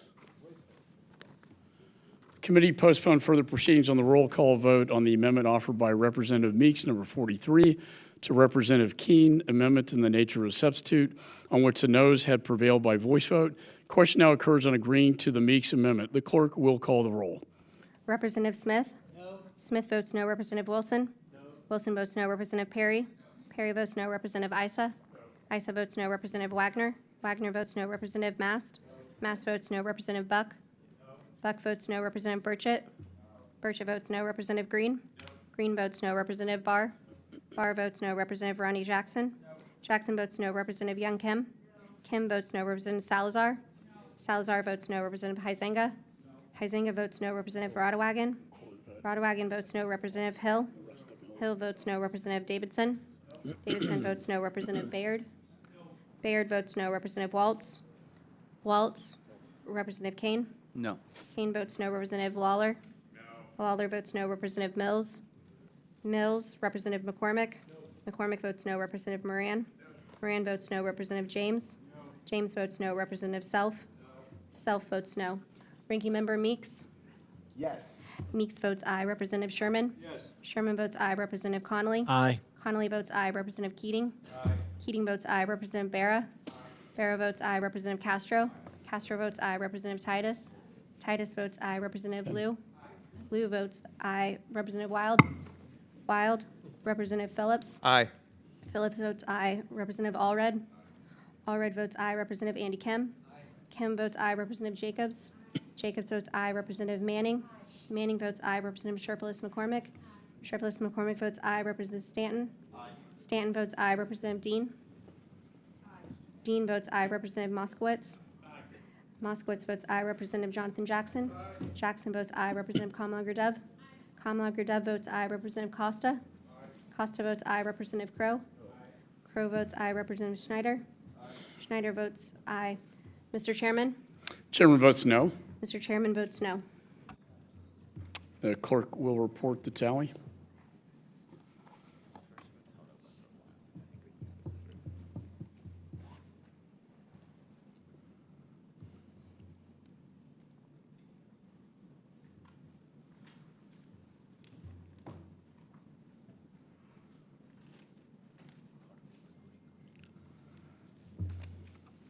On this vote, the ayes are 22, the noes are 25. In the opinion of the chair, the noes have it, and the amendment is not agreed to. Question now occurs on the amendment in the nature of a substitute, number 21, offered by Representative Keene. All those in favor signify by saying aye. Aye. All those opposed signify by saying no. In the opinion of the chair, the ayes have it, and the amendment is agreed to. There being no further amendments to dispense with, the question now occurs on reporting H.R. 4715 as amended favorably to the House. All those in favor signify by saying aye. Aye. All those opposed signify by saying no. No. In the opinion of the chair, the ayes have it. The motion is agreed to. The roll call vote has been requested. The clerk will call the roll. Representative Smith? Yes. Smith votes aye. Representative Wilson? Aye. Wilson votes aye. Representative Perry? Aye. Perry votes aye. Representative Issa? Aye. Issa votes aye. Representative Wagner? Wagner votes aye. Representative Mast? Mast votes aye. Representative Buck? Aye. Buck votes aye. Representative Burchett? Burchett votes aye. Representative Green? Green votes aye. Representative Barr? Barr votes aye. Representative Ronnie Jackson? Jackson votes aye. Representative Young Kim? Kim votes aye. Representative Salazar? Salazar votes aye. Representative Huizenga? Huizenga votes aye. Representative Rodawagan? Rodawagan votes aye. Representative Hill? Hill votes aye. Representative Davidson? Davidson votes aye. Representative Bayard? Bayard votes aye. Representative Waltz? Waltz? Representative Kane? Aye. Kane votes aye. Representative Lawler? Aye. Lawler votes aye. Representative Mills? Mills. Representative McCormick? McCormick votes aye. Representative Moran? Moran votes aye. Representative James? James votes aye. Representative Self? Self votes aye. Ranking Member Meeks? No. Meeks votes no. Representative Sherman? Sherman votes no. Representative Connolly? Nay. Connolly votes no. Representative Keating? Keating votes no. Representative Barra? Barra votes no. Representative Castro? Castro votes no. Representative Titus? Titus votes no. Representative Liu? Liu votes no. Representative Wild? No. Wild votes no. Representative Phillips? No. Phillips votes no. Representative Allred? Allred votes no. Representative Andy Kim? Kim votes no. Representative Jacobs? Jacobs votes no. Representative Manning? Manning votes no. Representative Sherfless McCormick? Sherfless McCormick votes no. Representative Stanton? Stanton votes no. Representative Dean? Dean votes no. Representative Moskowitz? Moskowitz votes no. Representative Jonathan Jackson? Jackson votes no. Representative Kamlager Dove? Kamlager Dove votes no. Representative Costa? Costa votes no. Representative Crow? Crow votes no. Representative Schneider? Schneider votes no. Mr. Chairman? Chairman votes aye. Mr. Chairman votes aye. Have all members voted? Does any member wish to change his or her vote? The clerk will report the tally. Mr. Mills? Mr. Mills votes aye. Representative Mills votes aye. The clerk will report the tally.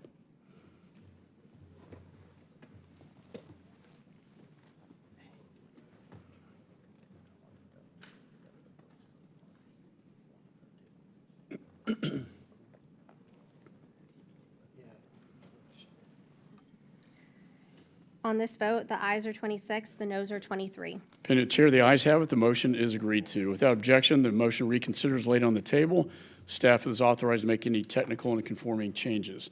Committee postponed further proceedings on the roll call vote on amendment number 45 offered by Representative Kamlager Dove to H.R. 1456, on which the noes have prevailed by voice vote. Question now occurs on agreeing to the amendment. The clerk will call the roll. Representative Smith? Smith votes no. Representative Wilson? Wilson votes no. Representative Perry? Perry votes no. Representative Issa? Issa votes no. Representative Wagner? Wagner votes no. Representative Mast? Mast votes no. Representative Buck? Buck votes no. Representative Burchett?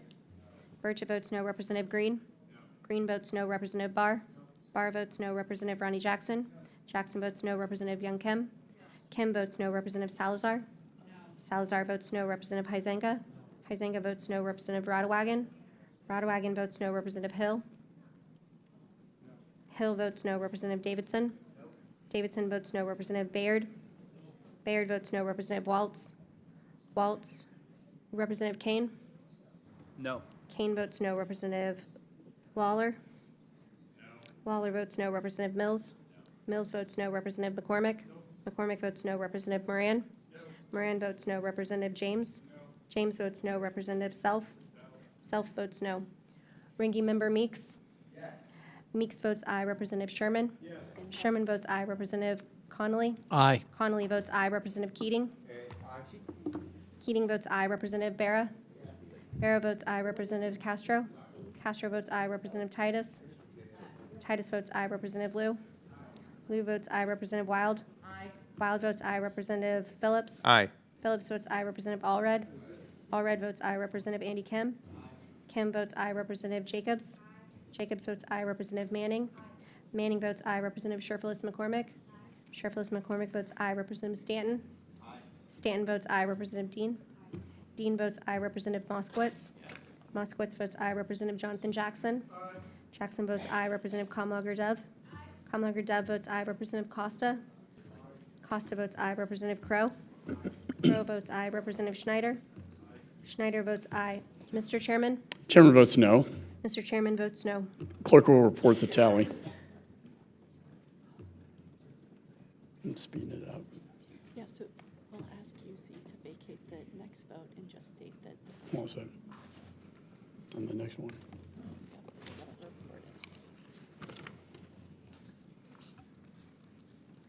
On this vote, the ayes are 23, the noes are 26. And the opinion of the chair and the noes have it, the amendment is not agreed to. It's unanimous consent to vacate the vote on Lager Dev number 46, which failed by voice vote. Hearing no objections, so ordered. There being no further amendments to dispense with, the question now occurs on reporting H.R. 1456 as amended favorably to the House. All those in favor signify by saying aye. Aye. All those opposed signify by saying no. No. Wow, that was loud. In the opinion of the chair, the ayes have it, surprisingly. And the motion is agreed to. Oh, God. A recorded vote has been requested. The clerk will call the roll. Representative Smith? Aye. Smith votes aye. Representative Wilson? Wilson votes aye. Representative Perry? Perry votes aye. Representative Issa? Issa votes aye. Representative Wagner? Wagner votes aye. Representative Mast? Mast votes aye. Representative Buck? Buck votes aye. Representative Burchett? Burchett votes aye. Representative Green? Green votes aye. Representative Barr? Barr votes aye. Representative Ronnie Jackson? Jackson votes aye. Representative Young Kim? Kim votes aye. Representative Salazar? Salazar votes aye. Representative Huizenga? Huizenga votes aye. Representative Rodowagen? Rodowagen votes aye. Representative Hill? Hill votes aye. Representative Davidson? Davidson votes aye. Representative Baird? Baird votes aye. Representative Waltz? Waltz? Representative Kane? Aye. Kane votes aye. Representative Lawler? Lawler votes aye. Representative Mills? Mills votes aye. Representative McCormick? McCormick votes aye. Representative Moran? Moran votes aye. Representative James? James votes aye. Representative Self? Self votes aye. Ranking Member Meeks? Meeks votes no. Representative Sherman? No. Sherman votes no. Representative Connolly? Nay. Connolly votes no. Representative Keating? Keating votes no. Representative Barra? Barra votes no. Representative Castro? Castro votes no. Representative Titus? Titus votes no. Representative Liu? Liu votes no. Representative Wild? Wild votes no. Representative Phillips? No. Phillips votes no. Representative Allred? Allred votes no. Representative Andy Kim? Kim votes no. Representative Jacobs? Jacobs votes no. Representative Manning? Manning votes no. Representative Sherfullis McCormick? Sherfullis McCormick votes no. Representative Stanton? Stanton votes no. Representative Dean? Dean votes no. Representative Moskowitz? Moskowitz votes no. Representative Jonathan Jackson? Jackson votes no. Representative Kamlager Dove? Kamlager Dove votes no. Representative Costa? Costa votes no. Representative Crow? Crow votes no. Representative Schneider? Schneider votes no. Mr. Chairman? Mr. Chairman votes aye.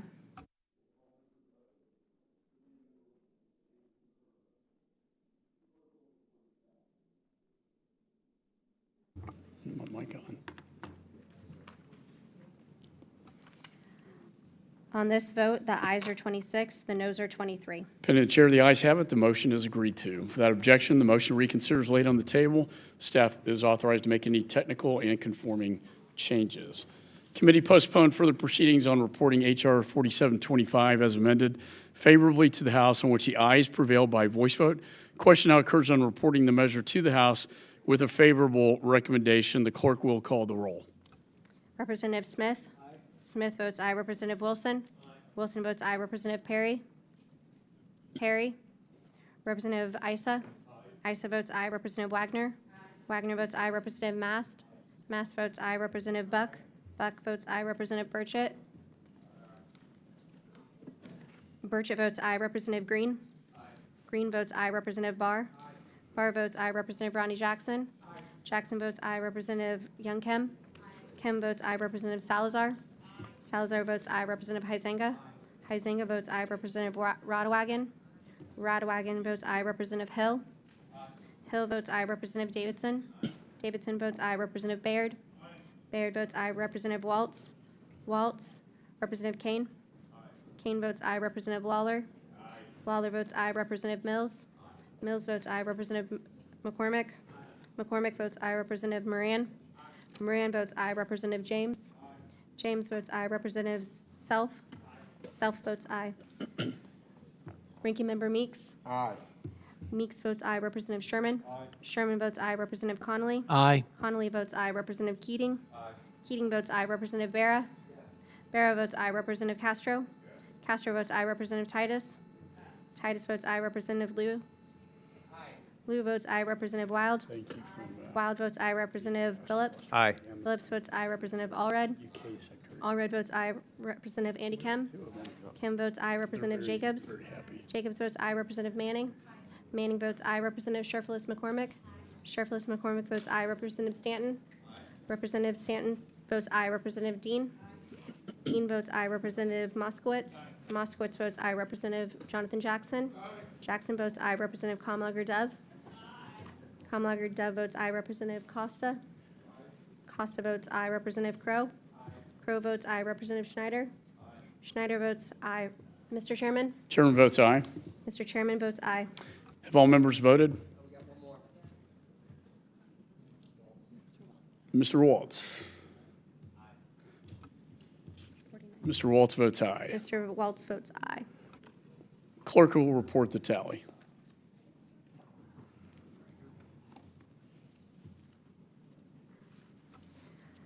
On this vote, the ayes are 49, the noes are 0. The opinion of the chair, the ayes have it. The motion is agreed to. Without objection, the motion reconsiders laid on the table. Staff is authorized to make any technical and conforming changes. Committee postponed further proceedings on reporting H.R. 4517 as amended favorably to the House, on which the ayes prevailed by voice vote. Question now occurs on reporting the measure to the House with a favorable recommendation. The clerk will call the roll. Representative Smith? Aye. Smith votes aye. Representative Wilson? Aye. Wilson votes aye. Representative Perry? Perry? Representative Issa? Aye. Issa votes aye. Representative Wagner? Wagner votes aye. Representative Mast? Mast votes aye. Representative Buck? Aye. Buck votes aye. Representative Burchett? Burchett votes aye. Representative Green? Green votes aye. Representative Barr? Barr votes aye. Representative Ronnie Jackson? Jackson votes aye. Representative Young Kim? Kim votes aye. Representative Salazar? Salazar votes aye. Representative Huizinga? Huizinga votes aye. Representative Rodawagan? Rodawagan votes aye. Representative Hill? Hill votes aye. Representative Davidson? Davidson votes aye. Representative Baird? Baird votes aye. Representative Waltz? Waltz votes aye. Representative Kane? Kane votes aye. Representative Lawler? Lawler votes aye. Representative Mills? I just want to say really quickly that I do support this, but I will vote present as I feel it's a conflict of interest because I would benefit from it. Representative Mills votes present. Representative McCormick? McCormick? Representative Moran? Moran votes aye. Representative James? James votes aye. Representative Self? Self votes aye. Ranking Member Meeks? Aye. Meeks votes aye. Representative Sherman? Aye. Sherman votes aye. Representative Connolly? Aye. Connolly votes aye. Representative Keating? Aye. Keating votes aye. Representative Barra? Barra votes aye. Representative Castro? Castro votes aye. Representative Titus? Titus votes aye. Representative Liu? Liu votes aye. Representative Wild? Aye. Wild votes aye. Representative Phillips? Aye. Phillips votes aye. Representative Allred? Allred votes aye. Representative Andy Kim? Kim votes aye. Representative Jacobs? Jacobs votes aye. Representative Manning? Manning votes aye. Representative Sherflus McCormick? Sherflus McCormick votes aye. Representative Stanton? Stanton votes aye. Representative Dean? Dean votes aye. Representative Moskowitz? Moskowitz votes aye. Representative Jonathan Jackson?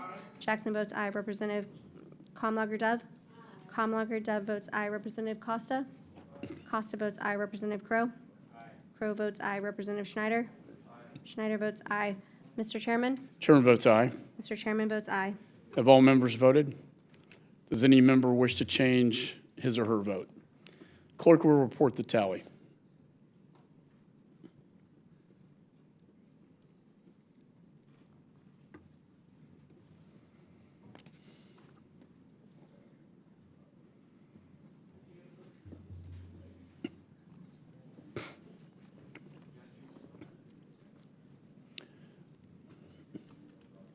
Mr. Chairman, on this vote, the ayes are 47, the noes are 0, and 1 voted present. Opinion of the chair, the ayes have it. The motion is agreed to. Without objection, the motion reconsiders laid on the table. Staff is authorized to make any technical and conforming changes. I ask unanimous consent to vacate the recorded vote for Meeks number 42 to H.R. 4691. The amendment failed by voice vote. Without objection, so ordered. There being no further amendments to dispense with, the question now occurs on reporting H.R. 4691 favorable to the House. All those in favor signify by saying aye. Aye. All those opposed signify by saying no. No. In the opinion of the chair, the ayes have it, and the motion is agreed to. A recorded vote has been requested. The clerk will call the roll. Representative Smith? Aye. Smith votes aye. Representative Wilson? Wilson votes aye. Representative Perry? Perry votes aye. Representative Issa. Issa votes aye. Representative Wagner. Wagner votes aye. Representative Mast. Mast votes aye. Representative Buck. Buck votes aye. Representative Burchett. Burchett votes aye. Representative Green. Green votes aye. Representative Barr. Barr votes aye. Representative Ronnie Jackson. Jackson votes aye. Representative Young Kim. Kim votes aye. Representative Salazar. Salazar votes aye. Representative Huizenga. Huizenga votes aye. Representative Rodawagan. Rodawagan votes aye. Representative Hill. We're done. Hill votes aye. Representative Davidson. Davidson votes aye. Representative Baird. Baird votes aye. Representative Waltz. Waltz votes aye. Representative Kane. Kane votes aye. Representative Lawler. Lawler votes aye. Representative Mills. Mills votes aye. Representative McCormick. McCormick votes aye. Representative Moran. Moran votes aye. Representative James. James votes aye. Representative Self. Self votes aye. Ranking Member Meeks. No. Meeks votes no. Representative Sherman. Sherman vote, sorry? Sherman votes aye. Representative Connolly. No. Connolly votes no. Representative Keating. Keating votes no. Representative Barra. Barra votes no. Representative Castro. Castro votes no. Representative Titus. Titus votes no. Representative Liu. Liu votes aye. Representative Wild. No. Wild votes no. Representative Phillips. No. Phillips votes no. Representative Allred. Allred votes no. Representative Andy Kim. Kim votes no. Representative Jacobs. Jacobs votes no. Representative Manning. Manning votes aye. Representative Sherfless McCormick. Sherfless McCormick votes no. Representative Stanton. Stanton votes aye. Representative Dean. Dean votes no. Representative Moskowitz. Moskowitz votes aye. Representative Jonathan Jackson. Jackson votes no. Representative Kamlager-Dove. Kamlager-Dove votes no. Representative Costa. Costa votes aye. Representative Crow. Crow votes no. Representative Schneider. Schneider votes aye. Mr. Chairman? Chairman votes aye. Mr. Chairman votes aye. Have all members voted? Does any member wish to change their vote? Clerk will report the tally.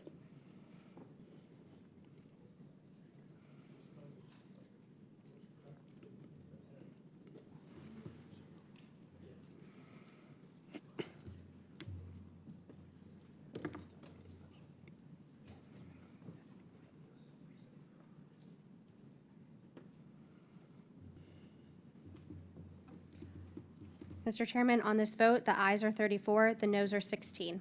The opinion of the chair, the ayes have it. The motion is agreed to. Without objection, the motion reconsiders laid on the table. Staff is authorized to make any technical and conforming changes. The committee postponed further proceedings on reporting H.R. 3152 favorably to the House, on which the ayes prevailed by voice vote. Question now occurs on reporting the measure to the House with a favorable recommendation. The clerk will call the roll. Representative Smith? Aye. Smith votes aye. Representative Wilson? Wilson votes aye. Representative Perry? Perry votes aye. Representative Issa? Issa votes aye. Representative Wagner? Wagner votes aye. Representative Mast? Mast votes aye. Representative Buck? Buck votes aye. Representative Burchett? Burchett votes aye. Representative Green? Green votes aye. Representative Barr? Barr votes aye. Representative Ronnie Jackson? Jackson votes aye. Representative Young Kim? Kim votes aye. Representative Salazar? Salazar votes aye. Representative Huizenga? Huizenga votes aye. Representative Rodawagan? Rodawagan votes aye. Representative Hill? Hill votes aye. Representative Davidson? Davidson votes aye. Representative Baird? Baird votes aye. Representative Waltz? Waltz votes aye. Representative Kane? Kane votes aye. Representative Lawler? Lawler votes aye. Representative Mills? Mills votes aye. Representative McCormick? McCormick votes aye. Representative Moran? Moran votes aye. Representative James? James votes aye. Representative Self? Self votes aye. Ranking Member Meeks? Meeks votes aye. Representative Sherman? Sherman votes aye. Representative Connolly? Aye. Connolly votes aye. Representative Keating? Keating votes aye. Representative Barra? Barra votes aye. Representative Castro? Castro votes aye. Representative Titus? Titus votes aye. Representative Liu? Liu votes aye. Representative Wild? Wild votes aye. Representative Phillips? Aye. Phillips votes aye. Representative Allred? Allred votes aye. Representative Andy Kim? Kim votes aye. Representative Jacobs? Jacobs votes aye. Representative Manning? Manning votes aye. Representative Sherfless McCormick? Sherfless McCormick votes aye. Representative Stanton? Stanton votes aye. Representative Dean? Dean votes aye. Representative Moskowitz? Moskowitz votes See you aye. tomorrow. Representative Jonathan Jackson? Jackson votes aye. Representative Kamlager-Dove? Kamlager-Dove votes aye. Representative Costa? Costa? Costa votes aye. Representative Crow? Crow votes aye. Representative Schneider? Schneider votes aye. Mr. Chairman? Chairman votes aye. Mr. Chairman votes aye. Have all members voted? Does any member wish to change their vote? Clerk will report the tally. Good job, thanks. The ayes have it.